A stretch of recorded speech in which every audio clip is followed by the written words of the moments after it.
Uh-oh. Hi guys, and welcome to VCT Game Changers Southeast Asian Series FSL Circuit, the league that's all about growing the competitive women's gaming scene and seeing how women in esports change the game. I'm your host, Jenny Originally, and here with me on the desk is Kent Trill. Hey, I'm Quack. How are you feeling about today's day number 3? I'm feeling good, mostly because my mic was not muted when we started the stream. this always happens whenever we start, in the One of morning or what. us. Yeah, I had sometimes one job. Literally, I had one it job. happens. It happens to the best of us. It's just technical things. Sometimes one of these days it's definitely going to affect me as well. But yeah, it feels good. Yesterday's games were pretty close, insane, really insane. I mean, Kachao was just doing things with the blast pack as a raise that you just don't quite expect. I have no idea how she was landing those shots, but today I think it's going to be a little bit more interesting, a little bit different. Yeah, for sure. Definitely today, there's a lot to play for. We are in the upper bracket semifinals. We started off this weekend with 16 teams. 4 have already been eliminated. I think we're going to take a look at the format over on your screens very shortly. There you have it. We are currently into FSL overtime. We have already had 3 teams qualify through the FSL Open circuit that we've been playing for the last 6 months. Meanwhile, another 3 teams will qualify by the end of this Sunday. 2 will qualify after today's upper bracket semifinals, and 1 more through the lower bracket for tomorrow. So definitely a lot on the line here to get to October's FSL Elite. So much on the line because if they miss out, if they don't get to qualify, then they kind of miss out on this huge prize Whew. pool that's gonna be in up for stakes, up for grabs during the FSL Elite. But then again, it comes down to whether or not they can actually qualify, and that's why they're all playing in this FSL Open overtime right now. Only the top 3 teams will be able to qualify through overtime, and then 2 more slots Mm-hmm. coming in from wildcard, which will be happening sometime towards early October, end of the month, somewhere around that time period. But yeah, you're taking a look at the prize pool right now, and FSLE, that's 25,000 USD, insane prize pool, a lot for the teams to be able to earn, possibly. But then again, they need to qualify for first things first. So through FSL Opens, the current standings, already qualified teams are Alter Ego Celeste, of course, Galaxy Racer, and then Renata's White. Yep, paying some respect to our queens right here, Alter Ego Celeste, just absolutely smashing every single FSL Open that they participated in, going 6 for 6. Absolutely crazy win streak right there. And of course, Galaxy Racer is showing up in the last couple FSL Opens as well and joining them. Renata's White, of course, our local Singaporean homegrown team represent.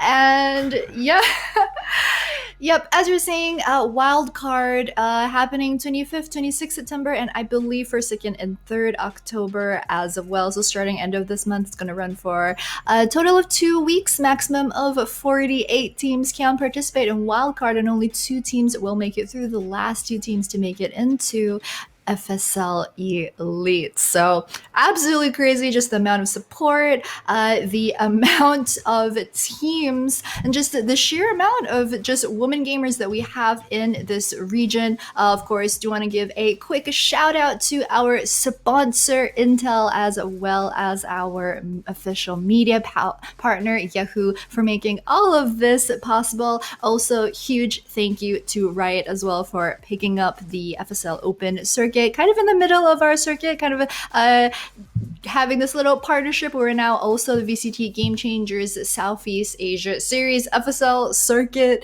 edition. So very cool as well, of course.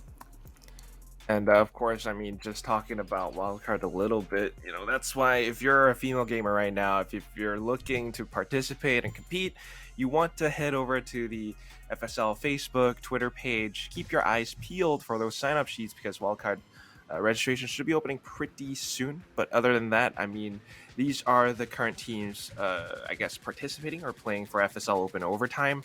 And Yeah, quite the number of teams, Jenny. I mean, that's like 16 in total, a lot of games, but that's why not every single one will be streamed. But at the same time, Mhm. that's just a lot more games to be played, and all these teams are really, really fighting for that top three slot. But right now, we're starting things off in the upper bracket finals. There's a reason Mhm. why today's first match will be a best of five, and that's because we're only looking for the top three teams. Once they Mhm. qualify, that's it. And the fact that they've kind of made their way through the upper brackets pretty much almost flawlessly, this gives them that spot that they deserve right now. Whoever wins this one, this best of five game, will be able to qualify for FSL Elite. So, why don't you talk to us about these two teams and maybe the maps that they've picked?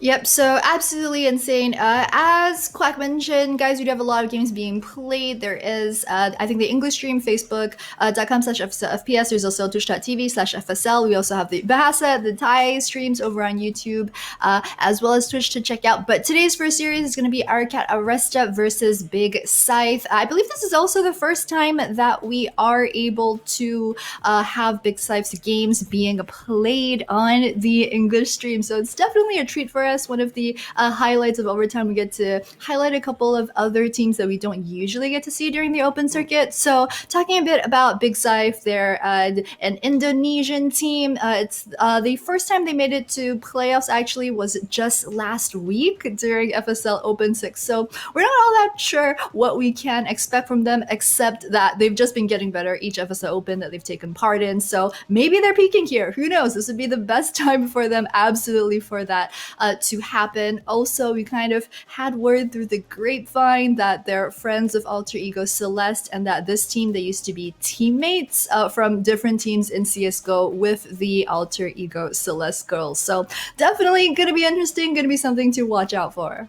Yeah, I mean, the fact that I guess, through relation, they must have had some kind of shared experience together, maybe some things that they can pick up from each other. But at the same time, aside from the players being friends, I think it certainly is a statement because when we asked Tarathiel for, are there any rivals or other players that she looks out for, and Gwen from Big Scythe is actually one of those players that she mentioned because apparently her bulldog plays are really sharp. So, Ooh. that's kind of scary because even if you are crumpling your opponent's economy, if they can buy up a bulldog, if Gwen just decides to go for a play like that, you're not quite sure where or when she's going to hit you. And that's something that I'm honestly going to be looking out for. Aside from that, though, I mean, some other players, but I think it's also worth mentioning that Aricat.Aresta, there is a reason why they're here. There is a reason why they've been making their way through the upper brackets pretty much flawlessly. It's 2-0s all across the board for now. Mhm. And they have consistently made their way into playoffs. Some of them, I mean, they've been playing since Valorant came out, since they participated in the FSL Valorant Opens last year. Yoki is one of the standout players, I think, in the team. And, just being that consistent certainly is a statement as well. And it's going to be interesting to see how these two teams clash against each other. Yeah, for sure. Talking about Yogi as well, she's the star player formerly from Mad Army. If you guys have been following the FSO Open Circuit in the past, also since I follow her on Twitch, so I noticed last night, Homegirl has actually I mean, of course, I follow her on Instagram too, but just quick shout out. We're not gonna Okay. mention that for now. Just we're gonna move past that. But on Twitch, she does actually stream herself while she's playing in FSO Open during FSO Overtime. So that's definitely like a stream that you guys want to go check out if you want to just take a just more in-depth look at how these girls are playing in the competitive scene. It's definitely interesting to watch out for. But with that, guys, looks like the teams are ready to jump straight into Agent Select. All the action for the next maps are going to be Hey I'm Quack as well as Marquee. Gentlemen, all ears on you. Hey, Hello, man. hello. Good morning. How are you? It's a breezy morning today, but I'm It's really excited to almost see the new always a teams. breezy morning Almost always. with your Almost always. background. Yeah. But yeah, dude, Well, new it's teams. not. It's not a fracture. I didn't wake up with a fracture though, so that's a relief. Maybe But next month, huh? maybe next month. Maybe next month. But You know what? It's exciting to see new teams actually take the stage because it's not that I'm sick of the same teams dominating because they've been amazing, but I'd also like to see the other teams that are participating in the tournament and being able to watch Aricat.Aresta, who has been a playoff staple, by the way, for the most part. Um, he on an English stream, I think that was rare because I think the last time we watched him was probably in Open 1 or Open 3, and then they have been in Open 2 rather. They have been in Opens 4, 5, and 6 as well. So they've been making the playoffs, but of course, since they're off the English stream, they go to the lower bracket and we don't get to see them play because the teams that we see play are the regulars, right? Like your Galaxy Racers, Oasis Gaming, Aquas, Arky, the Natchez Whites, well, there's also of course the champions, Alter Ego Celeste. Those are the teams that we see all the time, and these teams are also pretty good. They can hold their own versus the, I would say, the third to the eighth team, because there's like a power vacuum there. Like we don't really know who's going to make it to past the overtime because these teams are very close to each other in terms of skill level. And I'm really Yeah. excited to see basically the different playstyles, different agent selections. I hope for something new, basically. I think we will get that something new. I mean, certainly is a lot different from what we are used to seeing. I mean, what we're used to seeing, I guess, kind of, especially when in the early stages of the playoffs, it's Alter Ego Celeste, and they just basically, dominate everyone. But this time around, it still is, upper bracket semifinals, best of 5 game. It's Big Scythe versus Aricat.Aresta.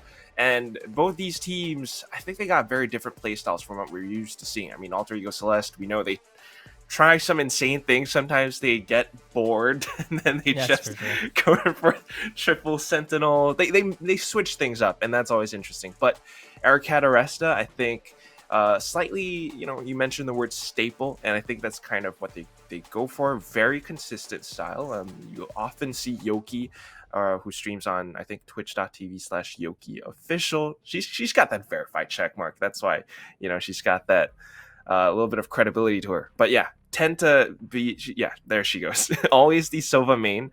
Her team as well backing her up.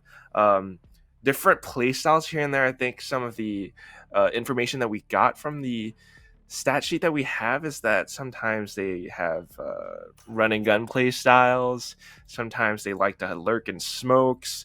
Big Scythe, though, I'm not too sure what to expect because aside from Tarathiel saying that Gwen has a really sharp bulldog play, your agent. I'm not quite sure how the rest of the team will perform. Haven't seen them all that much. You talked about staple and standard and something more consistent. What's very consistent here are the agent picks for both sides. It's your very staple FSL Ascent lineup, Jet plus Raze duelist, Omen on the controller, a Sova of course an Ascent, and a Killjoy to lock the sides down. And it's a mirror matchup for the two teams. And one thing that I'd like to point out, Big Scythe, they have 2 Nen users. They have Krollo and Hisoka there. I mean, Hunter x Hunter fans, where you at? It's a big thing for Valorant, because of the, all the Tens fans have the Killua profile photo. That's like, but we have the villains here, and will Big Scythe be the villains of this series? Who knows?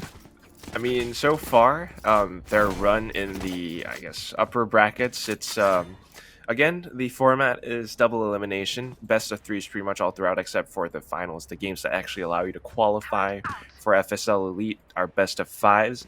Their run has been 2-1 against a team called Sisisek, and 2-0 against a team called Tiamat, which I believe is from Vietnam. So not as flawless as how Aricat.Aresta has been performing thus far, but then again, it just could be that one of the other teams are a little bit stronger. Still, though, coming into this one, they will be starting out on the defense, and they have to be careful about their approach, starting things off really sharp. It's going to be Krollo with the headshot on towards Rosie, up over by Catwalk. That was a swag swing out. Like, before the smoke popped, that's when she knew that she tried to punish someone. Yoki trying to get some kills here, but big presence. Immediately 2 kills for the defending side here. Still, though, I mean, this is a very nice start. In fact, Gwen pushing out is just even better. Aricat, I think they're kind of shaking a little. Positions have been given away though, and Rudy is trying to nail this down, but will not be able to do so. Oh my god. We start things off with a flawless victory on pistol round. Yeah, we're gonna have to wait for. I mean, this is what happens typically, right? The villains are overpowered at the beginning, and then the protagonists, or in this case, we're saying Aricat.Aresta are the protagonists, need to build up their power levels first. Yeah. But Big Scythe off to a great hot start there with some really sharp pistols, and Krollo, I think with the punish there from the smoke popping up, you know, the Omen smoke doesn't completely form right away. She just swings out into the smoke to try and go for the headshot, and immediately opens the game up. Maybe both sides are just kind of warming up, but for now, Big Scythe certainly riding this wave with the Spectres right now. They know they can go for the aggressive plays, and that's why they're pushing outside of B main. Rudy's knows this, but there isn't much that she can do when there are 3 players, 3 Spectres, and of course the 4 kills coming in from Gwen. It's a really tough, really overwhelming start, but now that they have their full buys, perhaps it could be different. Yeah, it can be different. Plus, one thing I'd like to point out though for Big Scythe is typically on round 2 you tend to lose a few members. It's rare to see a double flawless for round 1 and 2. I think Big Scythe, because of that, are building a bit of a bank. Let's flush them out. Certainly starting to do that. I mean, take a look. It's 2,000 to 3,000 credits for each and every single member. Still though, the thing is, this is the bonus round, right, Key? If they can actually win this, that would be a big problem for ARC. But still, though, they are holding. They've got some setups. I mean, take a look. This is pretty much a crossfire. If Hisoka can actually bait them in, Crescents will be able to walk away with another kill right now. What is happening? ARC, though, still making the advances over from A main. They will be able to find an opening pick. Elisa now trying to catch someone over by Heaven. Does get spotted out, but still it's a bit of information right now. But the fact that they lost their smoker, their controller, it's a little bit tough. Oh, the timing. Krollo senses the right timing, and Alyssa just looks away at the time Krollo peeks in, and it's looking difficult for the attackers right now. Both sides are making this work, and with the Spectres at close range, 2 headshots, and 4 members survive. That's 4 free upgrades for Big Scythe right now, and this is absolutely insane. You know, only 1 player has died in 3 rounds, and that's the only killjoy from Big Scythe. Yeah, and look, there's free upgrades for them, and I talked about how they were building up a big bank, and the money situation for Big Scythe is amazing right now. Like, they could possibly lose the next 2-3 rounds and still have enough to full buy every single time. For Aricat.Aresta, they need to find some stops here. They need to make sure that they don't get punished by the pushes. In fact, they should be the ones punishing the pushes from Big Scythe. Yeah, perhaps if they could just play a little bit more passive, a bit of a default, but the fact that they're on sheriffs right now is kind of tough to work with. Big Scythe have the option to just push in with the rifles that they've gotten and maybe decimate every single member, but right now, at the very least, this is huge information for Big Scythe. They know that it's a play coming in from B main, and hence the paint shells just connecting onto 2 players. Both are down to red health, and it's getting a lot shakier. The smoke's coming in from the Big Scythe Omen as well. Crescents. It's just stopping every bit of aggression that Aricat tries to throw at them. Right now, Showstopper deployed. They want to close this out, but not quite expecting someone to be lurking around the back. Rudy's will be able to shut that down for the time being. Still, though, 2v4. I don't see them walking out of this one alive. I don't think the showstopper was necessary there. They had the big guns. They basically had control of the map, and using the showstopper was just a show of dominance there. Unfortunately, 30 seconds left. her show was stopped there. Raze did not get the ultimate out, and they're all both really low. There's really no reason to do that except to, you know, Last player show standing. what? Spike down. B. Show off a bit, but that was an interesting wall bang. Be over by the edge of the wall, but No, but She went. She that's- got the shot through. Yeah, but Stairs. that's what all the players have been saying, right? You have so many bullets in your mag. Sometimes it's just good to spray through smokes, spray through boxes. If you have a bit of an inkling where they could be, spraying through, sometimes you get a bullet or two, and that could mean the difference in a duel, especially like if they're 150 health and you tag them twice through the wall, they're down to 120, and that takes one less bullet to actually kill them if you're not hitting the headshots. So I think that spray is one of your how do I say this? Due diligence sprays. You Due just diligence, yes. you know that they're there. You know that they're in the area more or less. So she just does due Wow. diligence and just shoots through. Just in case, right? But I mean, right now, Big Scythe, they're showing how, sometimes it seems a bit aggressive, but it's really quite careful. Even Crollo just going in for these quick peeks, immediately backing off. A couple of strafe shots, and she actually bangs one player down to red HP. Still though, Hisoka getting a little bit distracted by the boombot, has to take it down regardless. She makes it a bit of a trade, which is still good enough, and that is a little bit of due diligence as well. Crollo was able to take that player down to really low. Back into the 4v4 though, and because Aricat.Aresta has control over the B site, it's going to be a full-on retake. You're starting to see signs of life here. Yoki goes for a 2-for-1 trade, and the attackers finally have an advantage. It's the first time I don't see them on the back foot, and Aricat.Aresta definitely have control over this site. Still though, they're trying to make their way out of market 2v3. Have to check every corner, and that just gives information away. We're not quite sure where the ARC players are hiding. One from B main, but unfortunately, Crescents will not be able to make her way safely in towards the lane. It's going to be Aricat.Aresta walking away with the first win for now, 1-4. Yeah, I think it was a pretty good round too. One thing to note was that this was the first time that they actually tried doing a multiple execute on mid. That boom bot into 3 players just clearing out market. It really worked out for them and disrupted Big Scythe's defense. The first 4 rounds they tried to go for either site, and it didn't really work out with one lurk mid.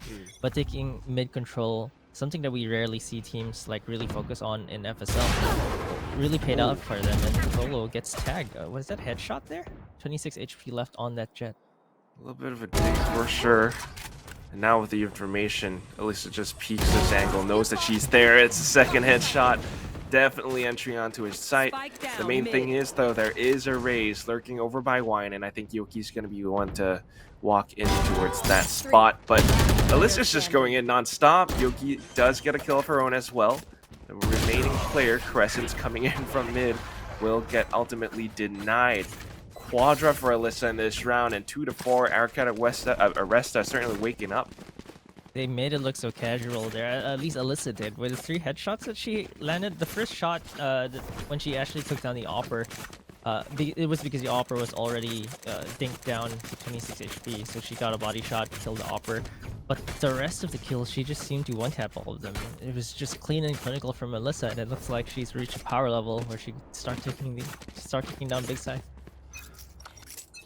Power levels are increasing.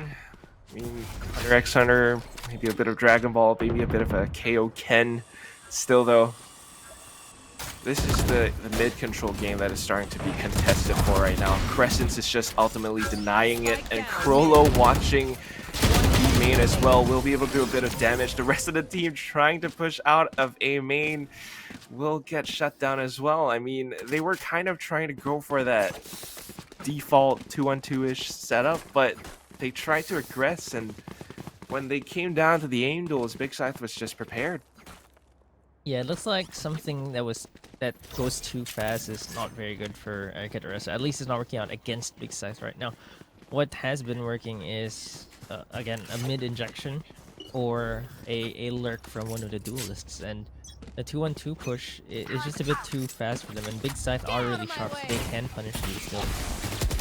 Still, sudden aggressive plays outside of B-main. Alyssa's going to miss her knives, which is a little bit painful. The rest of her team, though, with the Spectres, maybe Phantom, I think, they're trying to continue on with this aggression. I mean, they do have the lockdown after all. They will be able to take Gwen down. And now that Rudy's is on site, spike should get planted pretty soon, but they wanted to fall back just for a bit. Crescent's coming outside of mid. They weren't expecting it. It's all up to Rosie in this 1v3, and she only has 7 HP. 2 players pushing her at the same time. She will not be able to get this. It's a 6-2 already, and Big Scythe are just switching things up. I mean, they keep on changing how their players. Krolo earlier on was watching B main. This time she's back to mid. You know, even with the aggressive plays, unfortunately, if they miss their shots, if they're not quite sure what to expect from Big Scythe, it's just that much more difficult for them. I love the rotating defense. I think that's one of the trademarks of a great team. Being able to rotate your defenses and keep the enemies guessing, because if you never know where the Opera is, you'll be afraid to take site all the time. And I think that's something the Big Scythe is really doing really well here. Even after losing those 2 rounds, you could tell that they were just sticking to their guns and really making sure that they just stick to their foundations here. And Aricat.Aresta this is not very good. Being down 2-6 on the half, that just means there's potential for Big Scythe to go 7 or even 8, and that's, to me, that's actually really difficult for Aricat.Aresta. Yeah, I mean, if you win this round, you secure yourself the 7. I mean, that's already a lead going into the second half. 8 is just even better. So Aricat.Aresta, they really need to think about what's going on at this very moment in time. Still, though, there is a bit of a technical pause for, I think, some of the players. Maybe something wrong with their connection or computer. But for now, I mean, Aricat.Aresta, it's... I'm not quite sure, like, is it because of the rotating defense from Big Scythe, or, like, what's going on? Why aren't they able to execute onto site? Well, like you mentioned, it was the aim duels that were actually losing. So there's a lot of, like, small aim duels they're losing, a little bit of, I would say, lack of the use of their utility to clear out specific corners. Remember, Big Scythe had that defense on the A short where there was someone baiting in tree and someone was actually hiding in catwalk in the cubby there. I think usage of utility to clear some corners, maybe just commit 1 nano swarm there, even a shock dart or a recon for some corners, because now that they've played multiple rounds against Big Scythe, they know that they've been pushing out quite a bit. So being able to punish that is actually really important to being able to get into the site, because the defenders they're tricky. They're hiding in the corners, and they kept getting punished by someone just lurking. Exactly, and that's how Big Scythe has been playing thus far. I mean, even right now, Krolo is preparing for this potential A main push. She's just going to go in to check it. If she gets information, maybe she gets a kill, but she'll definitely back off after a while to stay alive, right? The rest of her team, though, it's different setups, but they're mainly playing it safe, not exposing themselves, not going for unnecessary aim duels. On the other hand, Aricat.Aresta, because they are on attack, they need to go for some duels at some point. Otherwise, it's going to be tough for them to break open a site. And with a lack of utility, I mean, they have to spend it one way or another in order to clear corners. But because they don't have that many flashes, it's a little bit more difficult. Their only flash is going to be the Omen, but right now, Noxie's still going with the showstopper. She makes it a trade.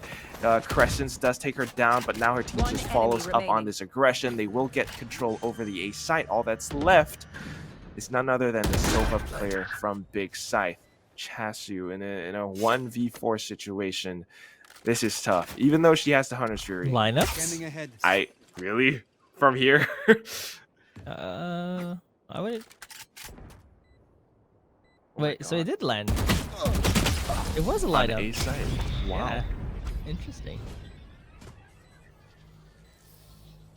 I know, not a Sova player. It looks like it was good enough. I think from there to A is about 2 bars. Did she do 2 bars? Depends on the angle as well. I think that's pretty good. I didn't realize there was an opening there in the tenting. Clearly don't play Sova enough. At 6-3, Aricat.Aresta clawing their way back. If they need as many rounds as they can going into the second half, because right now Big Scythe are comfortable with getting the 6 right. It's at least even for them. Certainly. Still though, switching things up. This time Krolo is over by mid. I think she heard a couple of footsteps as well. So, oh my god, it just turned into a collateral. A sudden burst, and she actually catches an unsuspecting Rudy's over by the other side. So back in towards a 5v3 now. Aricat.Aresta, really unfortunate positioning. Now the Hunter's Ray coming in for Chastity. It's gonna catch another player. 2v5 at this point, and Noxy wants to even things out. Takes Chastity down. But Spike is dropped over by mid, over by B lobby. I don't know if she can actually come out huge on this one. Still though, sneaking over by Market. Takes Gwen with a backstab. Hisoka does make it a bit of a trade as Rosie tries to aggress in towards A. Still though, 1v2, and I think Big Scythe knows where Noxy's coming from. They know where the spike is, so they're just playing for the trade. Look at the two players stacking there. Noxy. Oh, yeah, they know where she's coming from. The smoke's coming out. 30 seconds left. They're guessing, actually. If Noxy just waits a bit, they probably need to look at a few more corners with Frollo sharp on that trigger. This Jet's been absolutely insane. My ult's not. Really sharp, but also tactically sound, right? I mean, they know they have the spike, so they don't peek, they don't go for any info plays or anything, just holding the off angle. Like, this is how they're playing on defense. This is how careful they are. And right now, I mean, this one double kill replay, it's just really lucky, in my opinion. Rudy's was actually collateral damage there, and it's not even like because they were like lined up and she saw it, but they were lined up and she just happened to hit a straight bullet onto the head of Big Rudy's. Really, really unfortunate, but still in towards the next round. Aricat.Aresta, not sure their economy certainly isn't looking too good. Yoki is on his own. Still though, they're watching these angles and they're actually hitting their shots. Big Scythe are able to make their trades happen. Hisoka with another one right now. All that's left is Noxy once more. Spike drops, she's going back in to retrieve it, but still has to deal with two players. Big Scythe living up to their name. They feel like Grim Reapers right now with the way they're just executing everyone at mid. And I think that this is what we were really talking about, the aim duels, right? The timings. Aricat.Aresta started using utilities when they haven't really cleared or haven't really been in positions. The Sova was just taken down using her owl drone, and the rest of the members pushing out mid, they all just fell. And I think they needed someone playing from top mid there to exert some pressure into mid if they really wanted mid control. But you know, they just couldn't take mid at all. It's really, really. 30 I mean, seconds they've left. been trying, I guess, but when you got players like Crescents watching over from Cat, it's just that much more difficult. And now getting the spike planted, they just know where she's hiding. The paranoia did not make things any much easier for Aricat.Aresta. So fortunately for them, but fortunate for Big Scythe, it's going to be an 8-3 right now, and we're moving in towards the last round of the first half. Last round in the half. It's Big Scythe really showing how sharp they are. Yeah. It's really interesting to see how all of the members, and especially Big Crescents, is actually just, she's fragging out. 16 kills already. That Big Omen ultimate into a double kill onto B main earlier on as well. It's actually really crazy. I mean, we see Crollo getting the opening frags, but Crescents is really the one like mopping things up. Everyone's just falling to her shots. Crollo, Crescent, I'm just waiting for the rest of the team to show up as well. But right now, interesting smoke coming out. Estras tend to do this, but usually it's to allow someone to lurk in towards wine. In fact, they're just holding these forward positions in case someone swings, and as soon as Aricat tries to do it, they're going to go in for the kills. Gwen picking up a double right now as well, activates her showstopper. If you're Aricat.Aresta, you're shaking. You don't know where you want to approach. And they certainly will try to aggressively aiming. Unfortunately, getting shut down. Yoki, but the Guardian from Cat, from Garden, getting shut down as well. Crescent lighting up the kill feed. It looks like she was moonwalking there. Like the last kill, she was actually strafing like sideways or backwards, and then just stops to get that headshot. She's really, really sharp. Crescent, I think, is actually one of the sharpest players on this server right now, and it's not looking good for Aricat.Aresta. If they can't match this firepower, it's just gonna be difficult for them. But on the defending side, it might be where they can actually shine, because like we mentioned, their lack of utility and the lack of team play was what was hurting them on the attacking side.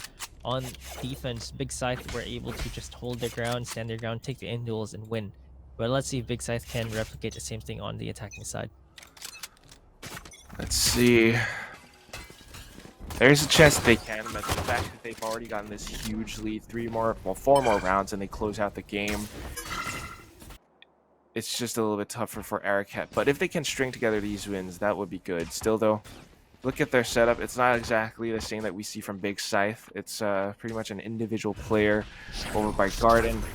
Rudy's with the smoke out certainly gives away a bit of information, and Big Scythe knows to swing in on this. She will fall to the frenzy, and Crowler wants to continue with this aggression. 2 approaches, one from Garden, one from A main, and Yoki has to fall back, stay hidden in towards Hell.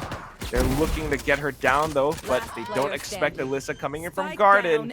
She's able to take the spike carrier down for 1 second. But how long can she keep this up? That's another kill. Still gets spotted. Has to fall back. Recon vault. A little bit scary. Making some noise in towards heaven as well now. 3 more players to deal with. Has to isolate these duels to find all the single headshots. Down to 23 HP. That's a 3rd kill. Still though, no more utility remaining. She swings out, and Big Gwen will just spray her down with the frenzy. Very close, but still not quite enough. 10-3. They lose the pistol round once more.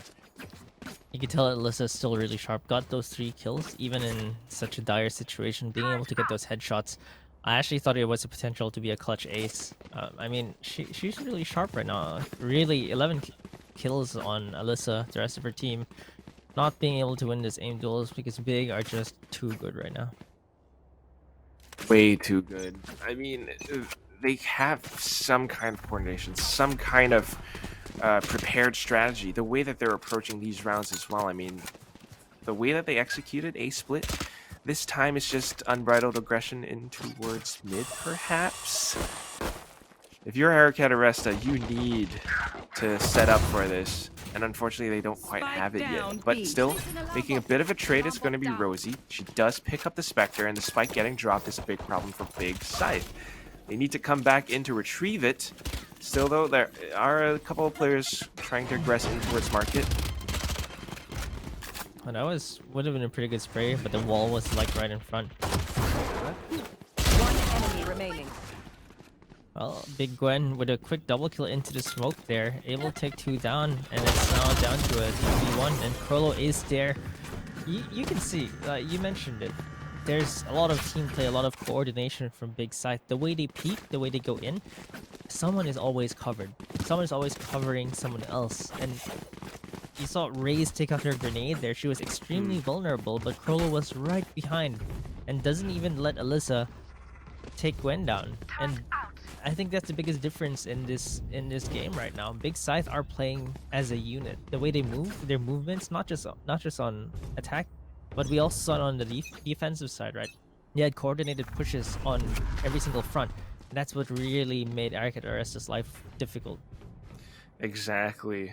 I mean, take a look at how Aricat.Aresta are defending right now. I think the Raze, Noxie is the only one over by tree watching Catwalk, and there isn't anyone here to back her up, so she does try to stop it with a boombot, but it's only going to catch one player. That is Gwen. Still a big scalp to find, but the rest of the squad right now need to do their best at defending, and Rosie certainly is stepping up to the plate, does pick up a double kill. Hisoka, the only one coming from A main. The shake. Literal shake. She knows that they are over, all 5 over on the A site. And with her Spectre, she does have, you know, full shields, full health. Still can do some damage, but not as confident without her teammates. Yeah, they're sending one person to B because they don't know where the spike is. They know that she has it. I think they might have seen it. And the more she waits, the more they might have to guess. But if she goes to A right now, there's still 4 players waiting. 30 seconds left. In to check tree, but as soon as she fires a couple of shots, Rudy's comes in with the swing, and of course the headshot. 11-4, not too bad, but this is just the standard start at the second half. 2-1 so far. Aricat.Aresta need to continue with this momentum, and I'm not sure if they can do it because now Big Scythe have a full buy. Yeah, it looks really difficult because you can't make many mistakes here. You only have 1 round to lose. And then even at one round you lose, that only guarantees gives you at least, or I'd rather at the most overtime. So there's almost no room for mistakes for Aricat.Aresta here, and for Big Scythe there, they could just win off of 2 strong executes, and they just win the game already at this point. Aricat.Aresta are really in the back foot. Yeah, they lose this match point. And, I mean, economy is another issue as well.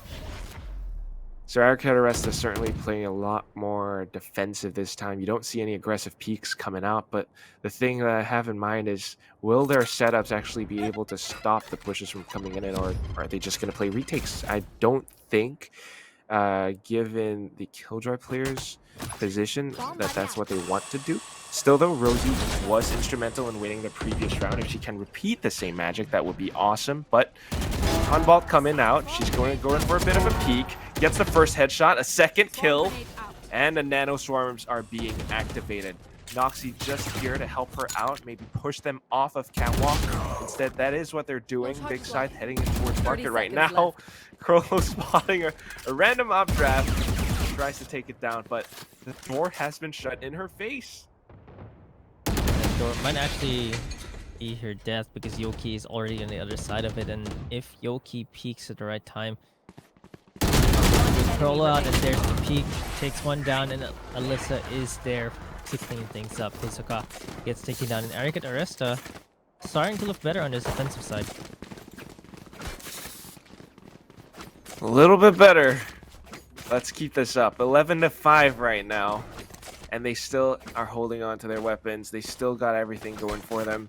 Big Scythe, on the other hand, back towards the Sheriffs. If we take a look at ultimates as well, I mean, we do have the Blaze Storm available. Lockdown maybe for a retake at some point, but pretty scared that Hisoka's close to hers as well. Gwen also 7 out of 8 for a showstopper.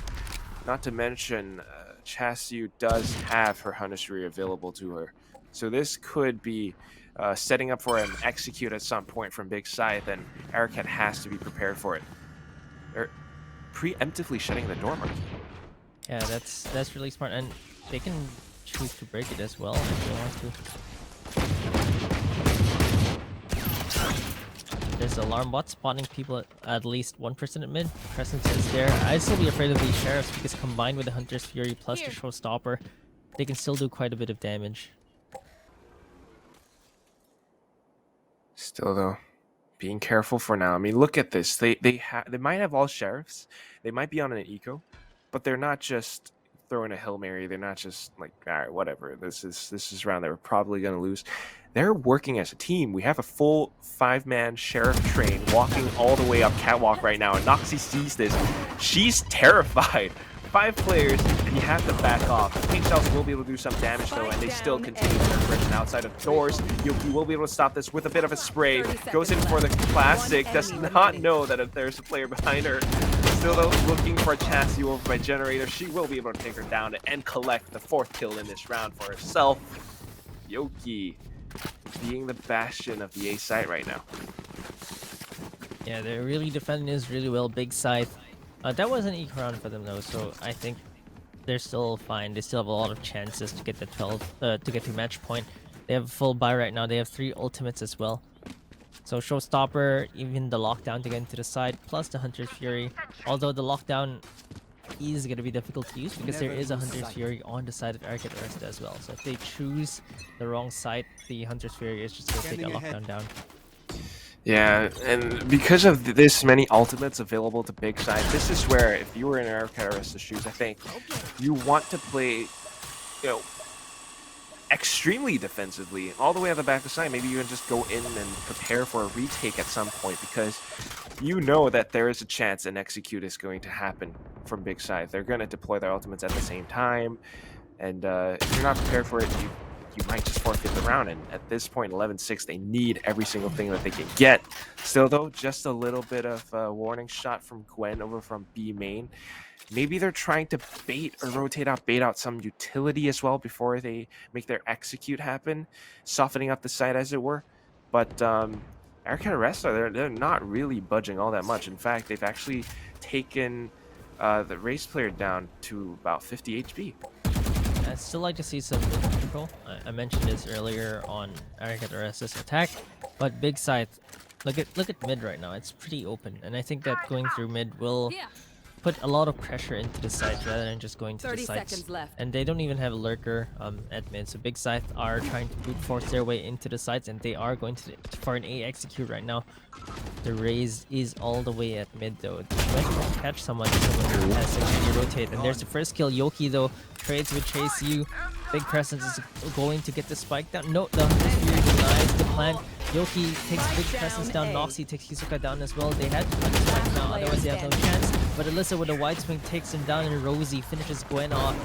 Big Scythe just a bit too late on their execute to actually force the spike down, and the Hunter's Fury really denying them off that. And Aricat.Aresta, they're starting to make this a game. 7-11. Oh yeah.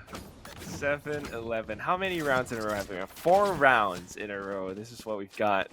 And it's gonna keep on going. Yoki, you know, that's just one ultimate, but I think this is where you want to keep that up.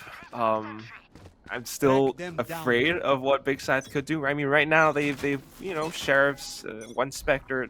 It's not too bad. There is a chance that they might win, but more than likely they will lose. But you gotta keep in mind they have that many ultimates at their disposal, and if Aricat.Aresta starts to get a little bit complacent, this could be detrimental. So right now, Crollo with the Blade Storm, she's looking for an opening pick, but Aricat.Aresta are not giving it up. Can still make this work out with the Blade Storm. There's the grenades as well. Crollo is going to tank up a bit of those damage, but she'll be fine. Rosie takes Big Presence down with her turret. Alyssa takes another one down as well. Yoki with a headshot, and now it's down to a 1v5. What a setup from Aricat.Aresta. I mean, you know, partially is because Big Scythe only has the half-buy-ish weapons right now. Chasu does pick off one at the end, but Noxy will clean up. But the way that they've been playing, I mean, now that they're in defense, now that they are just preparing for the pushes, watching angles, they know, they get the information, they feel a lot more comfortable about how they go in for the duels, how they go in for the fights. I mean, an interesting setup from Rosie as well. She was just hiding behind her turret over by B alley. It's interesting, and then you got someone like Yoki watching her back as well. This is where they will be a lot more comfortable and a lot more instrumental in stopping the pushes. But again, I'm just waiting for that moment where the ultimates stop coming in for Big Scythe. They're preparing for it right now, and there it is. Rosie might still use her lockdown, though I think she was thinking about it. But right now she's not in a good position to hide the lockdown behind that wall in hell. Is actually not that good because you can shoot through it. They use a showstopper to hit that lockdown down. Gwen with the opening frag onto Rosie. This might be the big break that Big Scythe needs. They open up the side. Blade Storm completely whiffs. Big Crescent takes down Alyssa, takes down Fake Rubies as well, and it's starting to look good for Big Scythe here. 5v2 right now. Yoki gets taken down as well with a wallbang. Big Crescent is actually swinging the scythe here on Aricat.Aresta right now. Noxy getting 1 kill. Takes Crescents down as well. There's a showstopper being used. Her HP a bit too low, but she does take Hisoka down before getting taken down there. Noxy with a crazy streak there, but Big Scythe are in match point now. Really aggressive, going in for the triple kill, but unfortunately there are 2 players remaining, and they knew exactly where she was coming from. It's a little bit of a heroic play, but I'm not sure if it's the right call, because right now, match point, and they don't have a single ultimate to work with.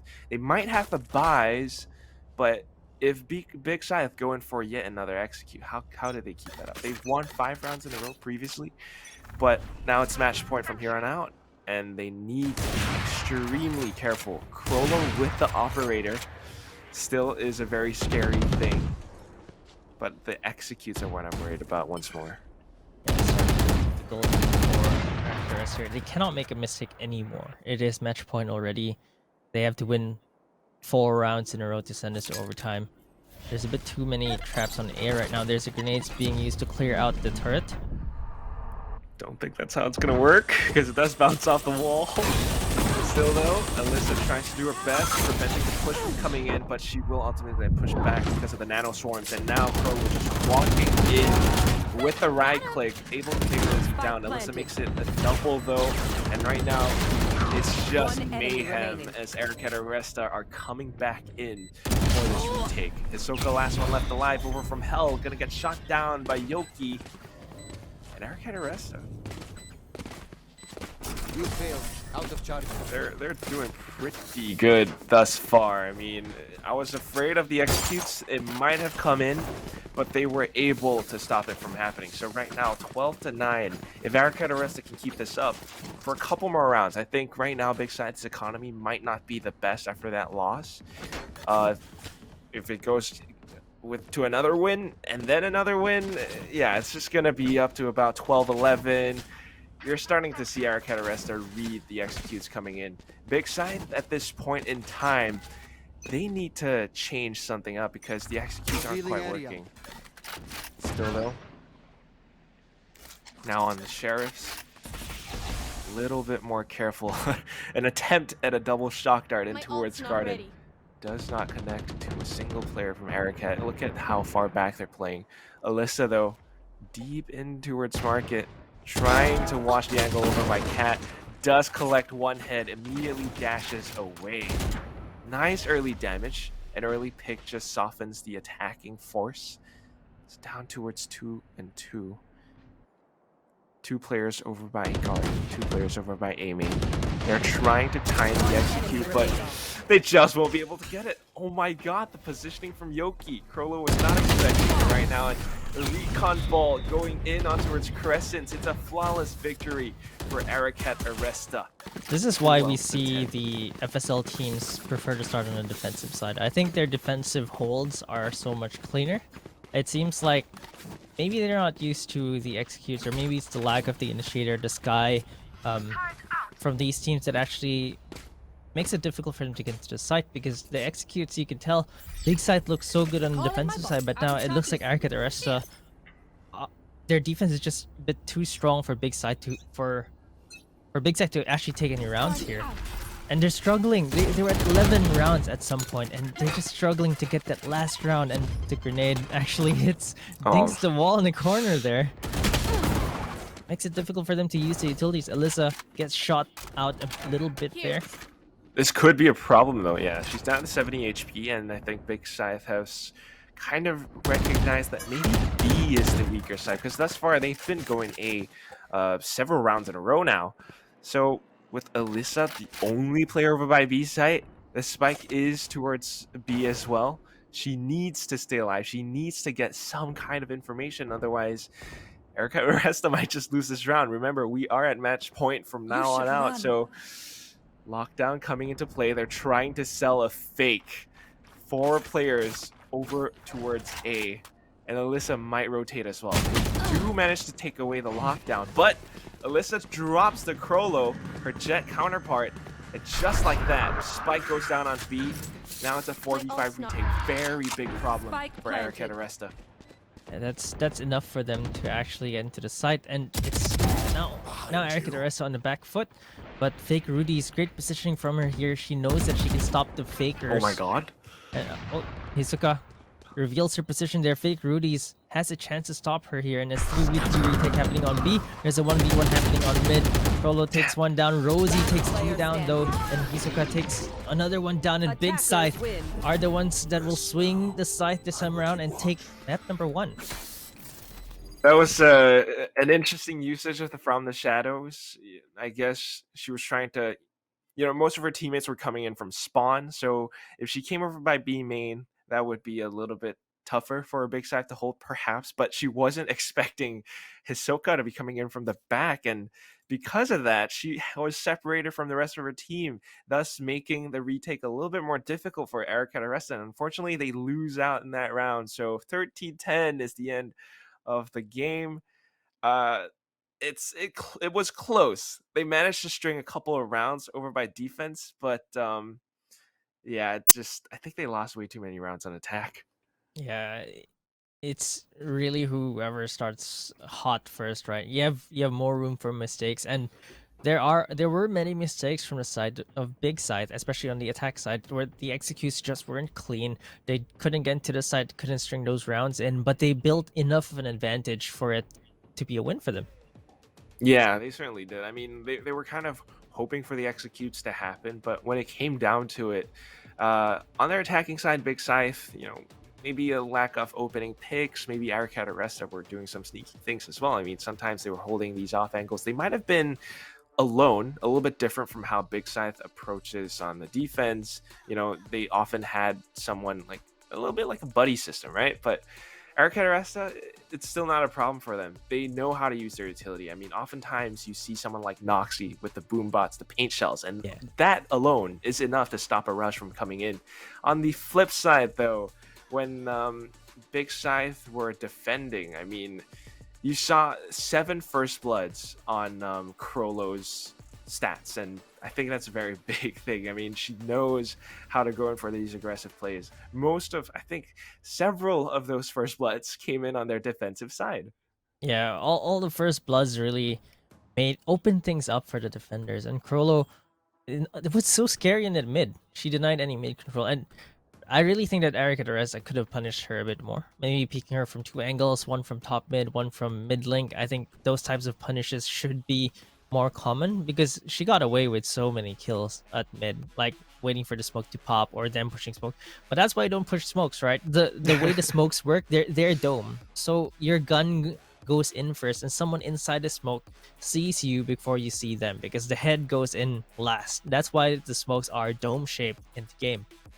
Exactly. I mean, sometimes some players actually look away and then flick into the smoke so that the gun barrel doesn't That's peek into it interesting. first. But it's one of those things that you got to be very careful about. But that's gonna be that for Ascent.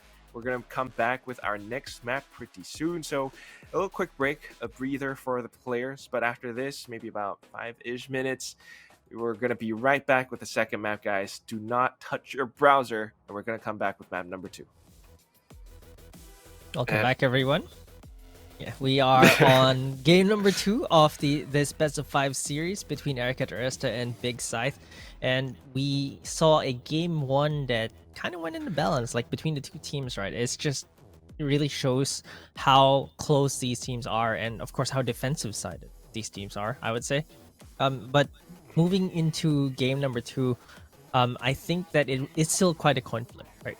The map was really close, and I think whoever starts on defense will most likely come up with advantage, and I think that Big Scythe are going to start on attack this time around. So let's see if they can actually get a cleaner attacking side, because that was a problem for both teams. The executes not having the hard flash, or even Arena can make quite a big of a difference entering into the sites, and I feel like that's been an issue for a lot of the teams that we've seen, minus Alter Ego Celeste, because they are of course extremely sharp and they can get into any side that they want to.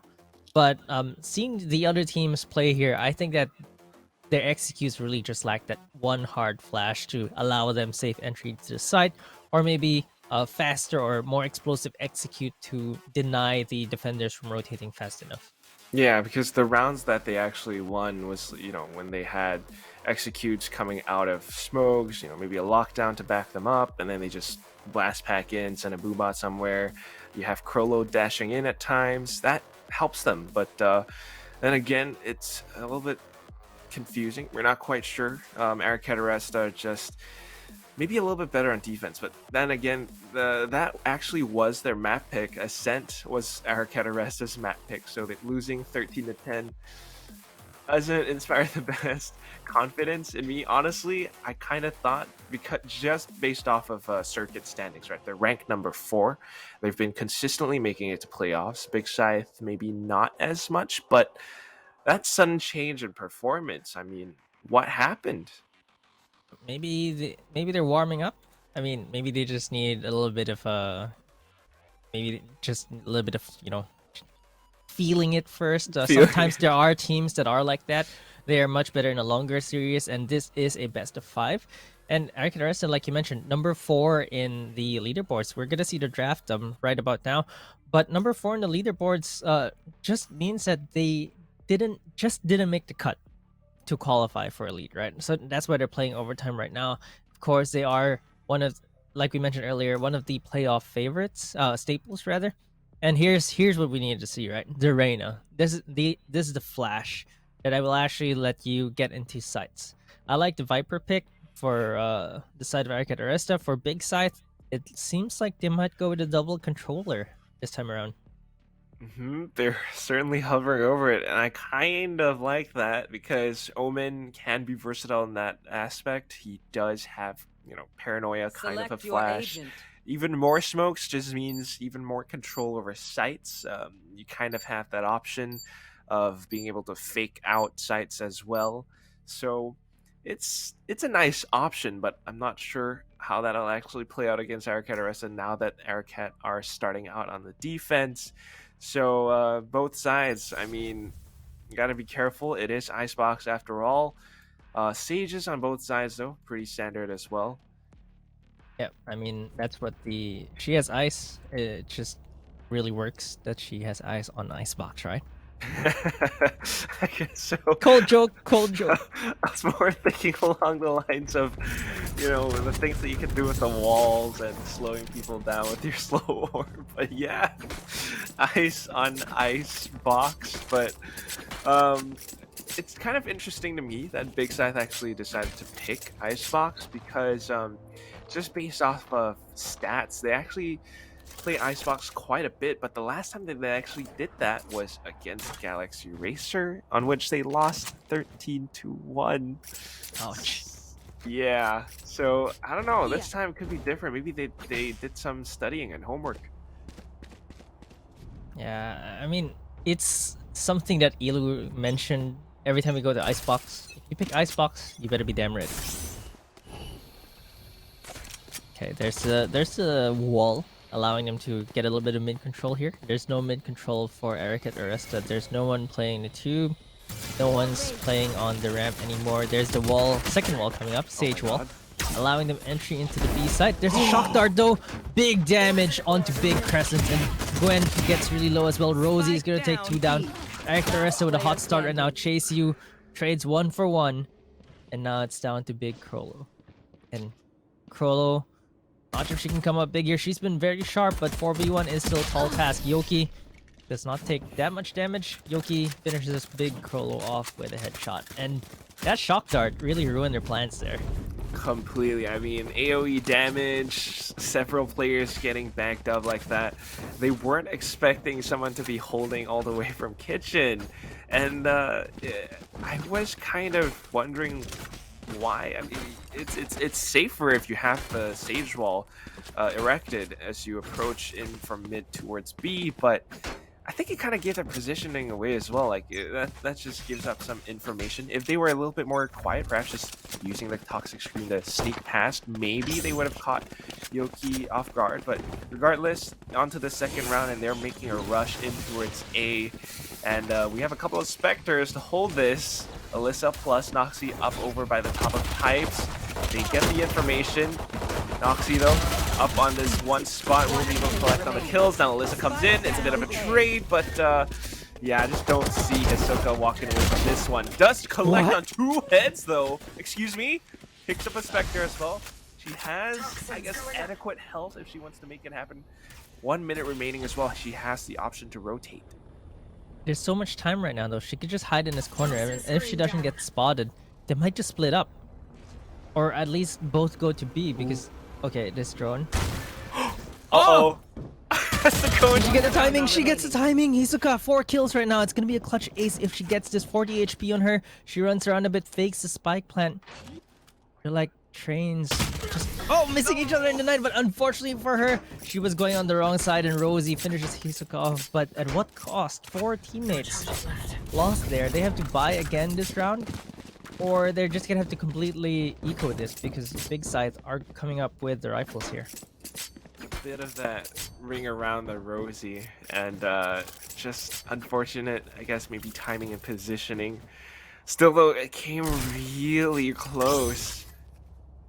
And there was a universe there where she actually looked left and gets a double headshot and completes the clutch ace, but it's not this universe. Not this universe. Maybe if Doctor Strange opens up a portal. But for now, it's ARC with the Sheriffs because they lost 4 players in that round, right? Economy certainly broken.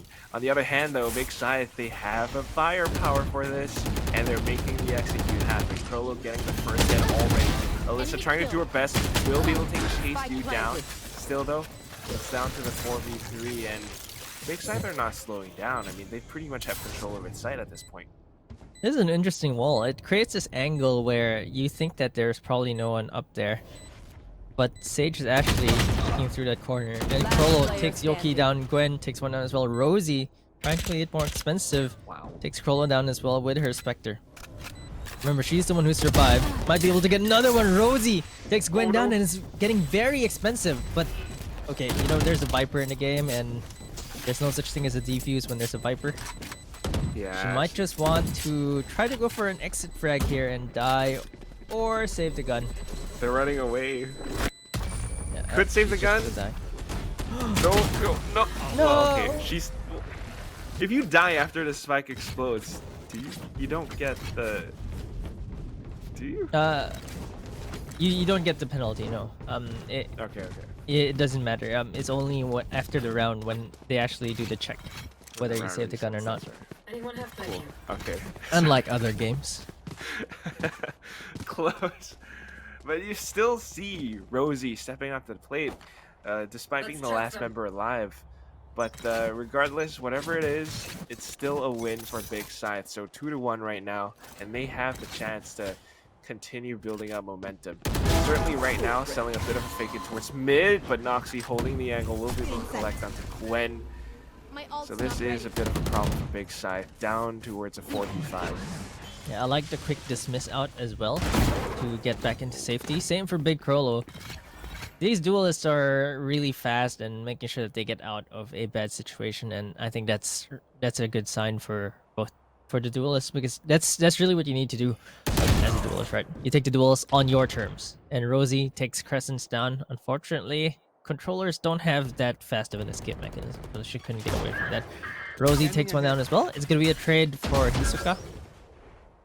And it's gonna be a Recon Bolt spotting things out, and Noxie is gonna kill Chase You because of that spot. Hisoka the only one left remaining here, 1v4. Feels like she keeps getting put into these crazy clutch scenarios, and it's gonna be difficult.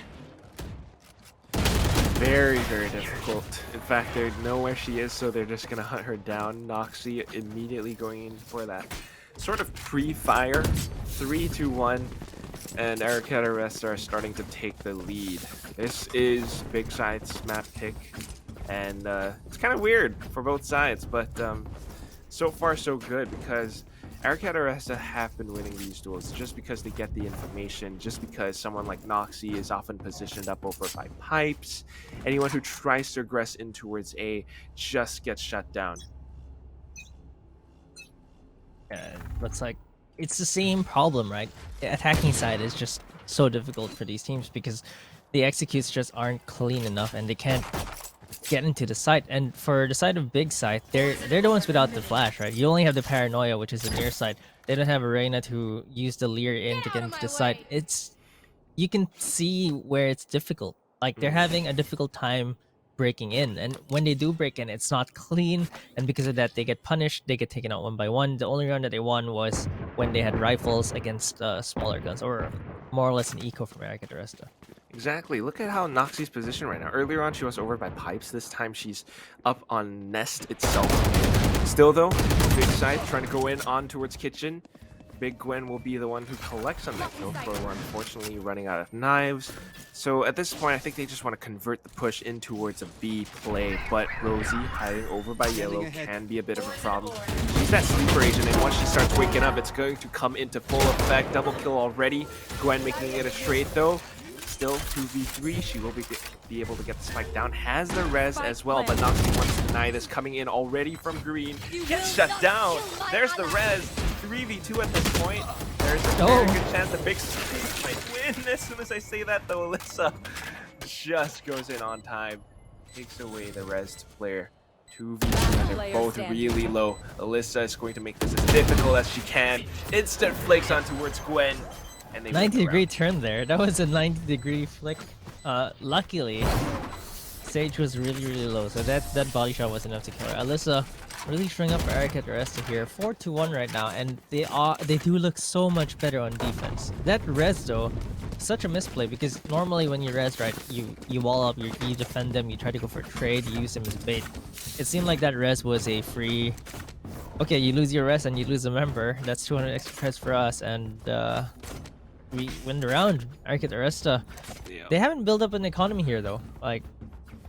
Because Big Scythe have made it expensive every single round. So you look at the economy here, Big Scythe still have a very good chance of taking this back as long as they win one round. They just need one round to reset everything. Not impossible, but their execute still have been kind of lacking a little. That round was only because they were able to convert, catching some unsuspecting players who were a little bit maybe confused or distracted. This time around though, all 5 women trying to make the A hit happen, but look at the rotates on the mini-map. Aricat.Aresta are reading this perfectly. They hear the footsteps, they just need to hold these off angles, and Rudy's will be able to collect with Down A. big triple. Krolo though makes it the trade. I got 2v2 now. How do you And with the spray like that spike with a shot- Vandal? That was absolutely insane from Rudy's and really making it difficult for Big Scythe there. That triple kill even things out. And enemy remaining. Big Scythe. Okay, Hisoka. Player Great standing. positioning there. Rosie takes Hisoka down. These two Vipers have been on a rivalry. And 1v1 situation right now. Krolo is on tube, but in an angle where you don't see her until you swing that corner. I think she might have the timing on Oh my Rosie. God. Right there. Oh, the vulnerability. Just double the damage, man. It's like a double damage there. Rosie been clutch for Aricat.Aresta here. It's a Rosie show right now. I mean, Alyssa's been sharp, but it feels like Rosie's been clutching every single round. Since the start, since the pistol, since the second round, Rosie has been stepping up to the plate. Rudy's as well in this hold. Once she heard all those footsteps, knew exactly where to look. And this is Aricat.Aresta just feeling extra comfortable on the defense. In fact, it's a little bit interesting because earlier on, Rosie did not deploy her toxic screen at all, except for down into that 1v1 situation. But right now, a little bit of a toxic screen towards B, towards mid, just makes things a little bit more difficult for Big Scythe. At this point, I mean, unless they somehow win the duel against Rosie over by green, they have no choice but to either sneak up mid or go in towards A. She has lineups for days, so Rosie. Like you can see her lining up the toxic cloud, poison cloud as well, making sure that these one ways are there. And look at Big Scythe. They're making it difficult for them to actually peek into the corners. They don't even know if someone's hiding in the smoke still. They have to double clear it right now. Okay, they double clear it. And it's just so hard to get into the B side. They don't have a hard flash to get into the side right now. Yeah, the best chances they have is maybe Crescent, who falls to Rosie. So, I mean, at that point, your best bet, I think you gotta rely on some of the smokes from Viper in order to make your way safely onto side, because if not, Aricat.Aresta can just aggress the situation and take your players down just like that. 30 Hisoka seconds falling left. down into the 5v3, 30 seconds remaining, and they have to execute onto A. Krolo trying to do her best though, unfortunately will not be able to protect the corner. A couple of shots from screens, a couple of shots from backside, and Big Scythe just get dismantled. They are not quite sure where to look, they're not quite sure where the Aricat players are coming from, and they have no way of stopping those kills from coming in. Yeah, I realized also that Big Scythe, they're not using the toxic screen. Hisoka didn't really use the screen down there on that eco. I think would have helped a bit to close the gap and make their sheriffs a bit more potent. And the shock darts from Chase U, I think that if the shock darts bounce off a wall into that corner in generator, they could have gotten the stage there, but fake Rudy's was just hiding there, took the damage from the 2 shock darts, was able to kill the Jet because she just stood in the corner there, ate the shock dart damage. Still those shots are not. Big Scythe need to find an answer to break the defenses of Aricat.Aresta. Hunter's Fury coming in doesn't quite do much. Hit the Reyna for 1 tick, but I think they expected more from that because they actually tagged the jet. Still, though, I mean, it's a little bit confusing for Aricat.Aresta at this moment in time because Hunter's Fury over by mid, you got so many players headed towards B, but you have Chase you over by A as well. And if she lurks right, if she hears the footsteps and times her push correctly, this will be a big problem for ARC. Curlo getting the opening pick is just that much better, so they have control over B site right now. Spike getting planted, and Chase U's doing her job, trying to stop them from going in for the retake all too easily. Hunter's Fury, a little bit late as well, does not stop the spike from getting planted in time. So 3v5 right now, and Aricat.Aresta are going to have a tough fight ahead. The timing for fake Rudy's on the reload there. One Krollo enemy was waiting remaining. for that swing. Yoki does make it a trade though, but Chasey is going to take Yoki down, and it's down to Alyssa right now. Doesn't even have a dash here. Will not be able to take anyone down, and this is the cleanest round that I've seen from Big Scythe. Not bad. I mean, see, when they're trying to break into site, sometimes they get stopped because it's just that much easier for Aricat to watch these angles because they know exactly. I mean, there's a limited number of entries for Big Scythe. I mean, you got A maze, E main, I guess, B garage, mid perhaps, and that's pretty much it. On the other hand, for Big Scythe, anytime they try to make an entry, there are so many different angles to look out for. They don't have the flashes unless, you know, you count Big Crescents with her paranoia. But the main thing is they need to make use of these smokes. So earlier on, Toxic Screen, Curlo was able to sneak on the side and take Rosie down, and that was instrumental. This time around, though, it's a little bit worse as one player already falls over by A main. Crescents will be able to take Rosie down, but not the biggest problem over by Green. Able to take another one down, and she dismisses away. 2v4 in Hisoka over by 2, sneaking up. Unfortunately, gets spotted out. So Last player standing. I don't know if this is going to be Big Scythe's round. Certainly not. Let's go and pulse something really crazy here. First headshot there. This is what she needs, right?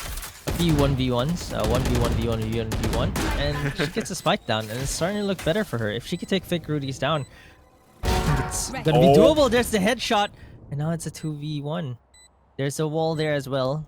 They don't know where she is right now. She can keep them guessing. She can't res, unfortunately, because her teammates are not close to the site. Should have heard the drop there from Melissa. But once this starts getting defused, I'm not sure what she can do. Gwen, though, 1v1 situation right now, and Alyssa, pros don't fake. She's sticking it. Pros No, don't fake. Gwen. Oh, heartbreaking for Gwen. Almost got the clutch there, but Alyssa, pros really don't fake. She just stuck the defuse there. She knew she had time. The plant angle, that's what I want to talk about. The plant angle is really bad for the position that she took.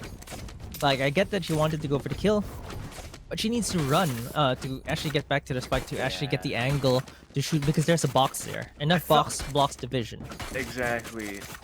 I still felt that, you know, maybe if she wall banged a little, it might have scared Alyssa off the... Yeah, maybe, Yeah. but unfortunately, still a very valiant effort. She still took 3 players down before dying, so very, very well played. But right now, Alyssa, just a bit of an informational play, gets what she needs, immediately dashes away, and now it's just up to Yoki as well as Alyssa to stop the push from coming in. Yuri's will be on her way to stop the push from coming in. Maybe a slow orb will throw a wrench in their plans. There it is. But Crescent and Hisoka from the right side will continue to bulldoze their way into the site, and this is one way to break their way in. Retakes coming in though, might just be able to make some damage. I say that, it's going to be 2 kills. And now we're into a 2v2. Hisoka making a trade happen. Very well played indeed, but Rudy's a little bit too, I guess, passive on the approach from screens. Will get taken out. Rosie making a trade.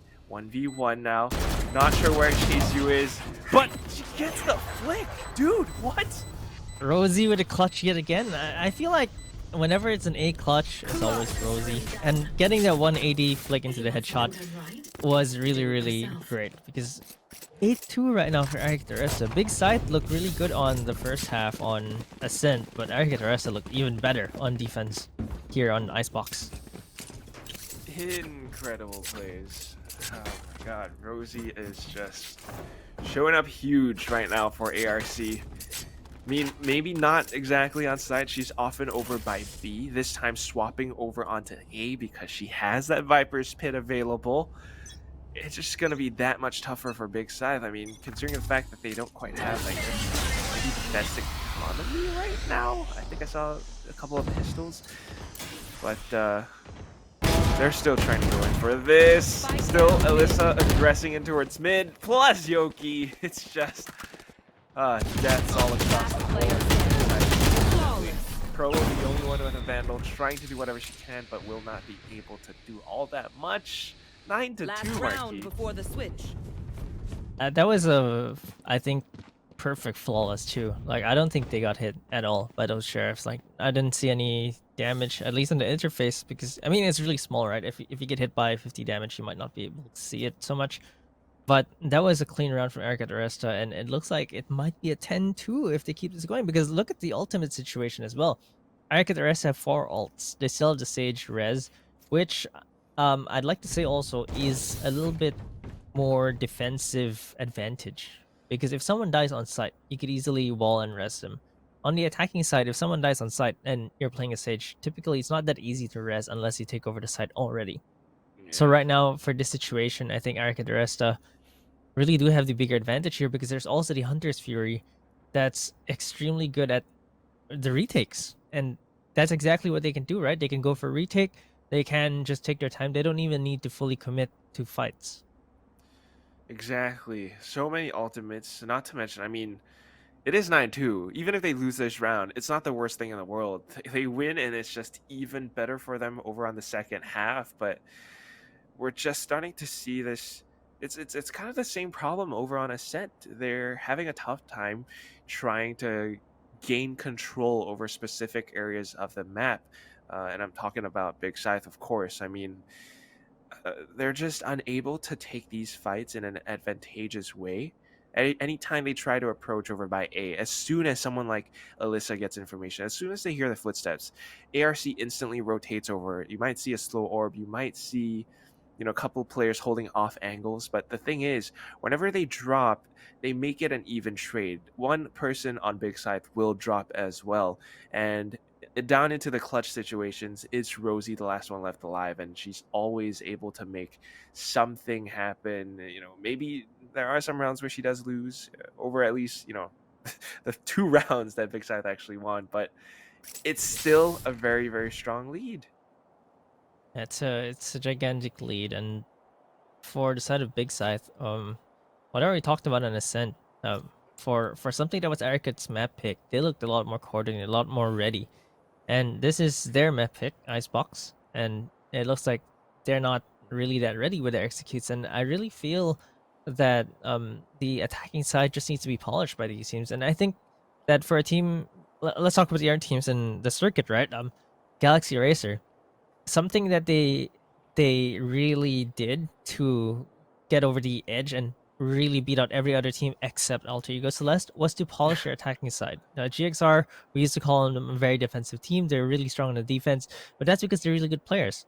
But once they brush up on their attack side and their executes, they look like a much better team, and they look like the obvious number 2 next to Alter Ego Celeste. Even though they weren't still that close to Alter Ego Celeste, they gave them a run for their money. They took them to overtime, and that's because their attacking side was a lot more polished, a lot better. They had a lot more executes, a lot more tricks in the bag.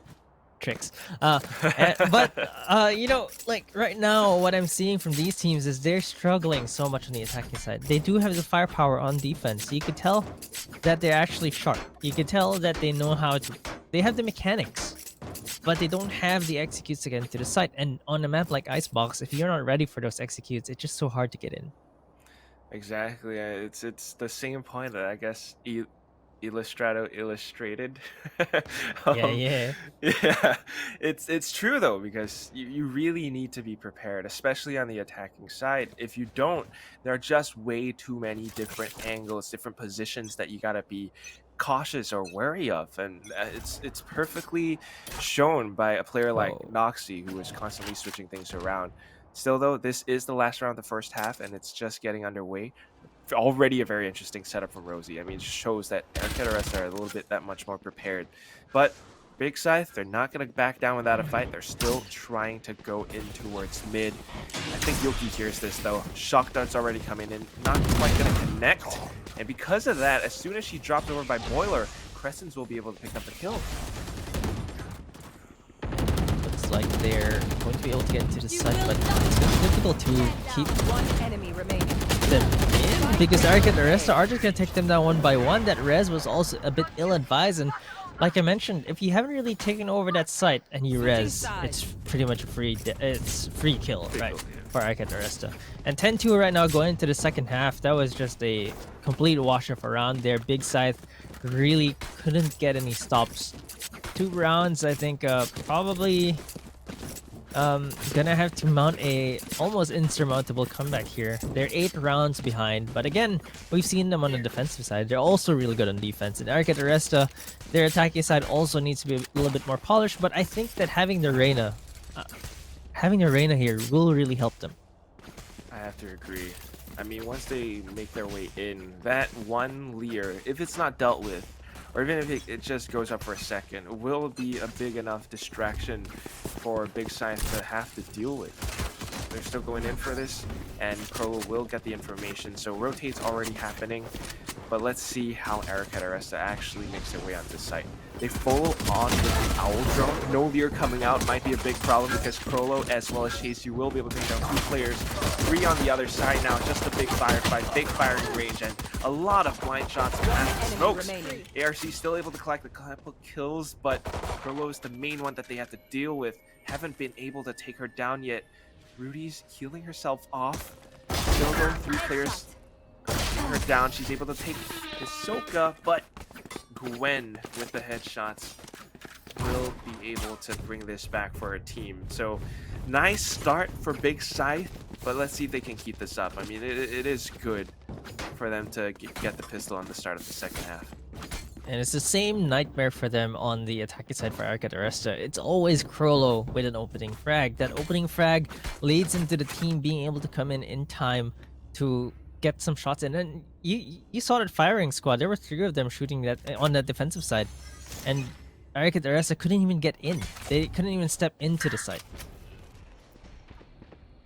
And that's why you gotta be a little bit more careful about their approach. I mean, you cannot just assume that it's safe to walk past this one little entryway, especially when you got players like Crowlo who love to play over by pipes. Already 1 player dropping. I mean, it is the second round, so it's okay, but you want to do at least some kind of damage over onto the Big Scythe players. Right now, Hisoka, or I guess Cece, actually repositioning herself over by Yellow, gets swung upon, and that's a free weapon for ARC. Yeah, the double swing made it difficult for her to actually snap into 1 target because she actually saw 2 targets and she in between. Rudy is going to take big crescents as well, and it's starting to look good for them. And 1-for-1 trade as well. But Crowlo is going to take down Yoki, and it's going to be Big Scythe taking this round. The spike was still stuck in A. Unfortunately for them, no spike money, but they made it expensive for Big Scythe. Like you mentioned, they just need to make it expensive. They just need to do a little bit of damage so that they can secure this next round where they actually have the rifles and force Aricat.Aresta to either buy or do a full eco. Because if they buy here, they will be at a disadvantage, but they might stand a better chance against the rifles. If they don't buy, it's going to be round 11 for Aricat.Aresta. So I think that Big Scythe are electing to get rifles on their players here. Crowlo already with a Vandal. Yeah. Whatever they can get, they need it.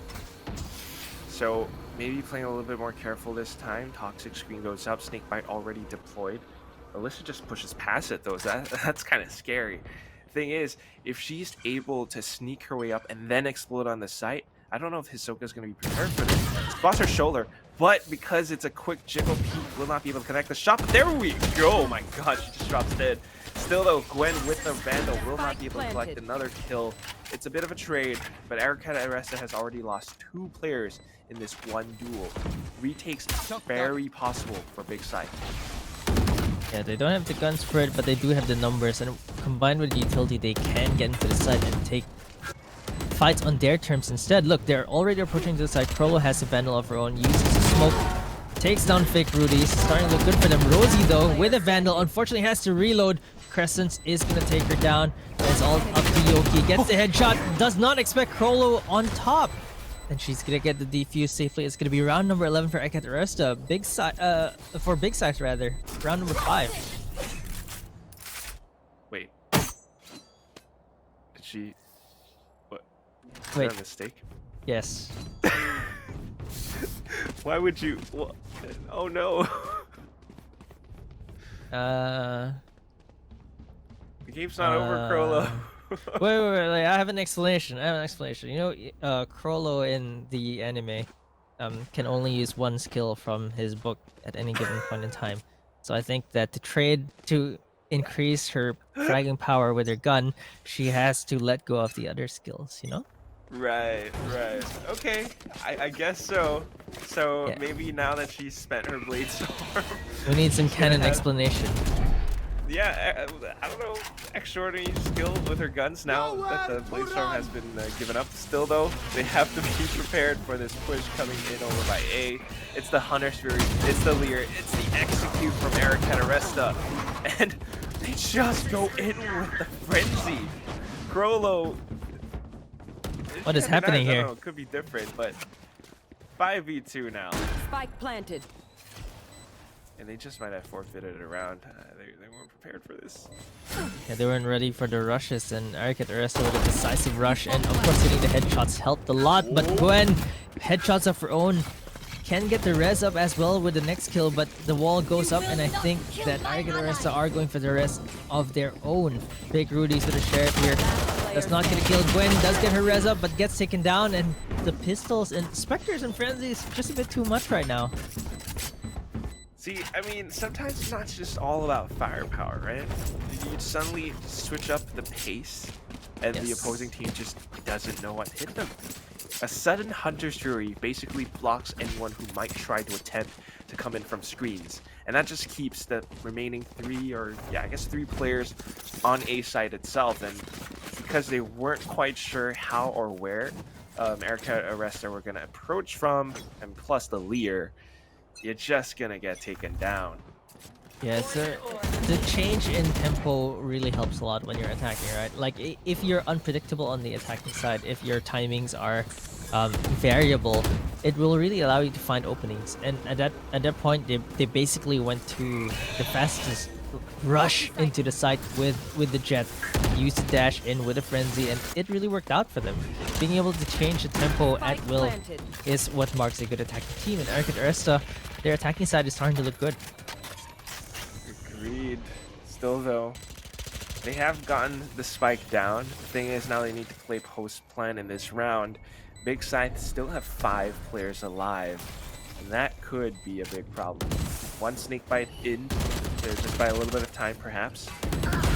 Big Scythe are being careful about this. Here comes their Execute, Paranoia plus Recon Bolt, but Lees and Noxy, I think, will be able to collect on a couple more kills. Looking to fade away from the Lista. They're having a tough time trying to take down these players. And Rosie will be able to clean things up. 12-5 now. Aricat.Aresta have earned their match point. Lista and Noxy, though, unfortunately tied to the spike. And between the previous round and 2 rounds ago, really having a Blade Storm up may have helped Big Scythe, but you know, sometimes you fat finger. Sometimes. It's happened to me before. I mean, although I'm not on the same level. Not very often. It's quite rare. I don't know, but whatever it is, 12-5 is certainly difficult to come back from. They're gonna try though. Viper's Pit plus Hunter's Fury. They do take down 1 player. Alyssa, thinking about pushing into the Viper's Pit, might not suspect a lurking Hisoka over by the corner, over by the cubby. Knives up, and she's still thinking about going in. The rest of the team, though, not sure if they can actually execute on towards the A site. They don't I like how the quite Viper's have Pit information. kind of makes you go like, so will they Will Will we they flush them into the completely other side, opposite side, or will they try to go into my pit? It's like the 50-50, right? And 50-50 it is. It's a 2-for-2 trade right now. Blade Storm on Alyssa. JC Oh, no. is gonna take her down though. The Blades whiff, but Rosie is there for the trade. So it's gonna be a 2-for-2 still. There's the res available for Big Scythe, but Gwen is stuck in a corner there. Oh, she actually doesn't check out the snake Player bite. Swings out. Okay, there. They actually check it, get a hit, get the wall bang, and Rosie is gonna finish Isuka. And Aricat.Aresta take map number 2. Even things out. 1-1 right now. A lot more solid with their executes. I mean, that's how they are able to clear out the site. Not to mention Big Scythe. They did not have the best economy. I mean, let's face it. They were losing a couple of rounds over by the second half. Might have won the pistol, but it's just not quite enough to continue on. And you're seeing how Aricat.Aresta approached the attacking side on at least Icebox a little bit more differently. I mean, that one snake bite coming in from Rosie to clear out the corner, different things like that really flushed them out of position. I mean, if she didn't clear out that corner, if she did not flush Gwen out of that position, it might have been different. Yep, and really the utility usage there is really good. And Rosie, this was the Rosie show. Look at the amount of, I mean, it's not about frags, right? But the amount of clutches that she had. She also has 7 frags over the next highest, which is her teammate Yoki. And Rosie really, especially on the defensive side, just locked sides down, was able to get those clutches and really won this round, this map for her team.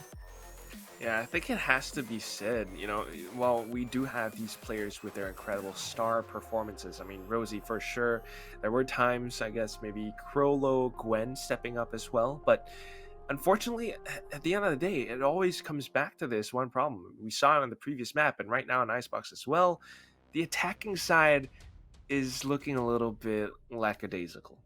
Yeah, executes, no hard flashes, no skies. I'd even take a breach at this point, but basically, I really feel that a hard flash to flush things out really just helps so much. I mean, breach isn't in a good position right now, but one of the more straightforward agents to flex into if you just need some hard flashes into the side. Or the Reyna really helped here as well. So switching maybe one duelist into the Reyna just for that layer will really help them get into the side, because the attacking side is really what's going to make or break of the maps for the teams in this series, right? The defensive side is pretty much relatively more straightforward for these teams. They know how to play defense, they know how to rotate, they know how to react fast, but what's difficult for them is breaking the defenses.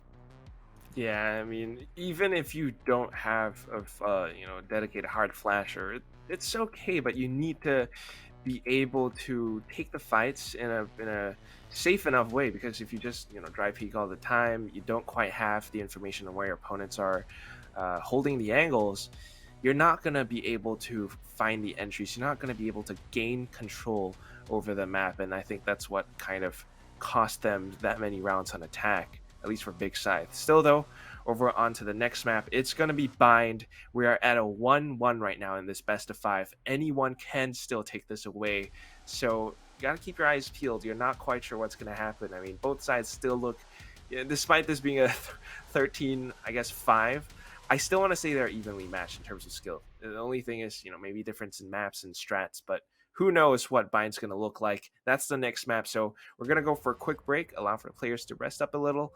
But after this, Bind, map number 3. Do not go away, guys. We will be right back. Welcome back, everyone. This is VCT Game Changer Southeast Asia. We are at the FSL overtime right now, and 2 teams are fighting in a best of 5 to qualify for FSL Elite. Right now, between Aricat.Aresta and Big Scythe, it's a tie series 1-1.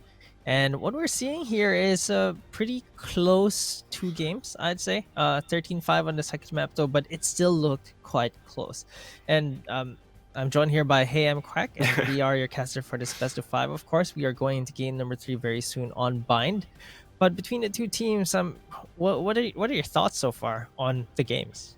I mean, I really think they're actually pretty evenly matched in terms of mechanical skill, because when it comes to getting those frags, when it comes to, I guess, maybe going for executes, oftentimes both sides will actually make even trades, right? When they push in with a proper execute, even when it comes down to the wire, oftentimes it's even trades all throughout. You know, maybe 2-4-1s at some point, and then Rosie's the last one left alive for Aricat.Aresta, and you know she does her thing. That's one of those rare moments. But aside from that, yeah, mechanical skill, they're actually not that bad. They're not that far from each other. The only thing is the attacking side is really, really kind of weak sometimes for both sides. Truly, at least that's what we saw in Ascent. Icebox. I think Aricat.Aresta had way too many rounds on defense, so 10-2. yeah, 10-2. That's really why it went 13-5 at the end of the day. But this is gonna be Bind, and Bind is one of those. Bind is one of those maps where you got the teleporter. You can rotate really quickly, so defensive side might just be that much stronger, and I think the team's got to be prepared for that.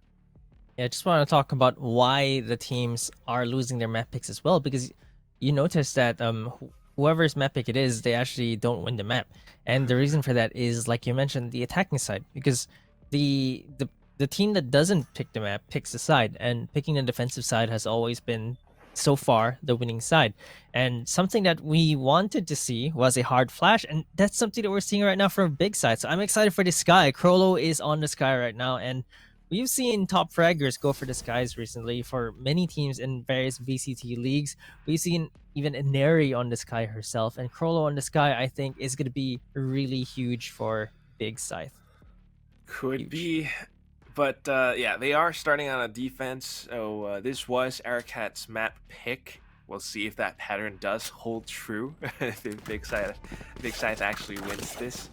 But then again, because this is Bind, there is a chance that Aricat.Aresta, their Killjoy player, might be able to hold off. I mean, Killjoy plus Sova. They might be able to come up with some interesting post-plant situations.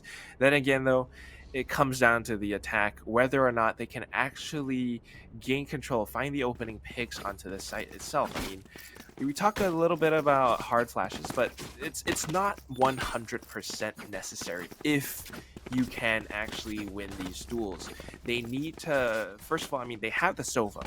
Sova is not that bad of an agent on Bind. If you can actually get information on where your enemy players are holding, you will be able to go in and take these fights advantageously. But for now, to start things off, Big Scythe want to deny a little bit of that aggression. They come up with a dark cover over by A short. They go in for the extra information in towards Hookah right now. And I don't know if Elisa wants to going in for this. She still gets the double kill. Wait, what? Paint shells plus the headshot onto Gwen. Yeah, it's a little bit crazy right now. The defense seems to be breaking down off of those two big frags. Crollo, however, takes one kill of her own, and right now, still looking doable for the defenders. They've been chipped a bit on the side of Aricat.Aresta, so they might still be able to take this retake. Possible. I'm just waiting for it. Crescent has the paranoia. Just trying to deploy it. It should reach Hookah as well, so if they time this correctly, they can make their way onto site safely, but unfortunately, Chase hasn't been able to connect the shots. Crescent will be able to net one, and we're back into the 3v3. Ruby's coming, watching the back though. We'll be able to take Crollo down, and right now, it's all up to Crescent in the 1v2. Spots a couple of heads, but has a tough time actually landing the shot onto them, so Rudy's will just be able to close this out for Aricat.Aresta right now. And I have to say, man, this was really earned off the back of the Raze plays. I mean, I don't know how that happened. It shouldn't have happened because Big Scythe actually got the information that there was a player blinded towards Hookah. Yeah, and it's aim duels, right? Like they blinded her, but they lost the aim duels, and really losing aim duels will hurt for either side. Aricat.Aresta, though, breaking off the streak where the defenders typically win pistol rounds, and there's the flash as well. They get confirmation, but they're rushing in too fast, a bit too fast. If I have to say, they do make it a 3-for-2 trade, and Aricat.Aresta are still up in the lead, but they lost a little bit, too much more than they probably wanted to. Incredibly confident. And that's just Alyssa starting things off. I mean, she went in for the boom bots, but still this grants control for Aricat.Aresta over the A site.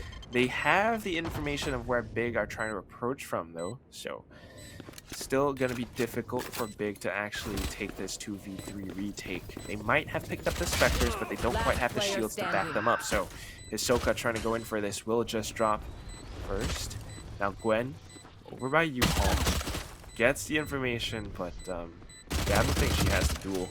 Tries to go in for a spray, but it's not going to connect at that range. The Spectre becomes the P shooter, and Rosie will be able to pepper her full of holes. So 2-0, Aricat.Aresta standard start.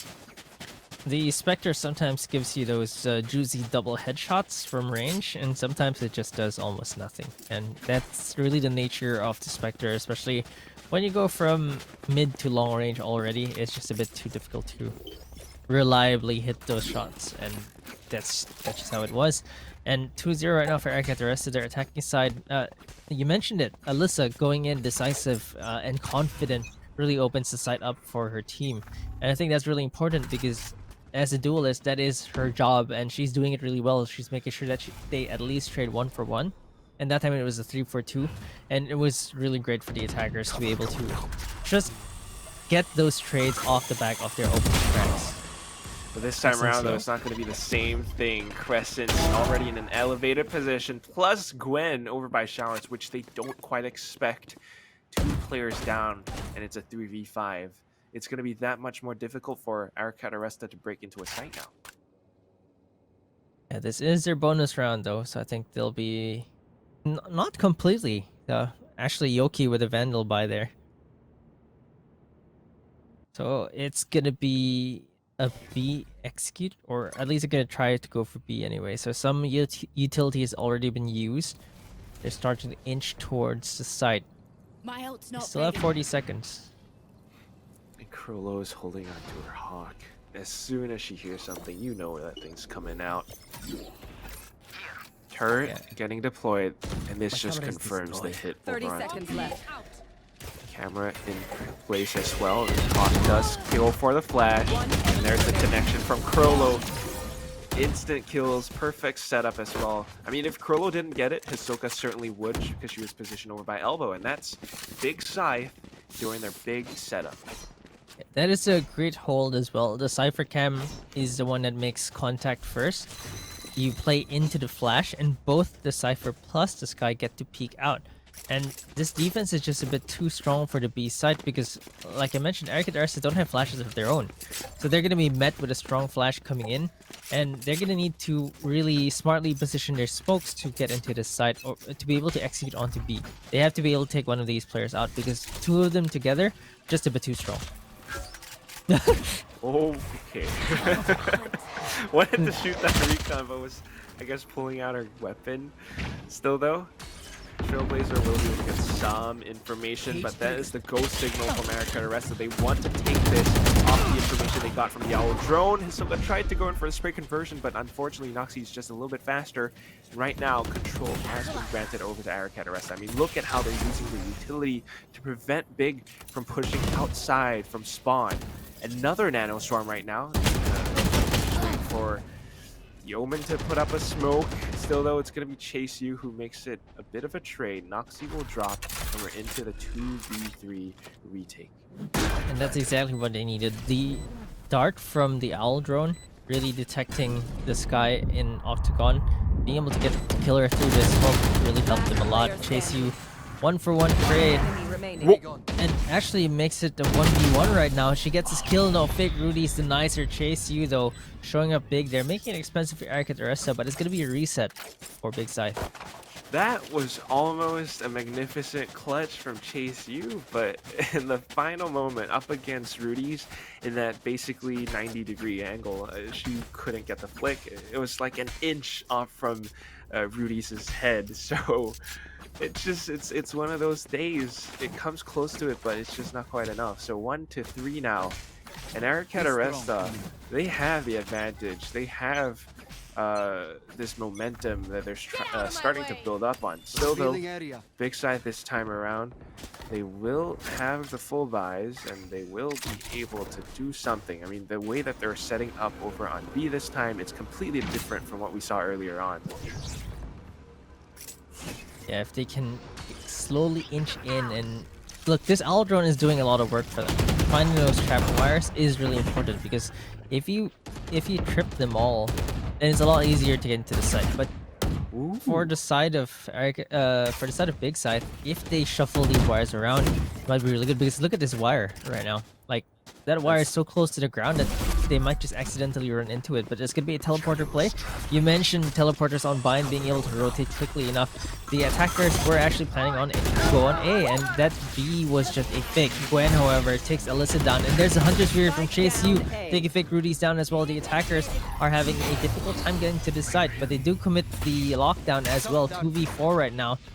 And Omen gets topped up too, so Scanning ahead. for Big Scythe, they're all healthy. It's a 4v2 right now, and they can't even get the spike down. Yoki, though, takes Chase U down, and the spike is gonna go down right now. 3 members of Big Scythe scrambling on the defense there, all coming from the defender spawn. Okay, off that one kill, they feel a little bit safer, but here's the thing.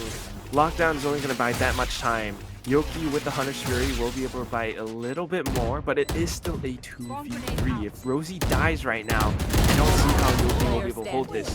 She makes it even straight, so we're back into the 1v2. Another kill for Yoki. She has to take Hisoka down, but she will be able to get it. The headshot plus the burst allows her to clutch this 4-1. And Aricat.Aresta are going non-stop. They're really strong on this attacking side right now. We started seeing flashes of it on Icebox, right? On the attacking side, they had a little bit of flashes of being able to take that site, and they don't have the hard flash, but they're able to get the executes. Like you mentioned, you don't need the hard flash if you can get those trades, and they are playing like a unit right now. They are getting those trades left and right, and Aricat.Aresta are starting to look so much better on this attacking side right now. I mean, yeah, with the teleporter plays as well, it's just that much more difficult for Big Scythe. And Big Scythe, I think they want to take these duels. Chase U, a little bit of a bait and switch. At first they thought it was Gwen, but they did not expect Chase U to be holding pixel angle. Still, it seems like they're adamant on the A hit. There are a couple of dark covers over on the side itself, but they need to be careful because those things are not solid. Allows that big Gwen to come in from the other side. Their teammates will be able to count a couple more kills. Back to the 3v3, but at the end of the day, not enough firepower, and Aricat.Aresta are in a prime position to take this round away. The main thing is still, though, the damage has been done to Aricat's economy. Down into the 1v2, and Prolo with a classic. I don't think she's going to be able to get much, but she's banged Rudy's up to... Wait, what? Runs out of ammo, picks us over to the vent line. She just picked up. Gets the headshot on the Yoki and the kill. And has time for the defuse. What is this magic from Prolo? That was not supposed to happen. Number one, the Omen was in an extended fight against Krollo. Yoki should have peeked right then and there, helped her teammate out. Instead, Krollo was able to pull out the gun due to the whiff from the Omen. No, she had to reload. Fake Rudy's whiffs a bit here. Doesn't have enough bullets in the chamber. Has to reload. Gets headshot from the weapon switch. Krollo, quick switch onto the Phantom. Quick thinking there. Gets the dink and the body shot for the clutch. And Big Scythe stealed that round from Aricat.Aresta. That hurts. That hurts. Rudy's, unfortunately, was not able to pick up the kill despite Prolo being on the classic alone. But whatever it is, on to the next round. They're using the Drone to allow Crescents to walk in towards the teleporter. So ARC, they have to be careful about this because they won't know who's on the other side. And Hisoka right now gets the extra information because of the tripwire, but Crescent's coming out now.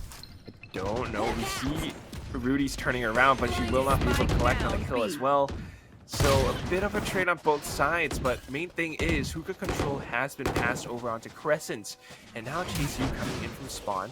They might have control over the site. They might be able to get the spike down, but they have to watch out for this. The Phantom Spray comes through, and she's going to be able to get one more. Showstopper coming in from Alyssa, though. She has to know that there is a player in hookah.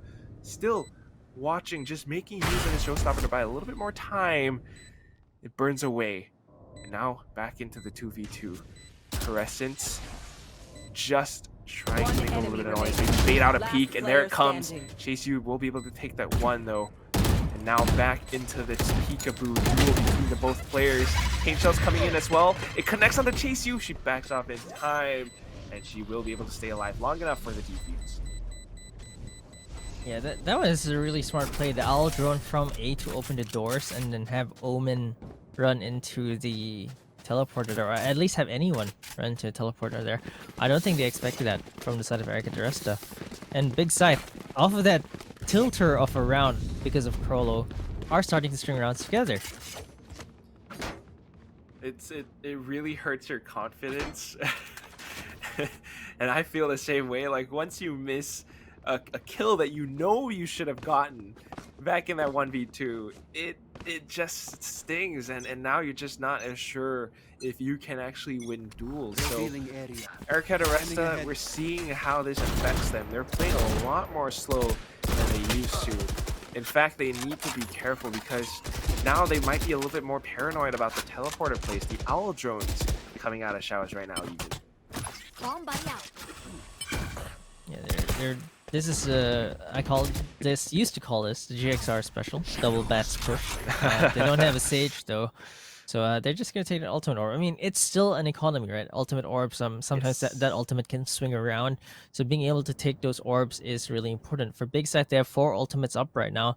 Only no neural theft on the Cypher, all the way onto the B side. Has a camera though. Spots went out. I think this is the dart there, so the camera gets taken out. They know it's going to be a B execute. There's the flashes coming out. Another flash from Crollo. The paranoia though is going to discourage her from peeking. There's a Hunter's Fury getting used as well. She takes one out before getting treated by Noxy. And here's the Showstopper getting denied. Rosie with a headshot onto the Showstopper. Alyssa taking Hisoka down as well. Now down to 2v3. Crescent sprays through the wall. Actually takes Rosie down once she saw that turret. Knows where to shoot the wall bang, but Yoki with his flank whiffs her shots. One enemy remaining. And Alyssa takes Crescents down. Yoki gets taken down though. That whiff has to hurt. It's a 1v1 right now, and Alyssa is Revealing low. area. That dart is going to be used. She's actually lurking all the way around elbow. I think she might be able to get the jump onto Chase U at this point. Time. She can play time. And it's up to Chase U to actually take the spike away, but now she's just sticking to defuse. Here's the footsteps, gets off a little bit too late, and Alyssa will just be able to collect this for a team. Very close. A couple of like just these minor things. I don't know if I should call them minor.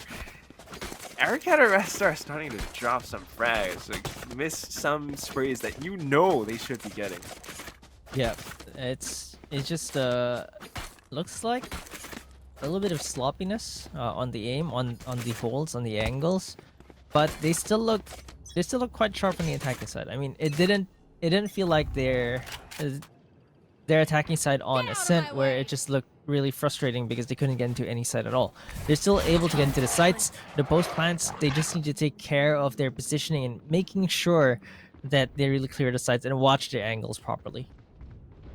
But now that they are on nothing but upgraded pistols, I think this is a kind of a giveaway at this point.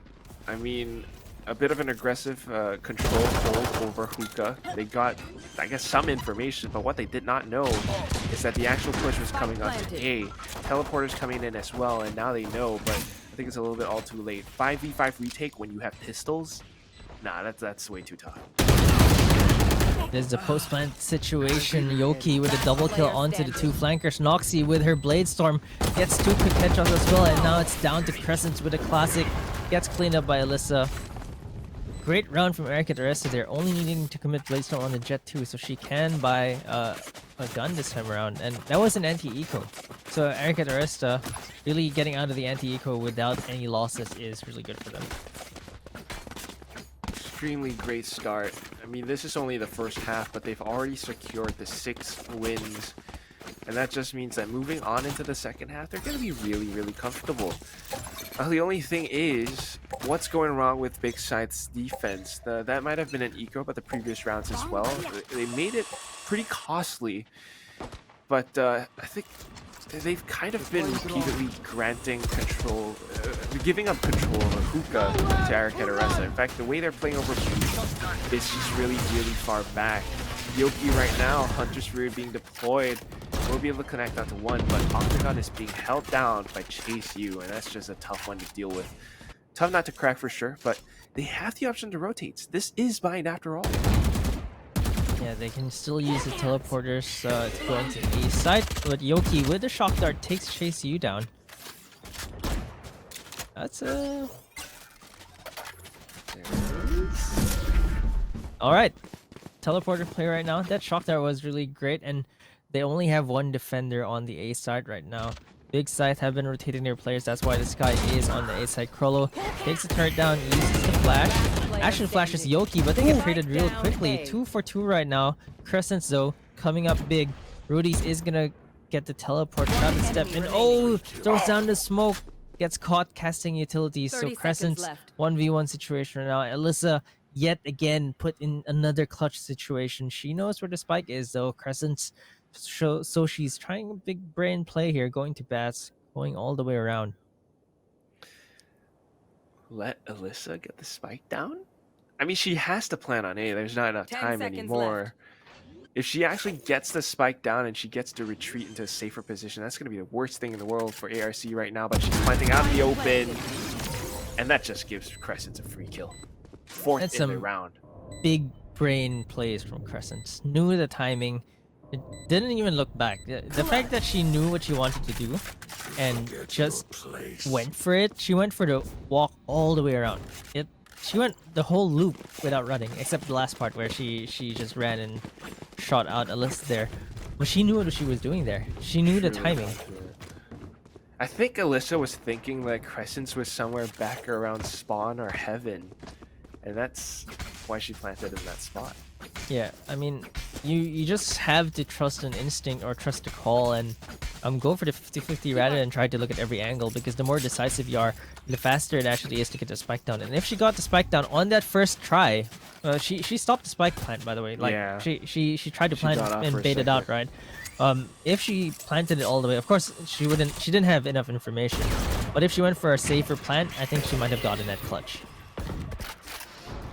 Whatever it is, Big Scythe starting to mount a little bit of a comeback. To the 4-6 right now. But Alyssa just looks to blow this open. Unfortunately, Showstopper will not be able to shoot out any rockets. Chasey denies that completely. Picks up a triple in this round.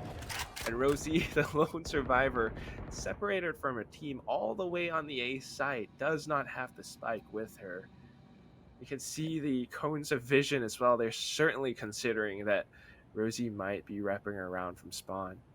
Yeah, you mentioned a comeback, and it's definitely happening. Big Scythe, they still have 4 players, so even though did it?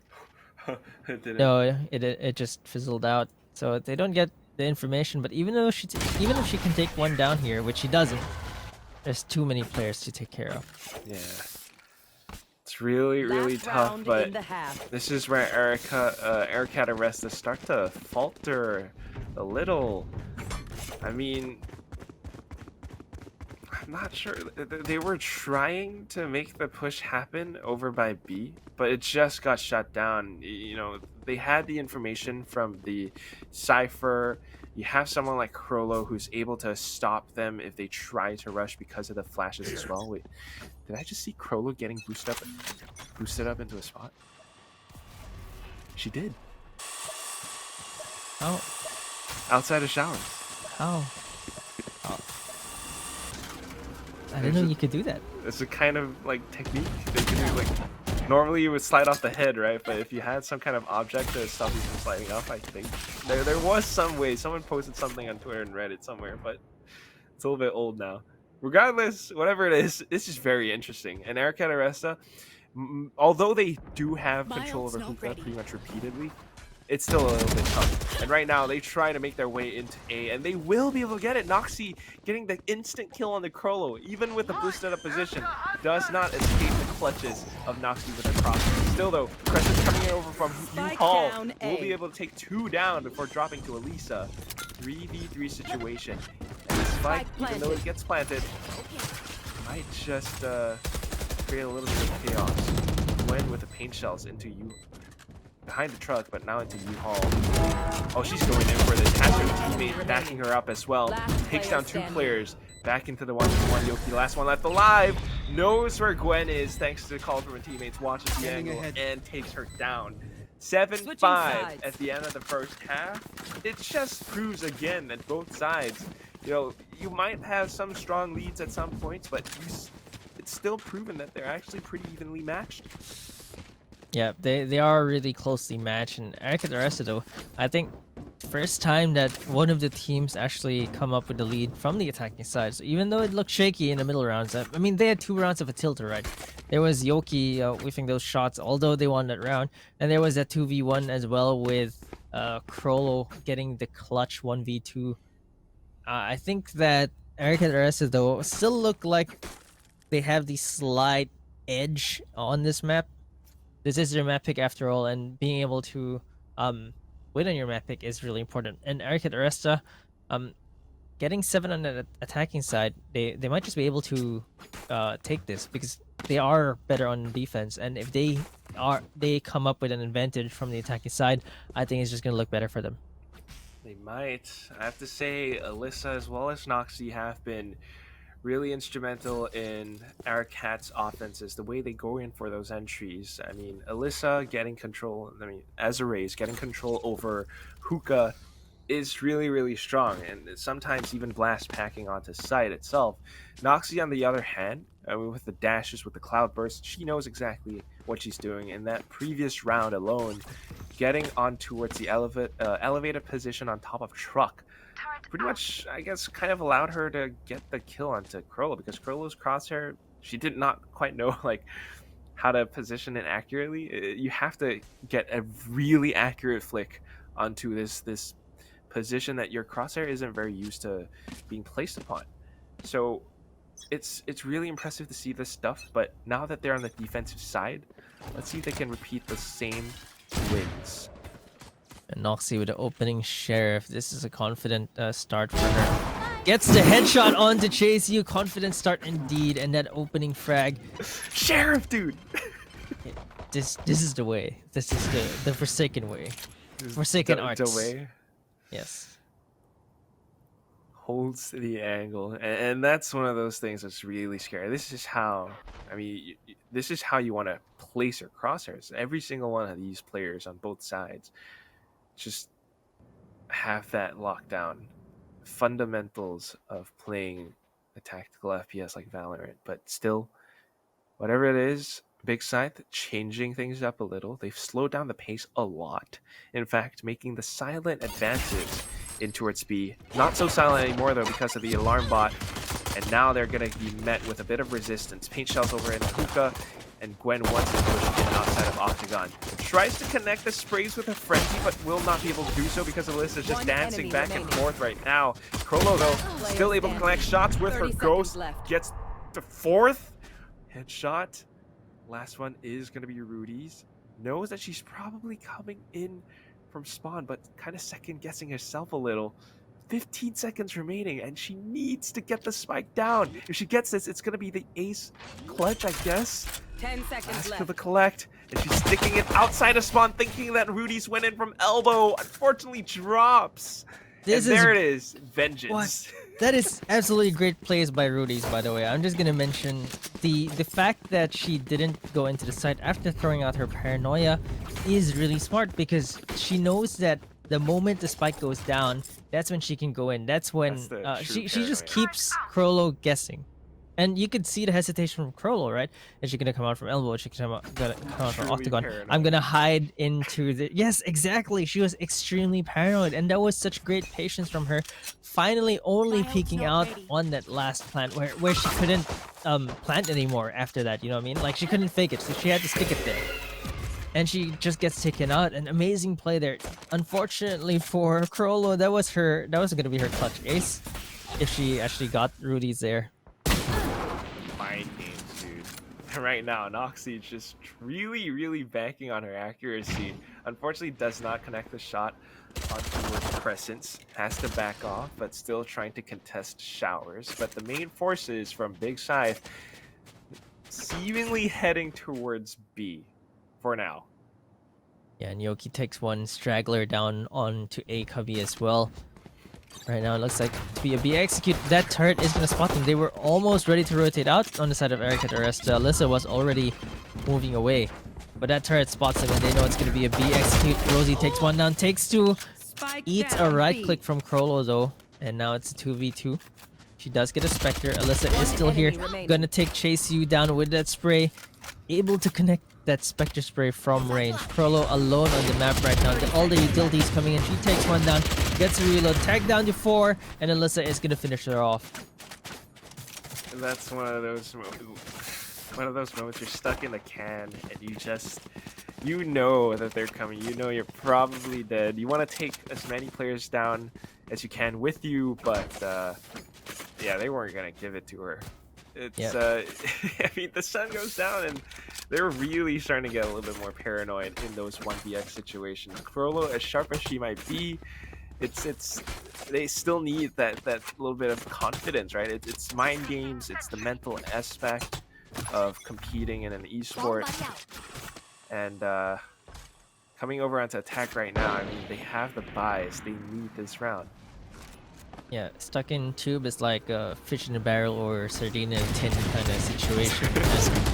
And being able to get that kill, at least a few kills, was her best option. My god.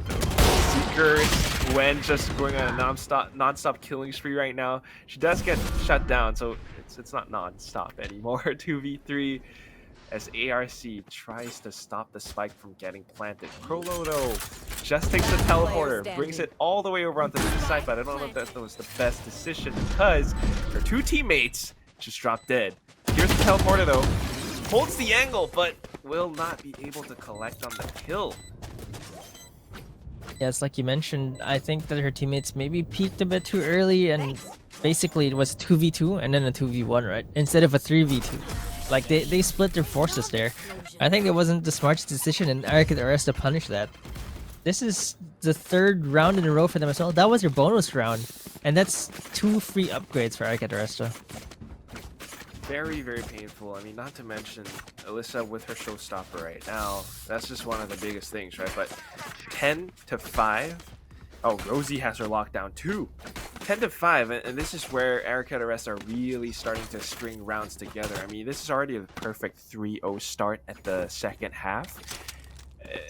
At this point, if you don't start stringing rounds together at a 5-10, it could really go sideways. I mean, 3 more rounds is all Aricat needs, and right now Noxie with the operator as well, locking down A short. Unless she's really blinded, I mean, she can still dash away. It's gonna be tough as nails for Big Scythe to gain the entry onto the A site. Going for the greedy repeat, does not connect the shot. Really feeling confident here, a bit too confident if I would say, but Noxie is able to retreat to safety. There are 4 members on Aricat.Aresta on that A side already. Lone Killjoy anchoring the B side, and they can defend this if they can just take those kills. Okay, fake Rudy's from the tag, gets a kill. Noxie and Alyssa get one apiece as well. The spike cannot go down yet, and they just get shot down. Chase you though was chasing Alyssa, gets that headshot, is able to tuck herself into lamps right now with a Vandal. This is very, very precarious. Yet Noxie's watching the angle, picks up the triple for herself in this round. And yeah, they might not have had the best buys coming into the round, but they still tried to make it costly. I mean, the utility did push Noxie away from her initial position, but the main thing is still the attacking side. It needs to be a lot stronger. They need to find a more concrete way of gaining control over sites. I mean, if they're not able to find the opening picks, how can they still push in? It's not safe. Yeah, it just looks very difficult for them. Like, they can't flush the Opera out, for example. They do have the flash, though. They need to use these utilities to get Noxie, to make sure that they punish her. There's the flash, there's the cam, there's the darts. This is exactly what they need, but they also need to move forward. Otherwise, this Op just stays her position.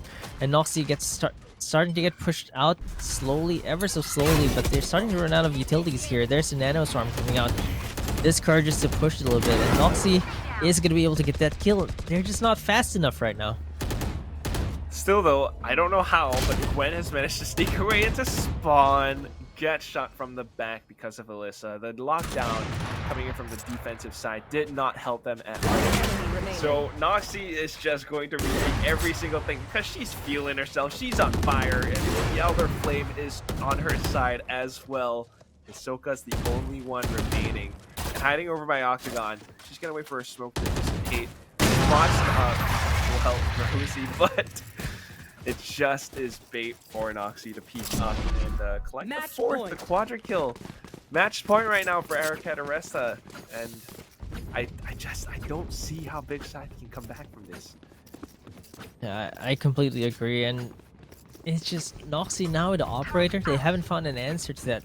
They're able to push her little by little, but not enough. Typically, with enough utility, you can flush out all the way to where an op becomes almost useless, right? You don't want that op to get that one kill, and it's looking difficult because look at this: 4 Spectres and a Phantom on Big Scythe, and there's a showstopper getting used. Nobody on A though, but this is a lot of information for Aricat.Aresta. They know that it's gonna be a B take, and she's gonna get caught though, not able to shoot the rocket, and Gwen swings out, takes down Alyssa. A little bit greedy there for the side of Aricat.Aresta, but still a 4v5. They still have the better guns. Yoki with a Vandal right now. Gets Crescents, gets taken down by the Shock Dart. Rosie goes for another trade. There's a showstopper being used from Gwen, but there's actually no one on defender spawn. Noxie with the Blade Storm cannot use her op right now because it's a bit too fast. Uses the 5 blades, does not take anyone down though. Has to resort to the op yet again. 2v1 right now, and they're actually on hookah. Switches to the Sheriff. Wait, what? Close range Sheriff? Decision making. Alright, Rudy's gets the trade though. 2v1 right now, and it's gonna be difficult for her. Has to jump down. Takes one, takes two. Fake Rudy's with a clutch, with the connection. Spray transfer, double headshot for her, and secures the round for Aricat.Aresta. 2-1. That's a flick and a half. And the sprays from the Phantom too. So easy conversion for this girl. And she closes this map out for her team. It was 13-5 on Icebox, if I'm not wrong. 13-5 again on Bind. They're looking really good. Yeah, they look really good right now. And their attacking side, again, once they polish it, once they get the flow going, and like I guess they were just warming up that first map, right? But once they actually got that down, once the duelists were going in and getting those kills, look at Noxie, look at Alyssa. Top of the scoreboard, not to mention Rosie as well. The top of Icebox on that Viper, but also held her own on the defensive side here. Rosie coming up with those kills, and every single member of Aricat.Aresta really pulling out the stops here. 13-5 right now, and Aricat.Aresta looked like a very different team from that game 1. Yeah, but still, I mean, it's so unfortunate. I think it has to be said there were so many rounds where Crollo from Big Scythe was almost able to bring a couple rounds back to her team. Unfortunately, it just slips away at the very final seconds. So they're the very final kills, and she's just not able to close it out for whatever reason. And it really is, I think, starting to affect the morale of the Big Scythe team. It's very unfortunate, but I mean, this is where they're fighting for their tournament lives now. I mean, it's not just tournament lives, but their spot in towards the FSL Elite, because if they don't win this, I think, because they're still in the upper brackets, they have one more tournament life. Yeah, they have one more tournament life. They get to go into the lower bracket, but you know, there are way more teams there, and it's not going to be an easy journey at all. So they need all the support they can get. Yeah, for sure. And one thing about Aricat.Aresta, we mentioned they're number 4 on circuit points, so they're definitely not a team to snooze on, and they're really showing why they're the number 4 team on circuit. But we're going to game number 4 after a short break. 2-1 right now in favor of Aricat.Aresta against Big Scythe. Don't go away. We'll be right back. And welcome back, folks. It is the VCT Game Changer Southeast Asia FSL Valorant Open Circuit. Well, we're in towards overtime now, and we just had the past 3 maps. It was a 2-1, and right now in the lead, it's going to be Aricat.Aresta over Big Scythe. 13-5 on Icebox, and then a 13-5 on Bind as well. Things are not boding too well for Big Scythe, and hopefully they can break this curse, because the next map, it is going to be split. It is their map pick after all, but we are your casters to bring you through all this action. Hey, I'm Quack, and alongside me is Key. What do you think? What do you think Split's going to be like? Honestly, judging from the attacking side from Big Scythe, I just think it's so difficult for them to get anything on attack, and attacking on split is even more difficult. So I wish they chose Breeze instead, where they could at least maybe resort to aim duels instead over and over again. But on split, you're facing Aricat.Aresta on defense, and one of the most notoriously defensive-sided map in Valorant, and I think it's just gonna be difficult. So if Big Scythe maybe if they have something in store. I mean, you just need a few strategies, right, to be able to get into the site, or maybe be able to take mid control. But I don't see Big Scythe being able to take this because their attacking side really leaves a bit much to be desired. They're not decisive enough, and Aricat.Aresta, they starting to look better and better after every game. All right, like game 3, they look game 3 and game 2 were 13-5, and even though game 2 we said it looked closer than the scoreline showed, Game 3 it was a bit different. Game 3 it really looks like they were in control. They had a few rounds stolen for them from Big Scythe, but other than that, Aricat.Aresta were a lot cleaner. Even on the attacking side, 7-5, and then defensive side, it was just a clean sweep from them. Truly clean. I mean, you got players like Noxy and Elissa just really going in for those entries. They're actually able to get them, first of all. And then second of all, on the defensive side, when you got players like Rosie, had all those different setups that they've got, it became a lot tougher for Big Scythe, who, again, on the attacking side, just not as strong for whatever reason. Um, it, it, it became a lot tougher. I mean, they were just able to close that out 13-5. But next map, I think I wear my expressions on my face. You can see that I'm kind of nervous. I'm kind of scared for Big Scythe right now because, again, just to remind everyone, this is a best of 5 and we are in the upper bracket semifinals right now. There's not going to be a grand final because all we're looking for in this open overtime are the top 3 teams, because those are the ones who get to qualify for FSL Elite, the biggest FSL tournament at the end of October, with a 25,000 US dollar prize pool. So if Big Scythe loses on this, they lose their chance. I mean, they're not out of the tournament, but they will be sent into the lower brackets where there are just so many more teams that they have to deal with just to fight for that chance again to qualify for FSL Elite. So Aricat.Aresta right now really, really on the cusp of getting that slot. Still though, it is going to be it's going to be split, and because this is Big Scythe's map pick, they will not be able to choose the site that they want to start on. And Aricat.Aresta, of course, they're going to pick defense. So Big Scythe on the attack. Hopefully this time it can be different, but let's see what happens, Key. Yeah, this time around, it's actually Noxy on this guys. Aricat.Aresta are the ones pulling out a hard flash, and I like this from Big. There's the Reyna coming out, and I really think that Lear with the paranoia is going to help them get into the sites. But if you're going attack and you're Big Scythe, you really need those tools to get in. I feel like this may not be enough if they're going to go for the double sentinel, and they are going for the Sage plus the Killjoy, which is amazing on Choose defense. your agent. But on attack, I really hope that they can make this lineup work, because otherwise, Aricat.Aresta are just gonna run away with this game. I certainly hope so, but I do think that this might be a little bit different. So just a little bit of context for those folks watching at home. This is not the first time that Aricat.Aresta and Big Scythe have played together against each other before. The last time they did this was on Open 6, just last week, actually. They played in the quarterfinals, the very first rounds. And in that best of 3, the second map, Aricat.Aresta actually won 13-4 on this very map itself. But the only thing is, even though Big Scythe also started on the attack on that map, and then they only won 4 rounds, they actually had a different Asian composition. Cece, or I guess right now it's Hisoka, she was on an Astra. This time it's Crescent's on the Omen, so maybe they're a little bit more comfortable with this setup. Maybe Crescent's prefers to be the controller player, and then the rest of the team can do their thing and play around that. Might be different this time, but then again, we're just gonna have to see how this plays out. Turn out.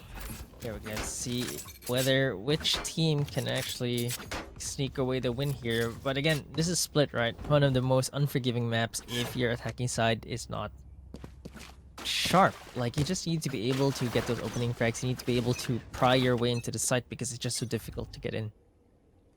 It is true, Blinded. but To start things off, just a little bit of information gathering from Aricat.Aresta right now. The Hawk goes out over onto mid.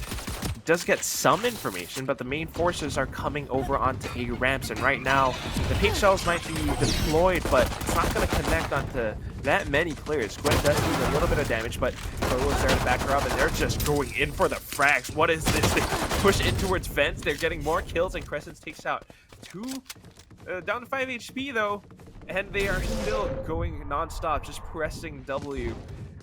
Might be able to get their way onto the B side, but do they know that there are players coming in back against them up from heaven? I think they do, because they hear the stage will be broken down, but how long can they stay alive for? Krillo is down to 5 HP, I gotta remind you. Well, Yeah. Crescents. 5 HP, no Sage heal yet, but Hisoka takes Rosie down. Quick headshot there. Rudy's has to get the first kill off first, but she only does have a classic here. Might be difficult, but maybe a right click will help. Alright, takes Hisoka down, gets caught healing, but Crescent is there. Got topped up there from the heal, 65 HP now. And she gets headshot from the frenzy.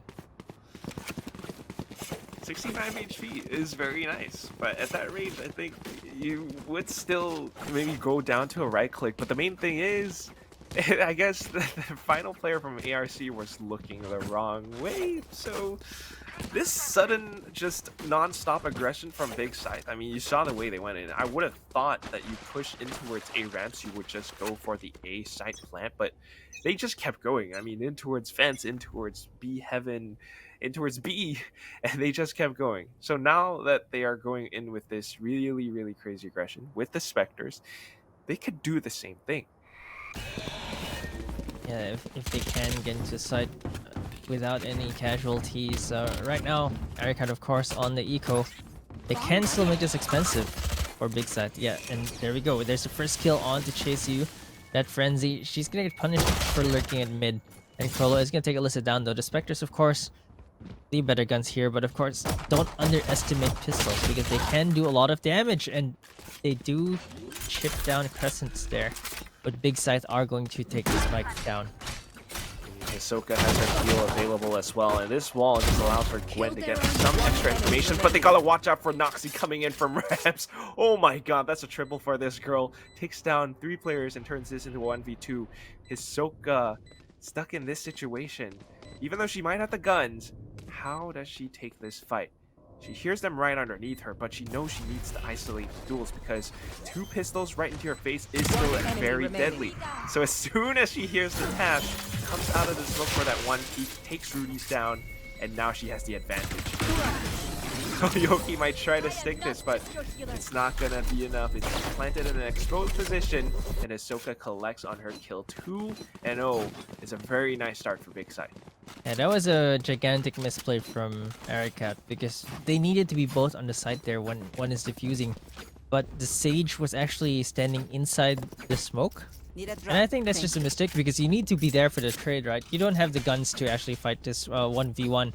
And if she was gonna stick it, if the Omen was gonna stick the defuse, someone needs to be there for the refrag. And they didn't play that that well. Someone was waiting in the smoke instead. I think that if they just played off each other, they could have gotten that round.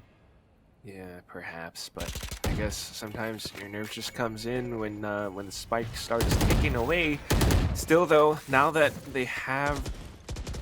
Oh, Big Scythe actually upgraded their weapons because a couple of players were, I guess, murdered. 4 members. Yeah. Murdered. Oh, yeah, 4 members, that's right. Still though, full eyes on the ARC side as well. They know there's a bit of presence in towards mail room, so they're watching the angle, but Hisoka actually, well, not Hisoka, the Sage player from ARC backing off a little bit early. No walls available as well, and I don't know, this kind of gives Big Scythe a lot of options. I mean, they can push up and outside of ropes in towards A heaven. They could just regress into B main, and that's certainly what they're trying to do right now, but with a bit of a crossfire, if ARC can actually just stay patient and hiding from B main, allow them to walk in, it would be the perfect crossfire setup, but unfortunately, player dropped too early. Yoki was able to take down a couple 30 more seconds left. as they tried to make their way in, but I think numbers advantage, of course, still granted over on the Big Scythe. And Ahsoka right now with the res onto Krollo is just even better. One player remaining on the side of ARC, and that's Alyssa coming in from spawn. They see this. It's all too clear. So, perfect start for Big Scythe. 2 rounds plus the bonus. Yeah, they get the bonus. They get to upgrade whoever didn't get to upgrade in the bonus. 3-0, great start on the attacking side, and Aricat.Aresta not finding the stops that I expected them to get here. I have to agree. It's very different from what we saw from the last map, not to mention the last time that they actually played. I gotta remind everyone that it was a 13-4 the last time that these two teams played against each other. And in that map, in that 13-4, Big Scythe won the first 2 rounds, but then they lost heavily after those 2 initial wins. It was a 10-2 at the end of the first half. This time around, it's shaping up to be extremely different. Still, though, for now, it's been stopped, the aggression coming into the main. But regardless, just a bit of a hold, and Crescents will be able to take Yoki down. Off of this, they have mid control. They have the option to push into so many different spots. But take a look at your mini-map. Killjoy pushing in towards sewers right now just gives them a lot of information. But despite the information, I don't think ARC will be able to do all that much. But I say that, Rudy's just chase you down. They might be able to pick up the rifle. Yeah, they're going into the side using these rifles to get in though. Noxie gets taken out by Big Crescent's 4v2 right now, but Rudy's the rifle that you mentioned is going to make it difficult for them. Krollo gets taken down, but Rosie is alone here with a frenzy. Creeps around the wall, does not check rafters in time. Crescent takes her down, and clean 4-0 start for Big Scythe. 4-0, I guess to be expected after the 3-0 because of the economy. But now this is where Aricat.Aresta needs to stand their ground. I mean, if they don't want to turn this into an 0-5, that's just going to crumple their economy even further. They might have a nice little round loss bonus right now, but I don't know how long how good that's going to last for. Full buys this time, and they need to make it count. Different setups as well. I mean, they got the Killjoy watching B alone. This time it's going to be an 8 hit, and they're certainly aware of this, but the paint shells will only stave off the aggression for a couple more seconds. Alyssa, though, who bought in towards it, it does go off, but unfortunately doesn't do all that much damage. Trades happening right now with the firefight over by Rams, and Big Scythe are still adamant on pushing past this, but with all that utility, it's just an easy spray through this little valley of death for Aricat.Aresta. So they pick up the 1 round, 1-4. Yeah, just the break that they need and being able to get that defensive stop. This game is all about confidence as well, right? So if they go deeper into that hole, even though it's a 0-6 and they come back to a 6-6, being able to stop this streak from Big Scythe is really important. But Big Scythe, of course, is going 0-4, has a big economy in their backs, able to full buy again this round. Bomb buddy out. And that's the thing that Aricat.Aresta has to watch out for. They know that Big Scythe has everything they need at their disposal, not to mention possible ultimates being built up as well. So, this juncture, Crescent's no towards mid, and Yoki wants to maybe stop it for a second. Jumping back up and forth from her wall, she might just be able to use this elevated position to find a pick before falling back completely. Yeah, Noxie is there as well to kind of spot if they want to go to heaven. She does have the Seekers as well though, so she might want to use it. Not too sure. There's some shots going onto that wall, I believe. There is an opening already in one of the panels. Crescent is there. Oh, gets the transfer onto Rosie. It's a headshot. Crescent's down to 6 HP. And it looks like they are still going to B. Alyssa though takes Krollo down. The spike is all the way onto B. Noxie gets one of her own as well. So it's out to 4v3. I think they should sense that something is up. There's no one actually going in on A. Wait, what the heck? What? They sense that something is up. The lockdown was 30 seconds deployed left. towards B, but look at what the Killjoy player from Big Scythe is doing. Rotating back towards mid and in towards A. The Seekers might have just given it up. The jig is up, and Aricat.Aresta have a good chance at stopping the plant from coming in. you only got 15 seconds left, and they're still stuck over by Heaven. Last player Spike getting standing. dropped as well right now, and all that's left is none other than Hisoka. Coming back around from screen. There's nothing much that she can do at this point other than collect a few more kills. Yeah, scalped one there, but Aricat.Aresta are finally getting the rounds in 2-4 right now, and they're starting to look good. Not too It's bad. starting to look better. I mean, it was a good read. I think Noxy with the Seekers was really just able to change things towards the end of that round.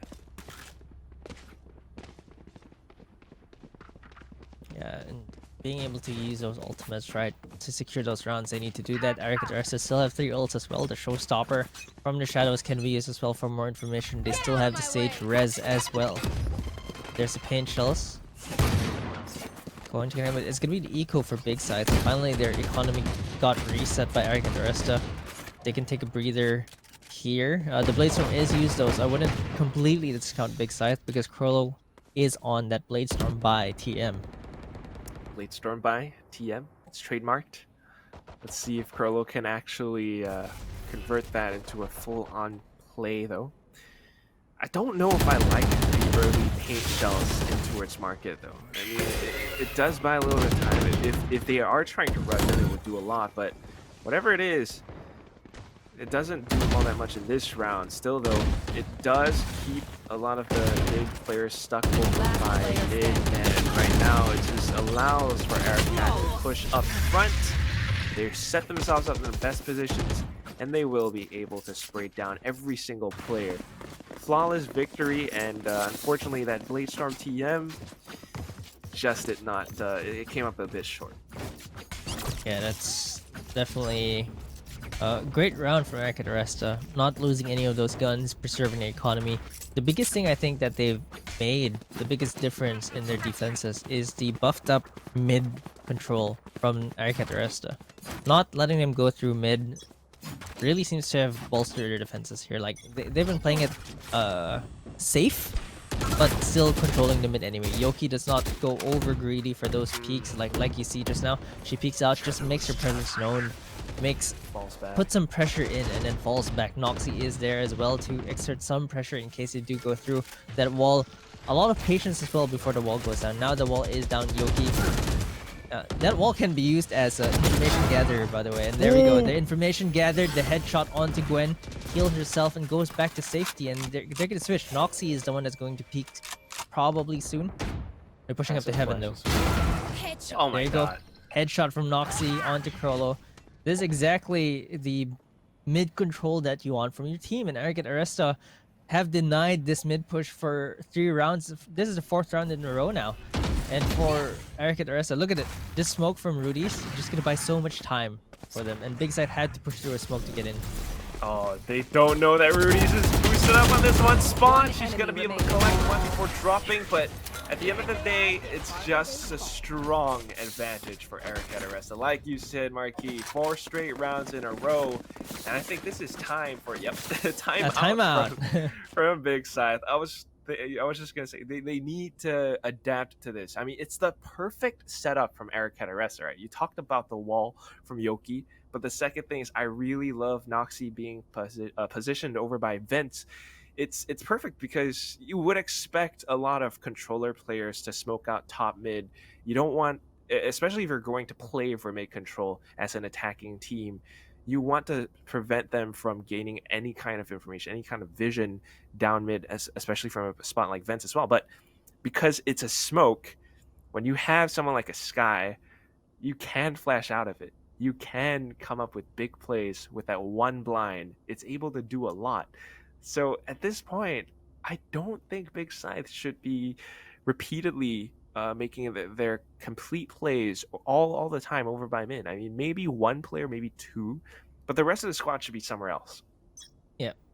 Or if they want to do that, they have to fully commit, because right now they're trying to look for the trade slowly. And I think that just gives too much room for Aricat.Aresta to find these openings in their attack, because if they go faster, if they all flush into mailroom and open the wall up right away, use the paint shells to clear out anyone who's in the vents, I think that would be more decisive, allow them more control over B Heaven right away. But the fact that they're going slow allows Aricat.Aresta to peek in one by one and punish them. There's paint shells doing some damage onto Gwen. And Big Scythe are on another eco yet again. Another eco. They are kind of switching things up though for Aricat.Aresta. I mean, earlier on was okay. Well, Noxie's back into its vents now. She hears the sheriffs being sounded off, so they're just preparing for the resistance in towards mid. At this point, I mean, Big Scythe with the sheriffs, they might be able to hold these long range angles. They might be able to come up with a couple of picks, but at the end of the day, playing the objective, you still need to find a way into its site. Just a little bit further information for ARC at this point, but take a look at your mini-map. Big Scythe headed towards A ramps. Yeah, they can take the side. Only a lone killjoy defending. Yoki takes Hisoka down though at mid. There's another player at mid actually rotating here. There's the flash coming out. I don't know if she got a notification there. Noxie, he's gonna go to yeah, he's gonna go find Chase You. Rosie and Alyssa take one piece apiece, and Big Crescent is gonna take one out before eventually falling. But Aricat.Aresta really beating up this defense. It was an eco round for Big Scythe, but they are looking so much better on Aricat.Aresta's side. They seem to have figured Big Scythe's offense out. They certainly have. I mean, mid is, I think it's out of the question for Big Scythe right now. You got the early paint shells from Ray's player, and then I just, they need some kind of change. You know, we talked about 1-piece, 2-piece, like 4-piece chicken. Yep. And Aricat.Aresta are just continuing with this. Noxie now, though, just going for that little bit of information. They're kind of trying to one-up and see if Big Scythe are actually making adaptations. And off that one hawk, I think they're able to read this.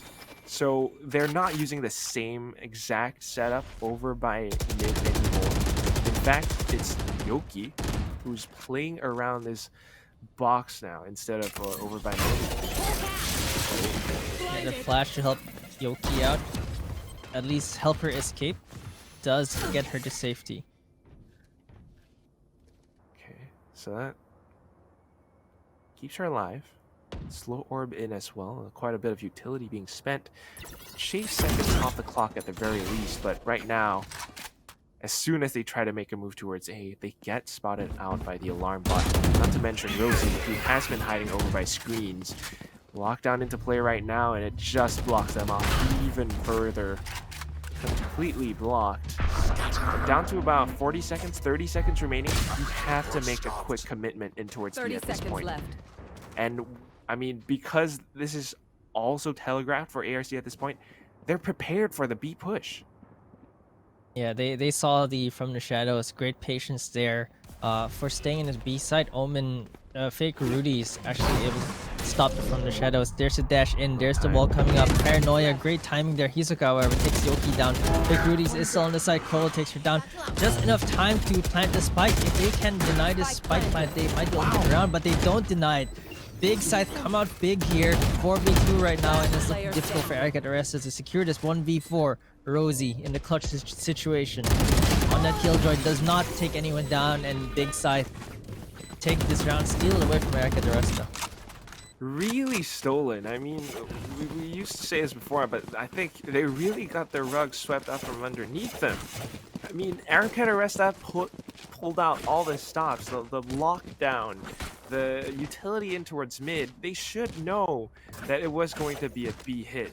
And it was, I think, up to Rudy's, maybe, a couple players from Heaven as well, to stop that push from coming in. But unfortunately, they lost the duels, and that allowed for Big Scythe to push in safely. Once they gained control, they got the spike down. It was pretty much their game from there on out. Still, though, this is 5-5 right now. And both teams want that spot in FSL Elite. They're not giving up. This is very close. And let's see what Big Scythe has in store. A little bit of a jiggle, and Noxie just gets taken out. Operator gone. They have control over ramps. They have control over site. I don't know how ARC can retake this, even though it's a 4v5. That was super greedy Noxy there, even though she knew that there were people there already. Spike Rosie down gets A. taken down, but Alyssa, they press it down. 3v4 now, but Yoki gets taken down, so no more res on the defending side. And Big Scythe are taking control over this round. And Gwen with a spike puts it down. They still have the res on the attackers as well. Alyssa just peeks away. Chase You is still there. You should know this, but the timing gets dinged through the wall. 4 HP left on Alyssa. Let's take one down. And Rudy's unfortunately does not take anyone else down. Frollo is there for the kill, and Big Scythe, I think that timeout really helped them. Huge. Last round before the We switch. kept talking about mid. This time, we don't see them heading towards mid anymore. It's just a complete commitment towards the site. Slow and steady. They anticipate someone positioned over by ramps. You know, definitely someone over by like maybe screens, maybe site itself. Killjoy has been over by A repeatedly now. So they're actually reading the situation perfectly because they're able to take down a player over by ramps. They're able to take the duels pretty easily in towards the A side itself. They get the spike planted, and it's working out beautifully. But here we go. It is the last round of the first half, and ARC don't quite have the best buys that they want. We do see a Guardian in the hands of, I think, Yoki. So they got to be a lot more careful. I don't think the mid hold is what they want to go off of. Maybe just wall up and then immediately rotate to another site to back things up. If they get information on the B right now, that would be the best thing in the world. But they're playing it really safe, and they're not quite sure where Big Scythe want to attack. Yeah, it looks like Blinded. they got shook a bit by those past 2 rounds. They had to shuffle things around a bit too much, and they don't look very comfortable at this point. Great read there, though. Great wall from side of Aricat.Aresta. They do buy a bit more time, but the spike is already all the way onto a big Prolo with the execute. Dashes into the side. The rest of her team can't get in yet, though. Rosie is going to take her down with a headshot. Gwen with the Empress is going to take Rosie down. Is able to heal back to full. Uses dismiss as well. Alyssa, though, takes Chase You down. And it's looking very chaotic everywhere right now. Crescent is going to take 30 Noxy down. seconds 3v3 right now. Defenders still have a res. Attackers also have a res. You will not. Can they actually pull it off, though? Big is going to be the one to get their first res, but Rudy's and Yoki right now just pushing in, actually able to commit and take every player down. It's all up to Crescent, who was in a deep lurk in towards mid. Up over by Heaven, does not hear the spike getting tapped, and unfortunately drops the Yoki's Guardian. 6-6 is the score at the end of the first half. Yeah, and the map lives up to its name. 6-6. Great split there, and great attacking side for Big Scythe, though. I really expected way more from Aricat.Aresta there. I was expecting an 8-4 at the very least on the defending side. And Big Scythe really pulling those rounds together. Getting an even split on the first half, I think, is really good for them. Completely different from the last time they played together. I mean, once they recognize that, okay, mid is going to be a little bit more difficult for us to hit, why not just execute onto A? I mean, it's worked out for them, and they actually make it work. So it's beautiful that they've gotten it back to a 6-6. It's a full-on reset, but let's see how Aricat performs on the attack. Rosie just starting things off with an instant headshot. This might bait out the rotations on towards B, but they're still hell-bent on pushing up on towards mid, and that's where they get met with Corollo. Another sharp fragger My from ult's Big not Scythe. ready. It's looking really scary. Both teams, I can't tell where this is going anymore, or this game is going anymore, because right now, Aricat.Aresta on the attacking side. Let's see if they can actually get this. There's the wall coming up. They actually take Chase You down before the wall goes up as well, so that's a big bonus for them. And Aricat.Aresta have control over the site. They also have a lurker going up sewers, so I think they might be able to catch the Big Scythe defenders onto Heaven here. Look at Crow Man. just squatting over the wall there. No! Alyssa takes her down with a frenzy. That's amazing. Off that tiny little gap. Gwen, though, over by ramps, able to come back around, does take the headshot, but Yoki will make it a trade. So now with a little bit of information, I don't know, Hisoka only has the classic, swaps onto her teammate's classic, but still not able to land the shots on towards Yoki's player model. So 7-6, Aricat.Aresta take the pistol round. I want to talk about the classic. You know, like the name of the gun is just so good. Why? Because You know, you get red click by classic, and you go like, "Yep, that's a classic. That's a class. That's a classic." And then if it misses from range, that's a classic. It's a classic, you know? Like that's just how It's the a gun works. classic. It's actually the best shotgun in the game, by the way. It's a classic. It's a classic. Let's see if we can get a couple more classic. Oh, it's a kills, though, 5 because- stack on B for Big Scythe. Oh yeah. They might not be expecting this. There's the wall coming up. There's a classic. Of course, being a classic. Rosie, Mo's 2 down. Alyssa, Mo's 1 down as well. They should know that something is up here. Crescent takes 1. Rudy takes Crescent down. All up to Gwen right now. With that frenzy, gets a kill. Oh. Makes it expensive for Aricat.Aresta, but that 5 stack didn't really pan out for them. Still, this is one of those rare times that you actually see the gamble pay off. They gambled on B, they guessed it right, and you get to see this full 5v5 clash, but I think because of the utilities, because of the firepower that Aricat.Aresta had, it just didn't quite go in Big Scythe's way. I mean, they had the frenzies, they had the classics, but Aricat.Aresta had the Sage Walls and they had the Spectres. Yeah, they were ready for that. They reacted fast enough. That Sage Roll really helped spoil the party, because it meant that all 4 members couldn't just shoot through. They broke one panel and they all just couldn't shoot through, and the Spectres were just too good. At the moment they figured out what was going on, it was already too late for Big Scythe to catch them by surprise. Still though, I mean, now they're going to be able to full buy, but Aricat.Aresta are just taking the pedal to the metal already onto the A side, and there isn't a single player there to stop them. So they get the spike down in the best possible position right now, and Noxie holding the off angle will be able to take at least 1. She gets it, makes it a trade, and Alyssa finds yet another. Picks up the Phantom, and she's going for the full-on plays, the full big flank, or maybe just wrap around from Sewers. But Crescent wants to make this painful, goes all the way in, a quick rotation hit from Heaven, takes, he's down. Soka making it a trade, of course. It's all up to Alyssa right now, who made it all the way from Sewers, but 140. by getting diffused, she actually got the headshot. Managed to get it halfway. And Chase just steps off of it, tries to go in for the kill right now, and she gets it, thankfully. If she missed that shot, that would be the worst thing. But there we have it, 8-7. Standard start for the second half. That wasn't... It was almost a win there. That was great thinking from the Rays. They're going all the way around, but unfortunately that last play, throwing the grenade, means that she can get her gun out in time. And great peek there from... I believe it was it Ro? No, who is the killjoy on Big Scythe? Chase you, yes. Chase you, Time for great decision making there to peek out as the paintballs were coming down, because she knows that the gun will be down. Alyssa's gun wouldn't be up, and she was able to get that kill. But for Big Scythe, that was an expensive round. That was their buy round, and they lost 4 members there. So for Aricat.Aresta, they have a full buy this round, and they're gonna feel good about this. I feel pretty good about what Big Scythe has too, though. I mean, look at this crossfire setup in towards B Garage. Lockdown might actually be able to detain 2 players if they don't push into her right now. They're thinking about it. A Sage Orb does make it a little bit easier, but unfortunately does not land anywhere near Rosie's feet, and her teammates instantly come back in to back this up. Still though, the 2 players coming up from mid will get met with a crossfire from the Big Scythe player, so it comes down to the 2v3. They might be able to get the spike down from B, but can they actually hold the site? Yeah, 2v3, they have the positions, they have the angles, but they're not that healthy anymore. Aricat.Aresta really need to land these shots to even things out first.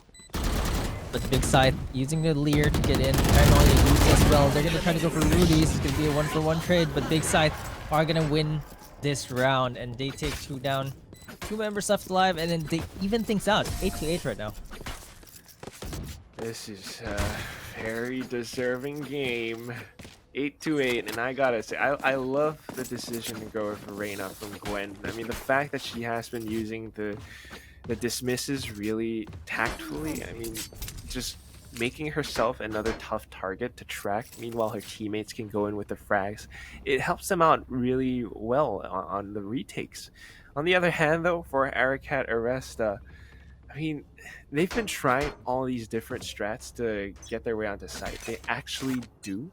But the thing is, once they get it, they lose way too many players in the process. And 2v3 retakes is a little bit tough for them to hold, even with the positions that they wanted. So right now, with an eco, slowly making their way up A, the spike dropped over the back of spawn towards A. I don't know if they can actually get the spike down on a single site. Yeah, Blade Storm also being used from Big Scythe. I think they just really want all the stops here. Rosie though takes Gwen down. They actually bought a Spectre here. Krolo's still hiding in that smoke. Not able to get anything out yet, but Hisoka is here to help out as well. There's a Spectre being effective. Knife to the head on Rudy's. Alyssa though is able to take a Phantom, and it's gonna look a bit scary if she can't get these kills. But Chase You is gonna take 2 of her teammates down, and now she's gonna have to play this 1v4. And the Seekers also were committed. Unfortunately, Aricat.Aresta not being able to use those Seekers to their advantage. So in a 1v4, Alyssa got A heaven.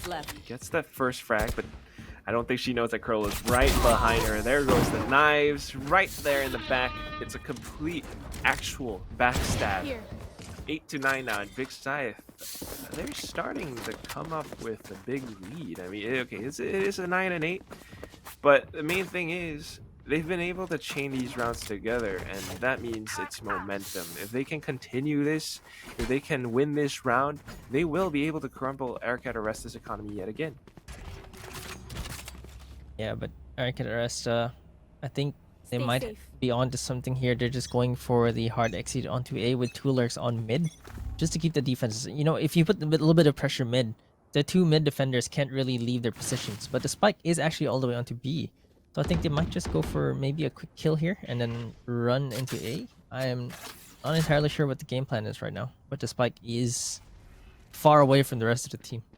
That's the thing, I'm just as confused as you are. They got control over A right now because there isn't a single player on site to stop this, but the spike is not with them.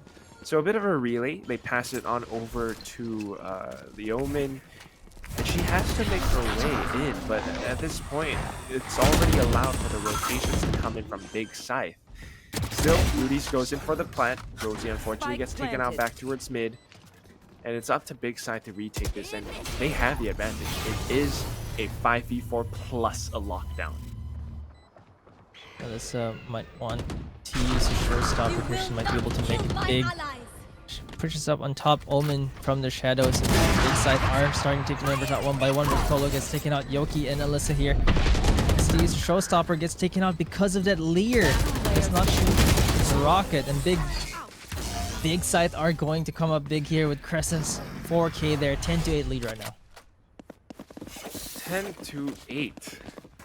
I mean, they're reacting appropriately to everything that Aricat.Aresta tries to throw at them. I mean, Aricat, even in that round alone, it looks, I hate to say it, but shaky. You know, it seems like they don't quite have a clear game plan of what they want to do, and that hurts them in the process, right? They're not as sure of themselves, leaving their spike behind, having so many players, and then the moment they step on the A, it's like, oh, hey, it's clear, let's come over now. But once they get the spike down, it's a little bit all too late.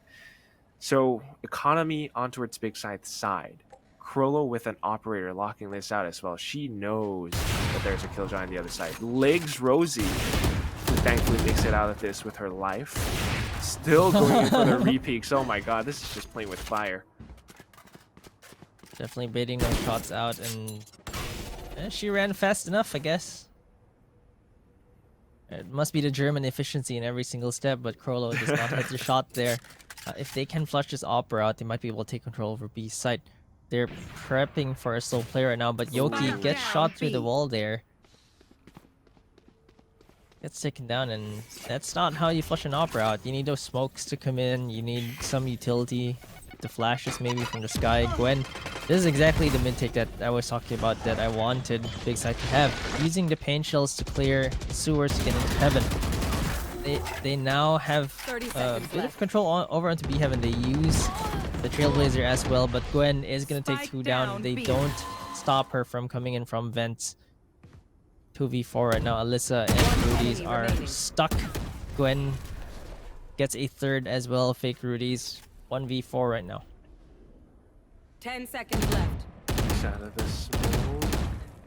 I'm not sure if she's like right around the edge. Not sure if her barrel is peeking out, but Gwen certainly smells something, and she will be able to pick up on her quad kill. 11-8, and at this point, Marquis, I gotta say it's looking like a Big Scythe map. Yeah, looks like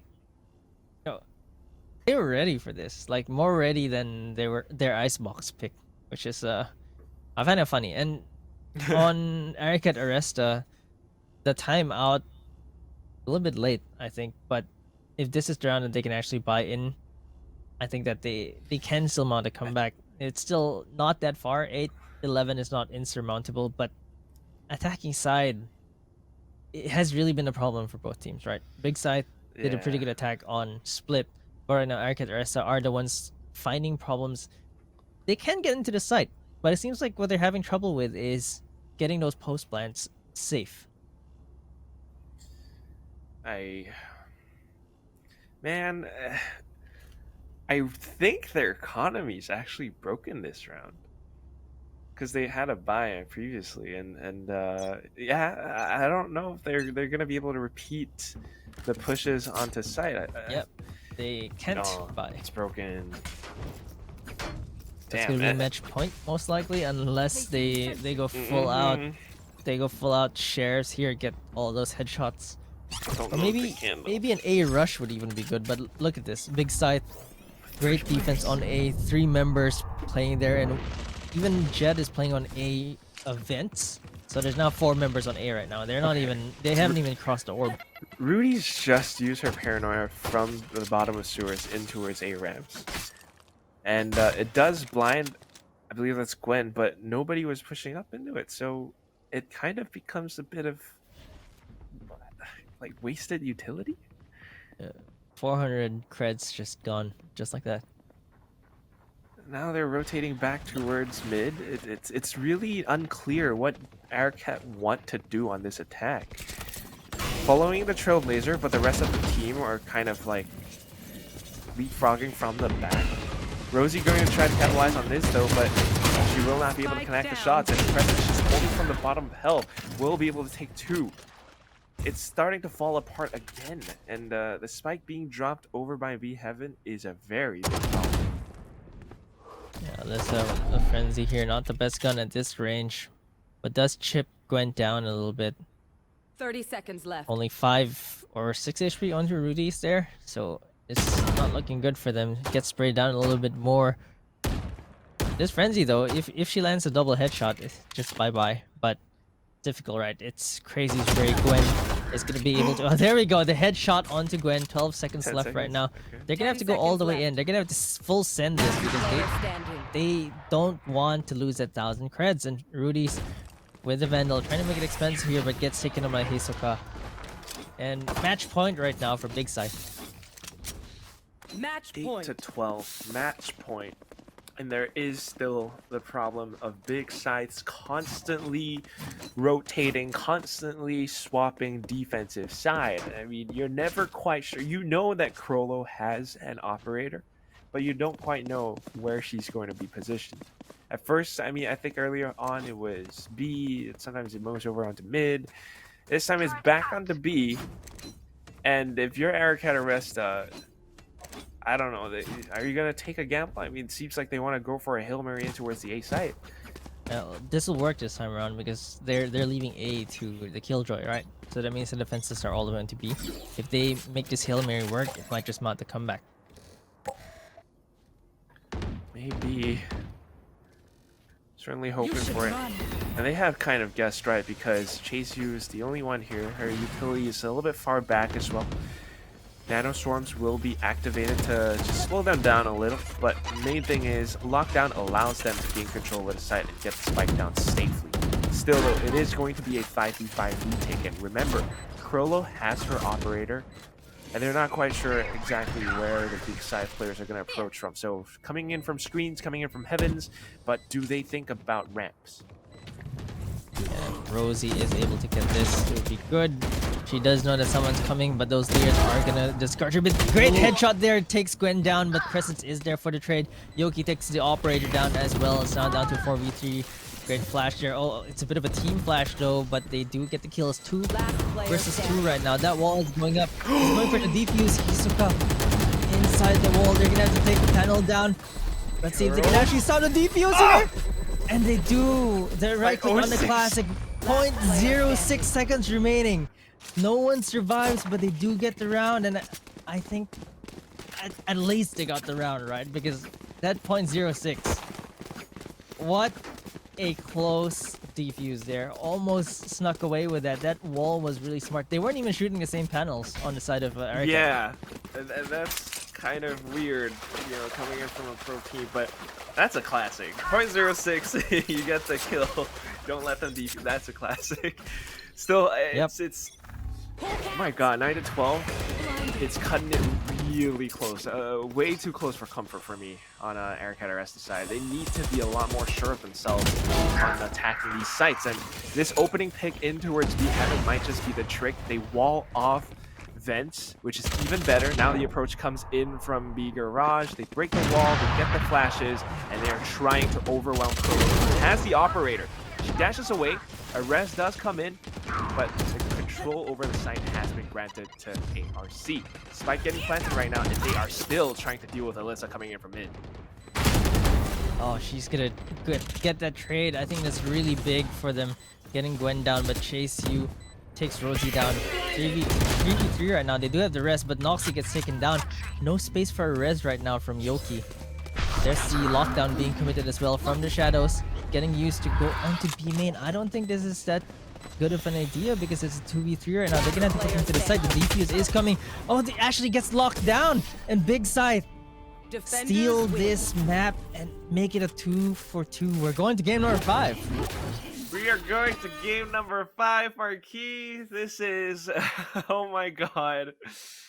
Aricat.Aresta just things are gonna fall apart. I mean, the push looked good, but the one thing that I forgot to account for, and maybe the players also forgot to account for, is the fact that Big Scythe winning that many rounds in a row, getting that many kills, they had their ultimates ready, and Chase U with the lockdown just created a whole host of problems for Aricat.Aresta in the post plant. So once again, it's the attacking side. It starts to falter, but this time it's Big Scythe's attacking side that looks so much better on towards the first half. So that's gonna be that. It's 13 to. Man, I forgot the score. It's just right there. 10, I believe. Around there, 9. but yes, that's split. Next map, it's Breeze. It's Breeze. We're finally going to the beach, and I'm really excited because this series is definitely delivering, and both teams want to qualify right now. You mentioned the lower bracket is filled with the other teams, and you don't want to have to go through the lower bracket, fight two more teams to qualify. It's just very difficult, and you want to qualify right now, and you could tell that Big Scythe are hungry, and at the same time, Aricat.Aresta, they're also hungry. They also want this, but in split, they just had a bit of a difficult time on the attacking side. I have to agree. I mean, there were just, a couple of rounds. The spike was dropped, and they didn't have a clear plan. And I think that's one of the things that they weren't quite sure what they wanted to do. You have that little bit of self-doubt, and it really, really starts to fester in their minds. So hopefully, moving on to the next map, after this short break, they should be able to be rested up. They should be able to be they should be more prepared coming into Breeze. It is, well, I guess not really their map pick, but it's, the final map that they've got. So that's going to be that. But for now, again, huge shout outs to our sponsors, Intel, as well as our media partners, Yahoo. If not for them, we wouldn't be able to do this. But thank you everyone for watching for now. We still have the final map to decide which is the first team that gets qualified to FSL Elite. We're going to find out who that is right after this break. And here we are now. Welcome back, folks, to the VCT Game Changers Southeast Asia FSL Open Overtime. One of these teams will be able to qualify for FSL Elite after this game. It's a best of 5, and we're into the very final map. It's gonna be Breeze, and it's gonna be Big Scythe versus Aricat.Aresta. It's me, your host. I mean, your caster. Hey, I'm Quack, and alongside it's gonna be Key. I don't know what to expect, Key, because we talked about how shaky both teams can be on attack sometimes, but how do you think that's gonna play out on a map like Breeze? I think for Breeze, there's a little bit more room for the attackers because of how big the map is. So it's all going to come down to the aim duels here. I feel like for both teams, the executes just aren't really affecting how they actually take the sites, but more on who gets the opening frags, who wins the opening duels, and that really sets the tone for both teams. And on the attacking side, you need as many rounds as you can get because right now we've seen that whoever does better on attack just wins the game. You have to agree. I mean, it's what we saw in the last 2-3 maps now. And, you know, it is a 2-2 for the time being, but this is a map that I really don't know what to expect because before, during the break, I took a quick look at the stat sheet that we have. I took a look at the brackets from the past opens, but I can't find a single game where either of these teams actually played on Breeze. So I don't know. They banned. Well, actually, Haven. I think it was Big Scythe banned Haven, and that leaves us with Breeze. So what's gonna happen here? Who do you think is sharper? I mean, if it really does come down to the aim duels, then you know I have to think whichever team is a little bit sharper with their mechanical skill, with their gun skill, is gonna come out on top. I think Eric's just a bit sharper on the gunplay. So I think that they might have the advantage coming in here. The fact that Breeze is the 5th bet means neither team wanted to pick it, and it wasn't the one banned. So it's the second The least favorite map.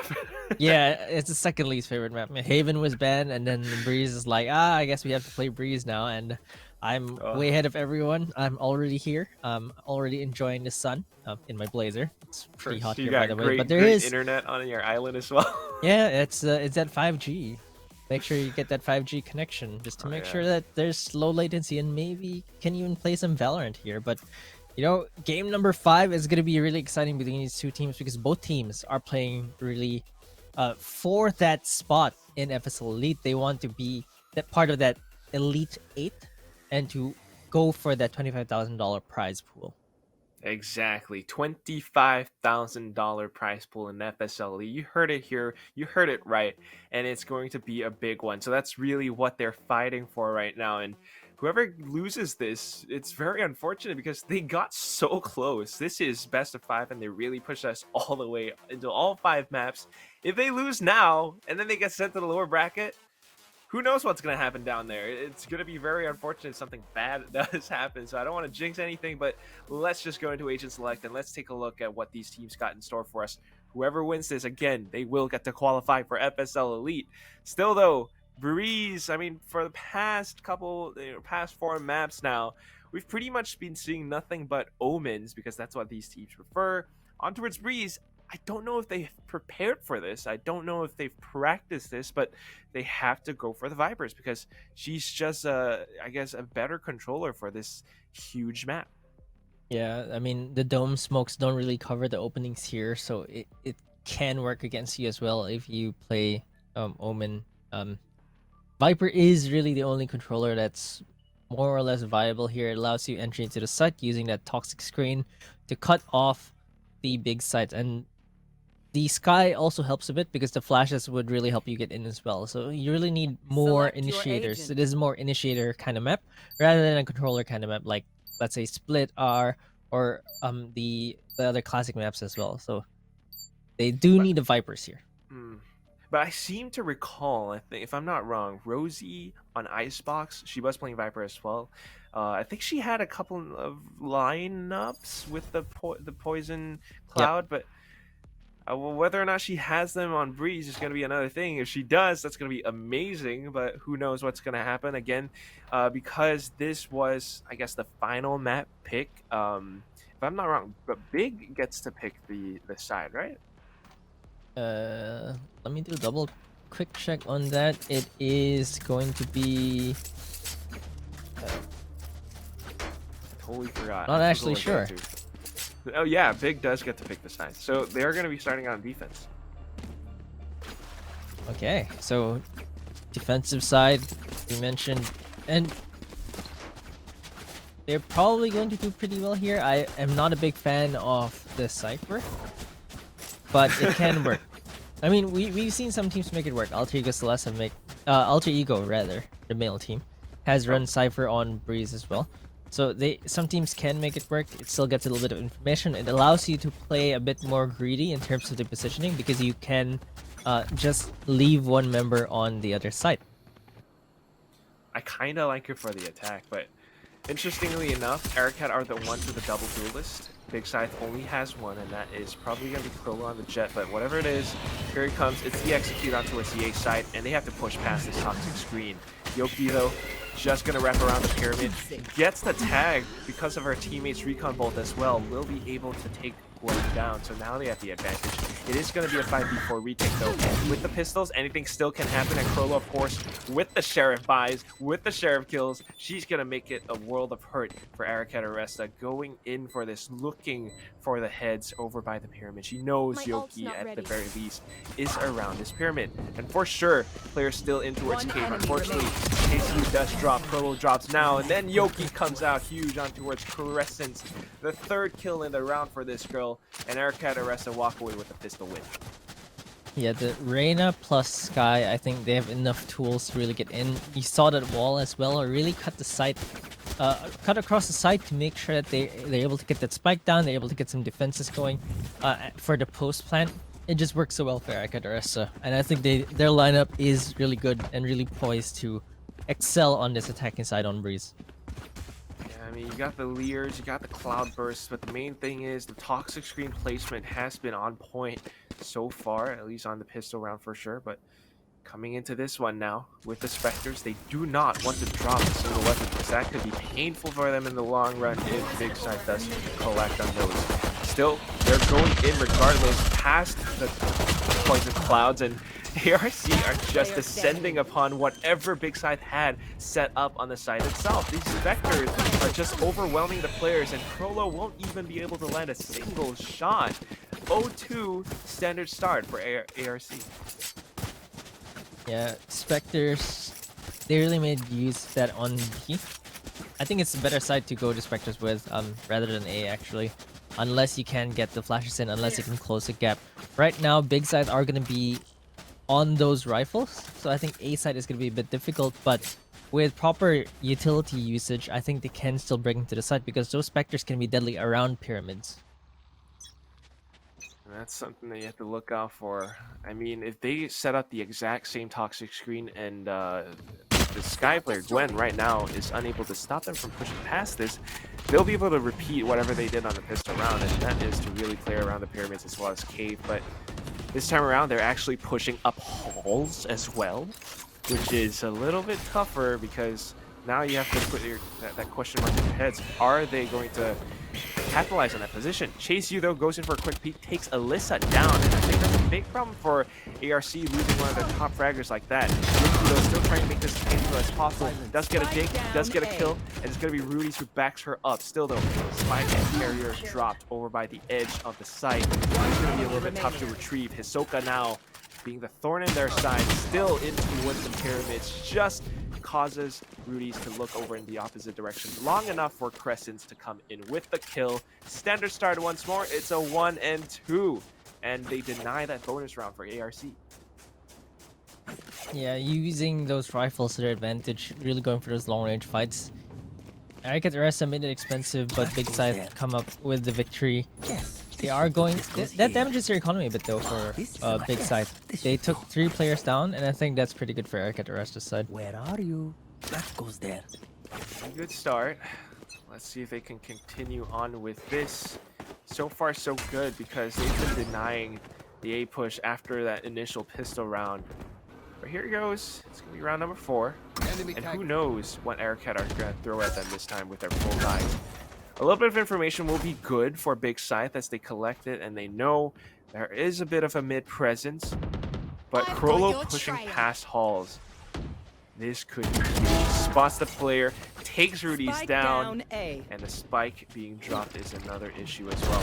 Still though, ARC seem adamant on pushing into B. Have to be careful though. Getting kills left and right here. It's a 1-for-1 trade right now. And for Aricat.Aresta, just looking difficult for them to get into the sidestep. Ping onto Yogi. Crescent is going to be there to take Alyssa down as well. The neural theft is going to be used. Spots two members, they know where they are. Empress is going to be committed. Noxy is going to take Crescents down. Yogi, though, wants to really aggress here.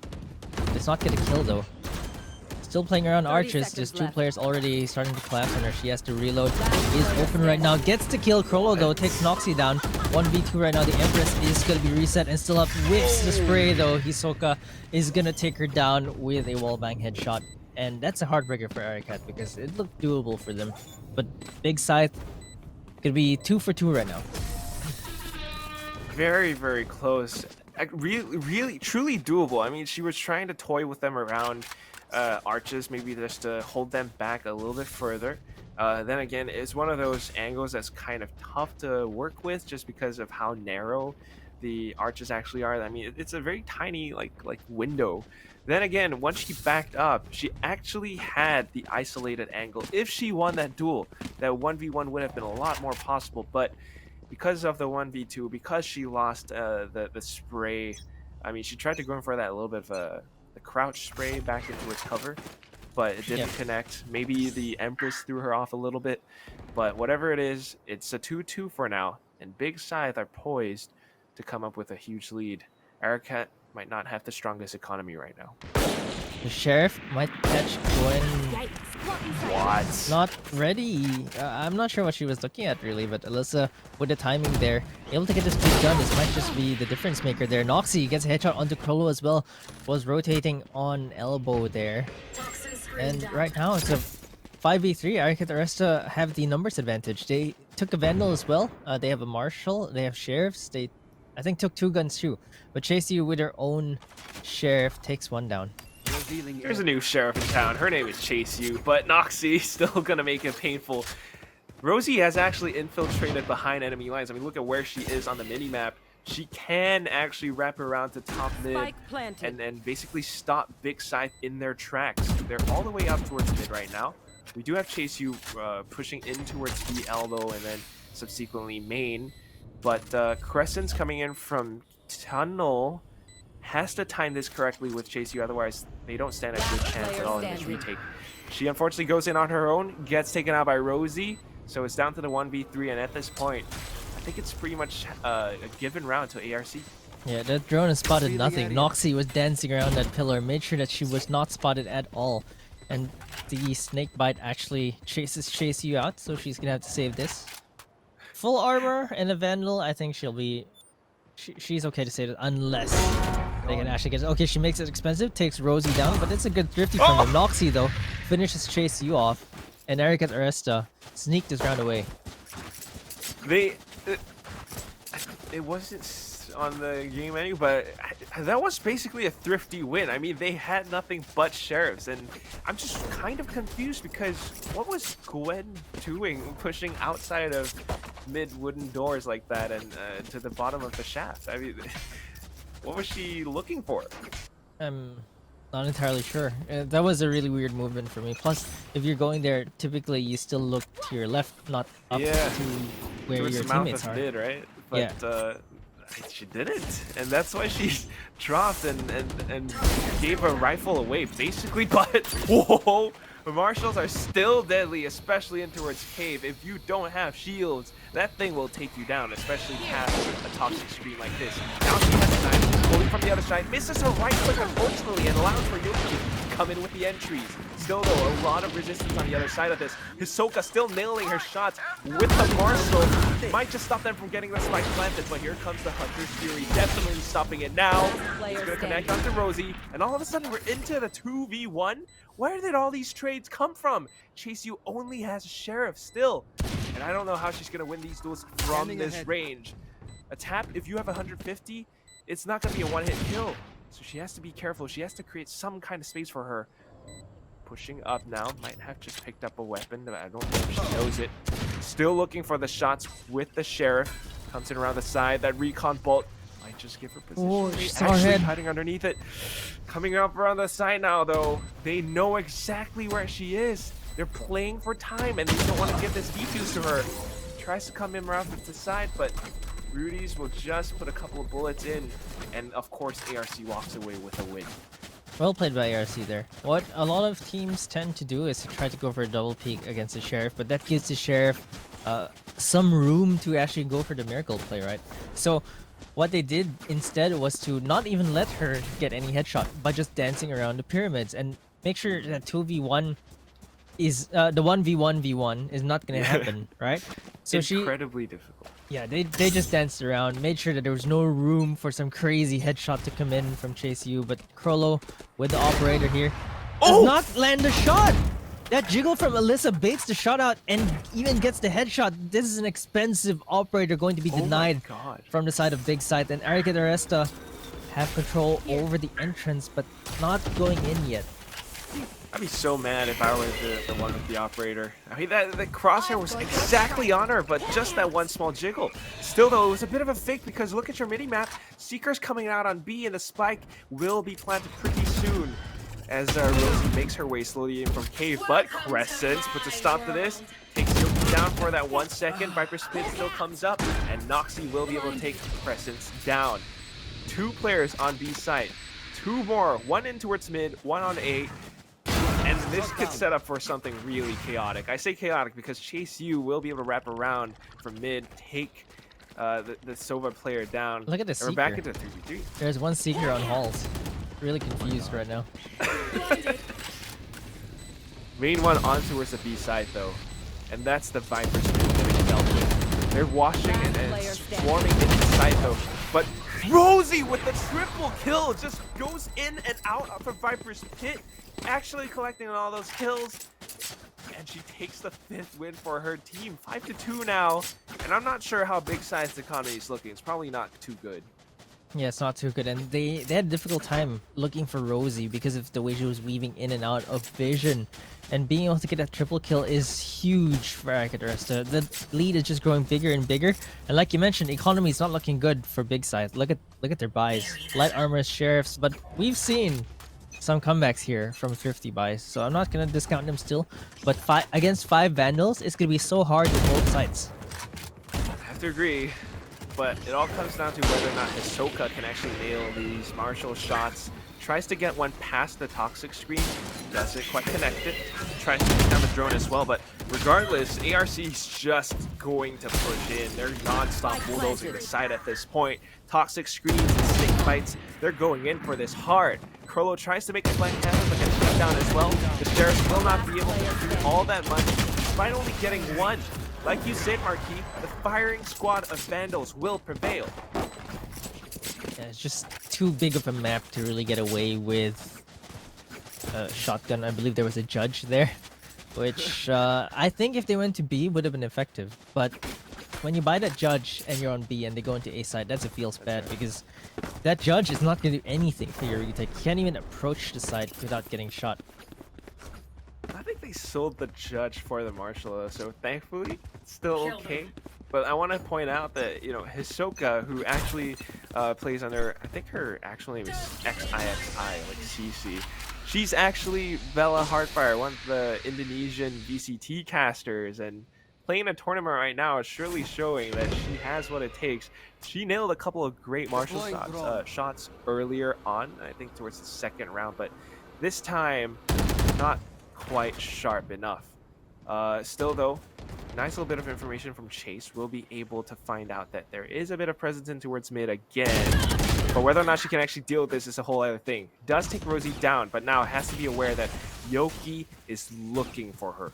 Couple of shock darts, blind ones to just push anyone off of tunnel if possible, but the main thing is Viper's pit in towards B main stops any possible push from that spot itself. They gotta worry about tunnel, but it's not the worst thing in the world, and it's going to be Crollo who actually gets so much information pushing and inching in towards the Aricat forces right now. Spike down.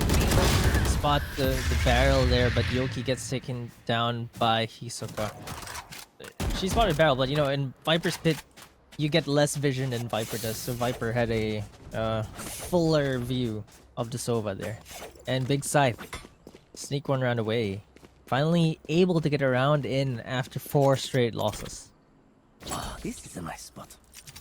One round, not too bad. scared. But taking a look at the score, it is a 6-3, and that means Aricat has pretty much secured This is a themselves nice spot.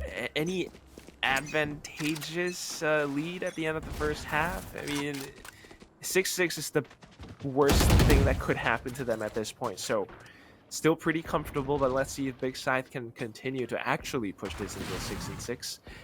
They're making a little bit of presence in towards mid and B elbow right now. And if they get all this information, it's going to be a bit of a problem for ARC. Yeah, but ARC, like I mentioned, they're still the sharper team. That's why they're winning the duels left and right. So even though they True. can get the positions here, if ARC can get the trades, or if they can catch her, okay, Reyna, just Yoki just passes by the 2 flankers. The flash coming up.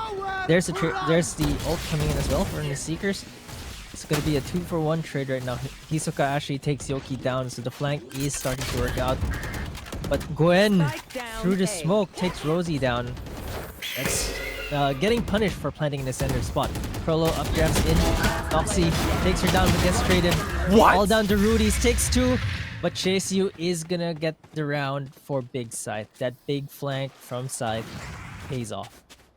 That's one of those plays where, you know, Rudy's just going off of a triple, just about to celebrate, and then she gets shot from the back. Right here. And that is ARC, I think, maybe a little bit slow on the attacking side this time around. They're trying to play it safe and slow and steady, but in that time, it allows for Big Scythe to basically get map control, get information, and set up for big flanks just like that. So 4-6 right now. And even though we see Gwen at the bottom of the scoreboard, I think the utility that she provides for her team has been instrumental at stopping all these advances in towards A. I mean, right now, she's going to get blinded. The Hawk still will be coming up pretty soon, but oh, I say that. Elisa just wants to stop this with her knives. Gwen gets another, but Yoki shuts that down. So back into the 3v4 now, and the spike should be getting planted on A pretty soon. They have control over the site, they have the guns, but Crollo has an operator, so they have to be Spike careful. planted. There's the Hunter Fury getting committed from the defender side. Not really going to tag anyone out, but it is going to push them out of their initial positions. Starting to go for the retake right now. Yoki there for the trade. Great multiple angles from Aricat.Aresta right now, making it a 2v4. It's very difficult for Scythe to come in right now because they have to watch so many angles and this map is so open right now. They have smokes, but it's not controller smokes. They're a bit difficult to work with. Crollo misses the shot. Yoki able to get out of dodge there. And they are going to secure this round. Aricat.Aresta, they're going to secure round number 7. Big Scythe are just going to like to save. So that is, I mean, round win secured, but also advantage secured, at least going into the second half for Last round Aricat.Aresta. in the 7-4. The worst thing they will have is 7-5. So it's even better, and I think you're right, because ARC are just a tad bit sharper. I mean, this time they looked a lot more confident than they did on Split, especially with the attacking side. They, you know, basically had a plan with the team, like, hey girls, I want to go in on A. I have my knives. I want to do this. You're going to back me up with your Hawk, and we're going to take this site. They just went in for it, and Gwen, even though she was able to take down one, was not going to be able to stop the rest of the squad from pushing in. And because of small plays like this, it just makes it all that much tougher. And A is one of those sites that's really tough to retake just because there are so many angles, like you said, Mikey. But still, they're trying to go in for this. What they don't know is that Crollo has the operator. There's the first shot that sounds off, and now Gwen comes in with the swing. Does get one, Seekers get deployed as well, and it just stops him for a little bit more. But Crollo playing close range with the operator, gonna get shut down. It's a 2v4 at this point. And I think that was the wrong play. Spike planted. Yeah, they weren't able to get those kills in the opener, and I think playing too close punished them. Last player standing. Ascent gets taken down as well, 4v1 right now. It's all down to Chase You, but Yoki is going wild, and it's going to be an 8-4 attacking round for Aricat.Aresta. Switching sides. Honestly, she's been really sharp with these long-range duels. I mean, every single shot, the micro adjustments to her crosshair that she makes are pretty much square on to her opponent's heads. And it's frags like this, executes towards the A site just like that, that really net them this many wins at the end of the first half. So 8-4 right now, and they go in for the swap. Will Aricat.Aresta be able to perform as well on the defensive side? Yeah, I'm not sure if Big Scythe have it in them to actually execute on the attacking side. Again, those that have come into a lead from the attacking side typically will win the map so far in this series. Yes. And Aricat.Aresta are looking sharper, are looking a little bit more decisive than Big Scythe. And I gotta say, man, it's the Cypher looked pretty good in some rounds, but now that they're on the attack, I'm having my doubts. I don't know how much utility Cypher can really provide for the team, especially when you're attacking. So they're just gonna stream in outside of B main right now, but they actually took quite a bit of BK damage because of Rosie's Poison Cloud. Still though, they're gonna be able to land those ghost shots, and Krollo feels very comfortable in this position. Gets the third kill, and now looking for the last one. Picks up the spike, gets it down, and her teammates are just setting up for this, but Rudy's with the shock dart actually takes her down. The spike carrier got dropped for a second there. Planted. And Chase U will be able to pick that up. Still though, it is a 1v2 and she has one more shock dart, which does get spent. Was that a lineup onto the plant spot? That dart was absolutely insane. 1v2 though. Trying to go into this side. Rudy's does not have that much information What? to play with, but gets the headshot onto Crescent, sees her in her peripheral vision. Has to look for Chase U right now. But who's chasing who? Rudy's sticks it. Standing ahead. I think she should be like looking around, you know. But I guess she Get expected halfway, Rudy's yeah. to be on, I believe, the window, probably window because of the way it was planted. So I think that's what she was looking there. Maybe, but I guess it was the wrong call. So, I mean, who's chasing who? And it is Chase U. Very well said, Marquis. This is a very nice start for Big Scythe because winning the pistol, they get to go with the Spectres, and hopefully Now, they get to where beat is out the Aricat.Aresta. And if they can win on the bonus round as well, that'll be even better. Right now, though, same execute in towards B. If they repeat these a little bit too often, who knows? Aricat.Aresta might just adapt to it, but they're just going to go in for this regardless. And Rosie definitely hears all those footsteps. Not quite sure what much she can do, though. One classic right click for sure, but at the very least, the rest of the squad will be roaming and swarming into the site. That vulnerability really helping out with that kill there. Krollo gets stuck in a wall of green. As she actually just parks herself on that wall. Make sure to kill anyone who's trying to come in. Yoki with a Marshall here. A little bit of a force buy from them. Eats a dart for 62 damage. It might eat another dart. No, it doesn't land. Noxy with a backside here. Waiting for the right timing. They take Rudy's down. Yoki gets the headshot! Do they know where Noxy is? Noxy takes one down. Almost gets the second one as well. Gets a headshot. Yoki might be able to deal with this. They're both low. She does not get the musket shot. However, Chase U with a wide swinging peek takes Yoki down. Makes it expensive for Big Scythe. Not bad, but still, that was expensive. They might have lost a round, but that one shot from Yoki at that range with the when you're zoomed in, that is incredible. 8-6 now is the score, and they certainly have made it a bit costly. Still allows for Big Scythe to buy up on the Vandals, and this is where both teams really stake their claim. If Aricat wins this, they kind of crumple Big Scythe's economy. If Big Scythe wins this, then, you know, it's the opposite side. So let's see how they actually play this out. Big Scythe, they've been heavily relying on the site executes for the past 3 rounds now. It was B for, you know, pretty much 3 rounds in a row. This time around, back towards A. They gotta be careful. They have to be able to get this execute. They have to get those close ranges because they are on the Spectres. But Spike down. that Guardian from Rudy's is going to take Gwen down. Still holding on here to this side. Krollo was not ready for that. Wasn't expecting Rudy's to actually be peeking there. Hisoka takes Alyssa down though. The spike does go down. Shock Dart does not hit anyone. Yoki is there. Gets taken down. Crescent takes her down but gets traded. Noxy takes Chase U down and it's all down to Hisoka. I don't think she has the lineups here, or maybe she's just going for the kills. Gets Noxy and makes it expensive for Aricat.Aresta. but they do get the round off of that Guardian, no less.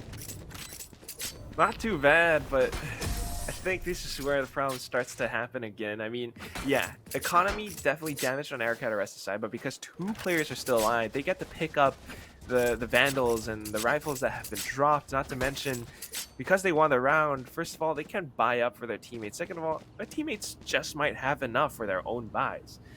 So Big Scythe, after losing that round, economy certainly not looking too hot. They have to start thinking about their attacking side. I mean, the rushes, the executes worked out so far, but I don't think it's going to work out again, because look at the setup that Aricat has. I mean, it's the standard 2-1-2, and it's doing a pretty good job of slowing things down. Yeah, smoke cloudburst a bit too late for Melissa. I think the cloudburst, if she cloudbursted the recon bolt first before shooting it, would help a lot more, because she doesn't get detected in that sense. But I think she just wanted to get out, so I think it was okay for her. Okay, she gets tagged again. Tanking up so much pings here from the side of Big Scythe, but the defenses are still holding strong. Hisoka trying to go for a flank here, but Alyssa smells this, but does not connect it, and Hisoka gets the headshot onto Alyssa instead. Will not be able to get that gun though. Still a 4v5 situation, and guns are all on Aricat.Aresta's side. Still though, nice one opening pick, gives them a surge in confidence, and they are looking for the hits on the B side itself. But what they don't know is that Rosie's all over by the way from Arches, plus Yoki all the way from B main. It's a big crossfire from long ranges, and it's gonna be tough for them to actually find these heads. I mean, these angles, these different positions are so tough to look out for, and that is why it's just a perfect read from Aricat.Aresta. They might have been able to take out the Jet player over by top mid, but after that, you know, pushing out of B tunnel, if you don't have the right smoke, the right utility, it's just gonna be a tough fight. You mentioned as well, great read by Aricat.Aresta. I think Noxie's position was the best there. Noxie not staying in that site and actually going out to the lobby really made sure that she stayed alive there. And sorry, Yoki actually. And that was really great play by Yoki there. Insane player. She's been landing her shots and right now showing us her insane positioning as well. Still though, Big Scythe a little bit angry at this point. They want to make the execute happen. They were able to get some kind of mid control in the previous round, but now slowing things down a little. With a bit of a maybe default hold, they're actually able to allow for Alyssa to just over-aggress a little, and they get an easy pick. 5v4 now, and the A side is completely open. Maybe Noxie is the only one who can stop this, but I don't know if she can. She does have one more hawk. She has the sneakers as well, but that is 5 players that she has to gun down. Rosie takes one to make things a little bit easier, plus the Hunter's Fury to stop the fight from going down. This is a big problem for Big Scythe, and I don't know what they can do anymore. Krolo's still alive, actually able to duke it out against a couple more players. Gets the 3rd frag right now, and she might just save the day. Crescent's coming in from Cave as well, makes it a little bit better. Last player alive is going to be Rudy's, but do they know that she's crept around the side, trying to come back in from around the boxes? Sees a bit of a tripwire though. Wonders if she sees can the barrel crouch there underneath it. She doesn't have a clear shot. There's the headshot. Going back in for this, gets tripwired. Now she's still alive, but oh, she missed the tripwire. Crescent gets a basic free kill, plus the Cyber Cage, and you gotta say, this is how you set up a Cypher for post-plant. Yeah, Noxie also died there because she saw the wires and she's like, I don't want to cross this, but then she was indecisive about whether holding an angle or wanting to shoot the wire, that she actually got caught by the Jet there. And Krolo just really ever so sharp, and Big Scythe are mounting a bit of a reset here. Aricat.Aresta has to settle with the Guardian on Yoki and light armor for one of their other players. I don't want to count that out though. We've seen how deadly Yoki can actually be still. So, I mean, at the very least, maybe they don't have the best vibe. Just like that, dude, Chase Yu gets taken out. They still want to go in, but it's gonna be a bit scary. Now with the Spectres, Noxy just Spike gets down 2 more B. kills. Crollo pretty much isolated on this site. Yoshi's here as well. She's able to get 1 more, but she's down to 30 HP. Just 1 bullet kill for Yoki, but she falls to Crescent. And right now, backup has got shot arrived. through. Alyssa, 17 HP. Here. 2 more teammates though coming in from the One other side. enemy She remaining. gets a wallbang off her own. Crollo drops dead. Crescent's down to 7 HP right now. Has to be very careful about her positioning because wallbangs are still prone. She comes back in around the side, tries to do her best with the strafe shots, but will not be able to connect it. And ARC, just like that, comes back into the game. And that's what we talked about earlier on. It's really about the gunplay here. Like, utilities be damned, they do help you get into the site, but if Aricat.Aresta can find the gunfights that they want, if they can find the duels that they want, they will be winning these rounds because they're just so much sharper. Exactly. I mean, that's the thing about Breeze. It comes back to it, the aim duels. I mean, maybe not even aim duels, because the way that Yoki plays with the Guardian, she's not just holding an angle, leaving herself exposed or prone to any strafe pre-fired shots from the Big Scythe players. She's just waiting, getting some information, and as soon as she gets a sensing of it, goes in for a strafe shot on her own, takes a head off a player. Right now, though, in with the Judge. Goes in around shop. Wait, Chase did not spawn her out. I don't think. They're certainly My waiting ult's and not watching ready. in case anyone pushes out of shop, though. Now They're they're waiting, going in but the for it. shotguns are gonna be scary. Oh! Chase and Hisoka are gonna get 1 kill apiece. The damage is done though, 11 HP on Hisoka. The rest of Aricat.Aresta though still have rifles. This guy could heal. That's what I want to say. Blocking sight. And they're just playing this, timing it carefully now. I mean, holding the angles, they're going for that little bit of stutter step, and ARC are not quite sure how to approach it. Still though, Rudy's is able to take Crescent down. It just gives them a Nice little bit of extra flick. information, and Alyssa, sharp as ever, going back in towards the B side, but Viper's Pit just makes it a lot tougher. Yet again, I mean, B side might be a little bit easier to retake, but the Viper's Pit will make it a tough and tall order. Not much utility as well anymore. Yeah, Their Rudy's only option, I think, is to walk in. yeah, Rudy's spraying through that smoke trying to get some Last wallbangs. player standing. Oh, Didn't really work out. Hisoka peeks out of her of her pit just at the right time, and Rudy's, of course, is just gonna save this gun. it's just me that the recon battle song look a tad bit smaller for a second. Or my eyes deceiving me? Whatever it is, Big Scythe off of the Viper's Pit, off of the quick rotations, the quick reads, they are able to walk away with a win. 8-11 now. I wonder if And, Aricat.Aresta can buy here. They, yeah, they do. They get to buy back. I mean, it has been 1 round to Big Scythe, and then Aricat won, and then now it's Big Scythe again. So they have a little bit of bank, but if they lose this round, then I think their economy will be truly broken. Yep, Alyssa with a Blade Storm buy, TM, able Oh. to not have to buy this round. Let's see. Still, though, there is a bit of a gap. It's 3 rounds, and Big Scythe cannot afford to lose. My ult's not ready. Because after this, you know, if they lose this round, it's going to be match point. So they have to be very careful about their approach at this point on out. A little bit of a Hawk or Trailblazer in towards A, and it doesn't really find whatever they need.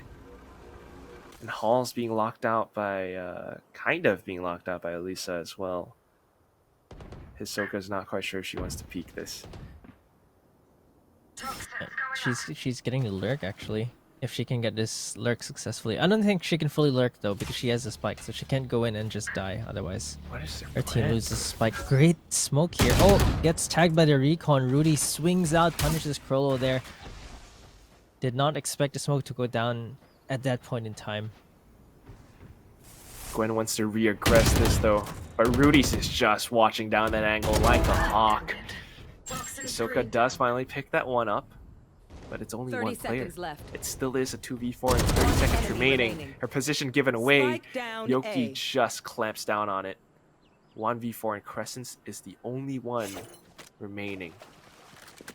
Yeah, they should hear her a bit. Yoki knows where she is. Peeks out. Oh, gets punished though. Yoki, a little bit greedy with a 10 peek there. Did seconds not left. need to do that because this round is already secured. There's no time to get that spike and get it planted anymore. And that means it is going to be match point from here on out. 12-8.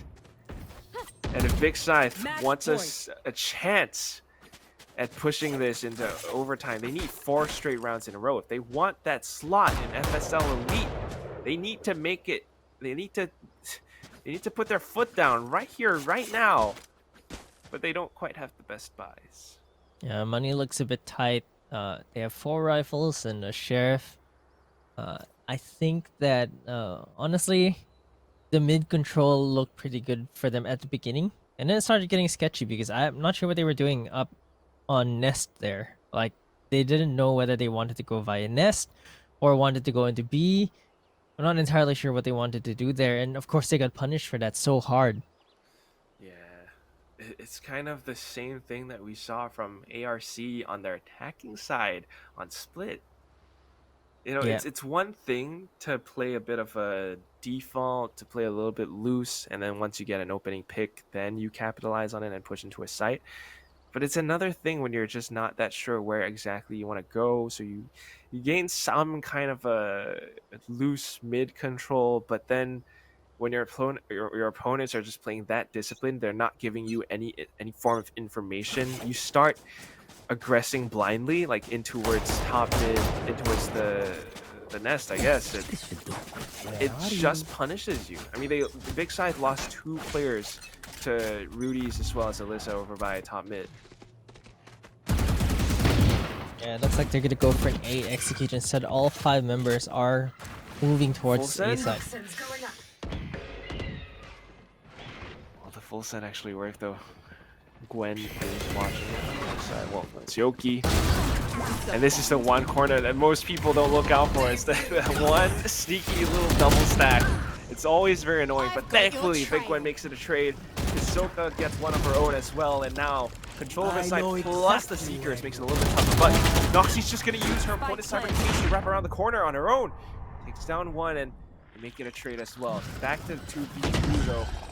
And Rudy's plus Rosie all the way on the back of site. Again, A side is pretty tough to retake. If ARC can actually win in these duels, then they would have to win.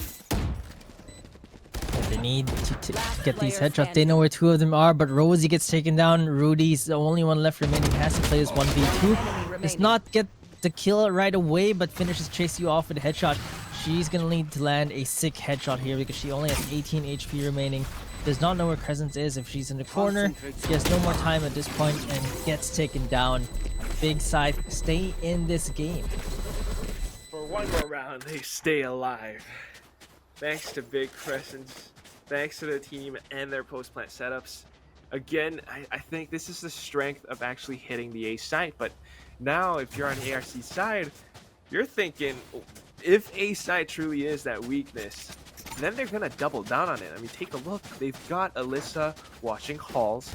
They've got Rudy's maybe rotating back to A. I guess she's gonna go back towards top mid for now, but you still gotta deal with the 2 players, and that's Noxie plus Yoki, the top fraggers for ARC. Let's see if they can close this round out, but they do have some sheriffs here, so it's not gonna be a good buy from them. Prolo taking Noxie out. There's a flash onto Yoki as well. She has the Vandal. Gets spotted by the recon bolt. Oh, gets caught trying to jump on that Spike team. planted. And Aricat.Aresta, their numbers have been taken down. They only have some sheriffs here. Here. This round is as good as given to Big Scythe, but let's see if they can actually do a little bit of damage and maybe build up towards their ultimates. Say that, and Rosie and Rudy's will be able to take a double, but not long before Big Scythe will actually be able to clean them up. So again, winning these duels now, past 2 rounds on towards the A site, it's working beautifully so far, but can they actually keep this up? In fact, Economy, okay, it's not too bad because teammates can buy up for Chase U as well, but in terms of ultimates, Big Scythe are in the lead. Well, that's pretty good, but again, do they want to go back in towards A for the third time? I'm not sure if they can make it work this time around because the guns are going to be coming in from Aricat.Aresta, and it's going to be difficult to get into A again with the exact same strategy. Like, they're playing back right now. You can see Yoki is not playing on the pyramids anymore, and they're playing a bit safer position to go for that retake. And Big Scythe are also starting to think twice about just going to A. You see the spike already going towards B.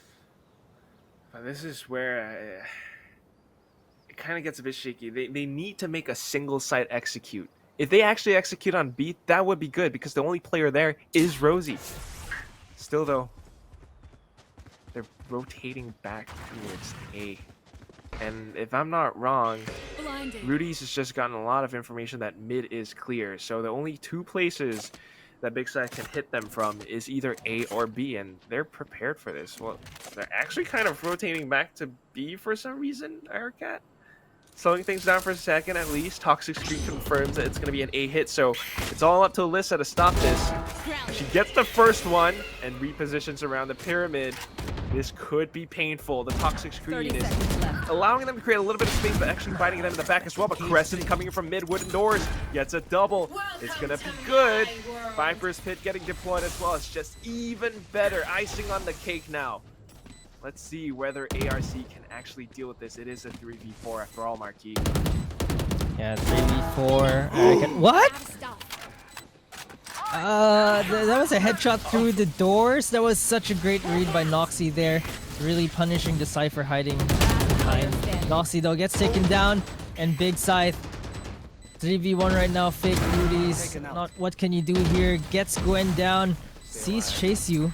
Once Hisuga's in the pit, switches to her knife though. I think she was expecting Hisoka to be in the Viper's Pit, not expecting her to come out from the edge to take her down. So here we are. It might be match point for Aricat.Aresta, but 11 and 12. One more round is all Big Scythe needs to push this into overtime. Yeah, it's really close. This really shows how close this series is, and Aricat.Aresta are forced onto Guardians, Bulldogs, and a Spectre right now. Uh-oh. Still though, executes. I want to see that from Big Scythe because anytime they play it a little bit slow, it just seems like that they get picked off. So a little bit of information gathering towards the A site. Spot out Alyssa. A bit of a Bulldog play as well. They should be pushing along with this Hunter's Fury, but Hisoka does get the kill regardless on towards B elbow-ish. So that's pretty nice. But what are they doing? Okay, Seeker's out in towards A. They're trying to fake a commit perhaps, but the spike's actually being delivered through cannon in towards B.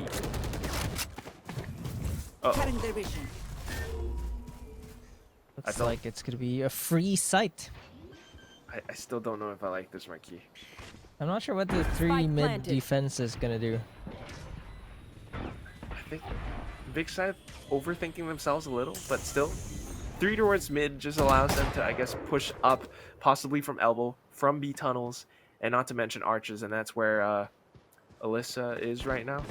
Still, though, they gotta be careful, and Rudy's, I guess, going on a bit of a hunt. Krollo will be able to take her down, and this just turns into 3v4. Main forces coming in with the retakes, though, and Alyssa's able to take down 2. It's really strong. Chase You coming back to bring things into their odds. But now it's up to Krollo to stop this. Pulls out her knives, takes the head, needs to go in for this, and she able— oh no! She was able to take her off the defuse, but loses the duel! And just like that, Aricat.Aresta take their spot in FSL Elite 13-11 on the final map. A little bit of hesitation there from the Blades. Didn't left click fast enough there, lost a duel, and Aricat.Aresta sneaked this. I mean, I think Noxy wanted to stick that. She was holding on to it, but the knives missed. What happened? Oh my god. That was almost a comeback from Big Scythe, but unfortunately, their run on the upper bracket, at least, ends here. it's now going to be Aricat.Aresta qualifying for FSL Elite. Big Scythe get taken down to a lower bracket, so I think they still have a chance to make it into FSL Elite. A little bit of a chance. It came really close, but this is one of those moments that you got the headshot, you push yourself in the 1v1, but then you just kind of choke. And this is not the first time it's unfortunately happened for Krollo, because I got to remind you, it happened kind of on Icebox. It happened a little bit Yeah. on Split. And I think Bind as well for Krollo. So it's you have to question yourself. It's one of those things, and it really hurts your confidence in the future games. But I hope she doesn't beat herself up too much, because if not for her, it wouldn't have gone into 11-13 at the end of the day. So close. And they certainly proven that, even though maybe they're not as consistent as compared to Aricat.Aresta in qualifying for FSL Open playoffs, but they've certainly shown that they are on par with this team that is ranked 4th on the leaderboards. Yeah, that's for sure. I think they can still make a pretty good run because they are so close. And I think that they can still make that lower bracket run into that last spot for overtime. Of course, if they don't make it through overtime, there's also still wild cards that's still up.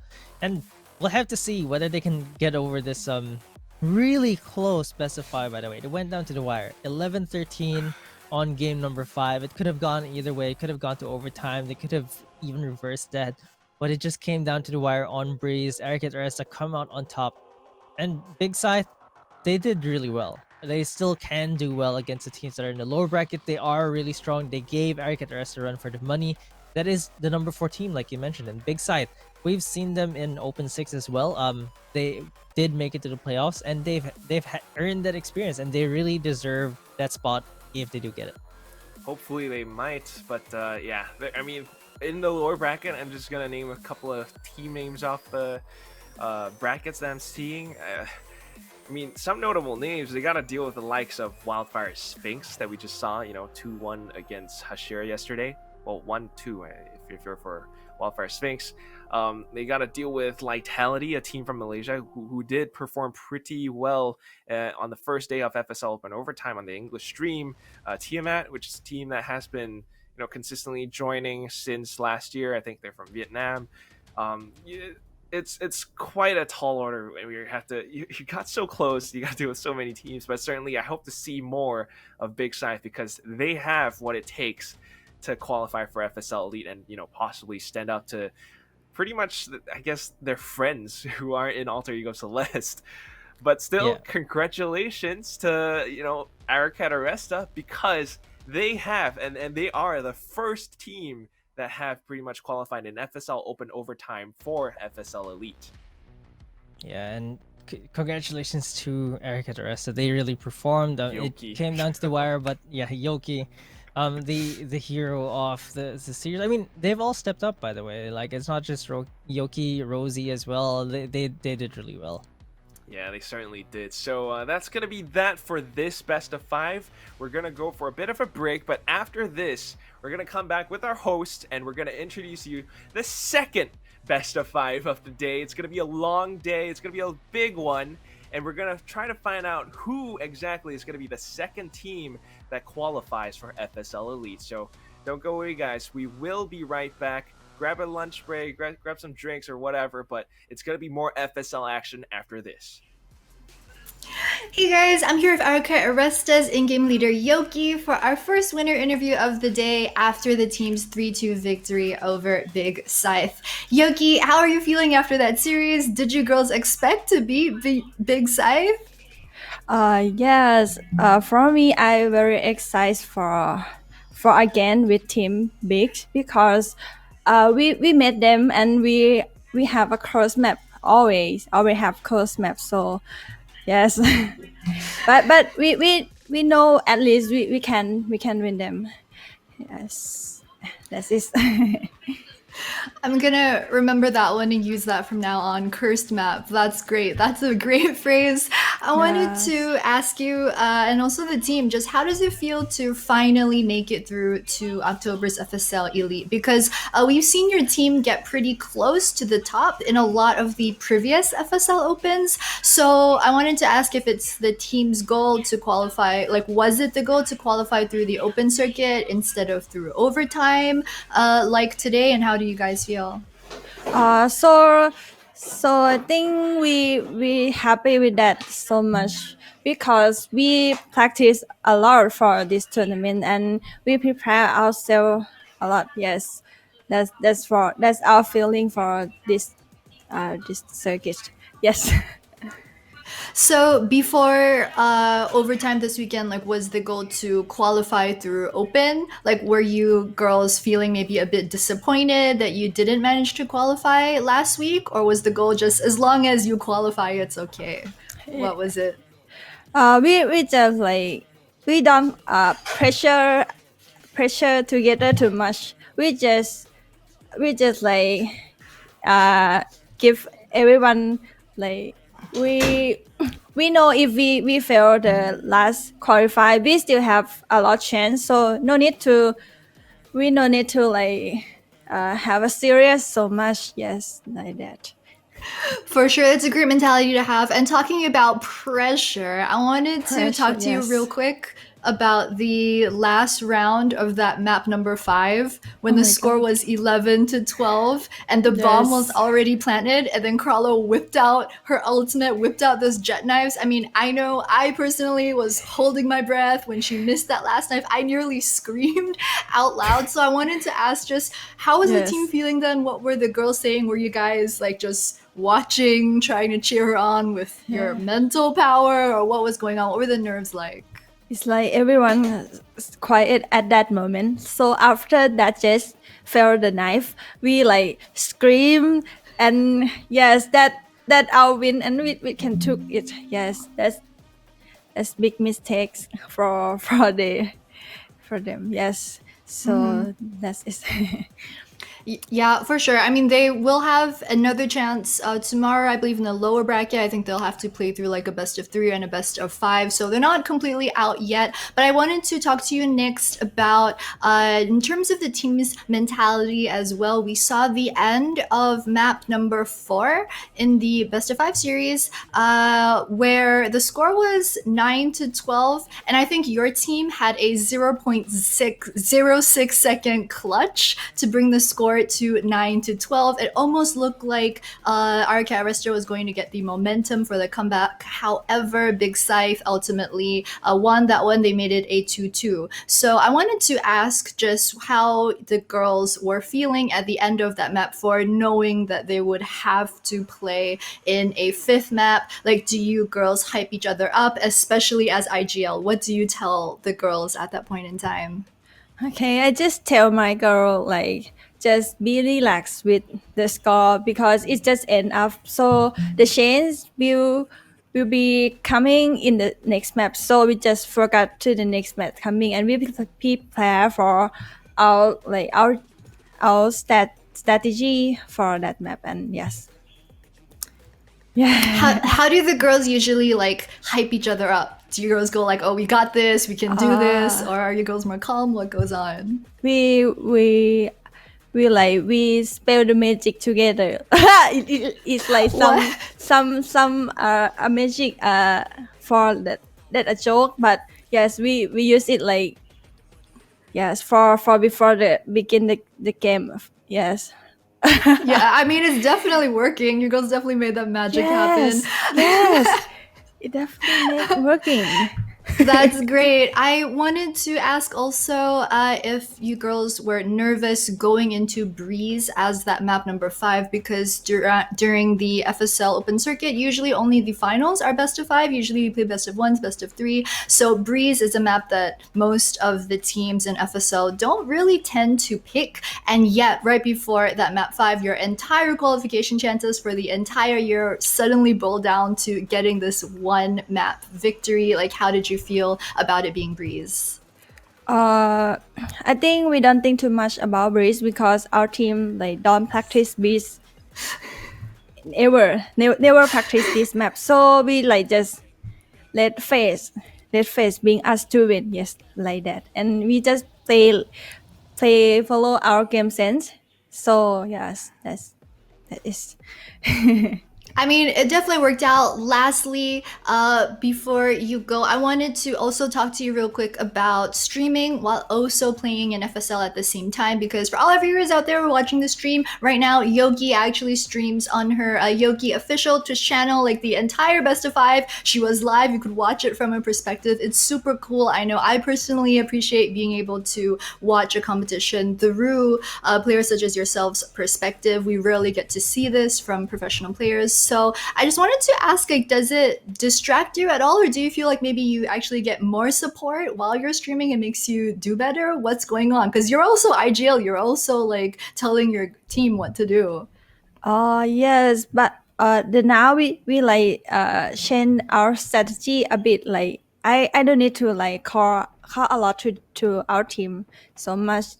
I just focus on aim and just call out. So so we have like time a bit for talk with our viewer, and yes, and we yes, that is.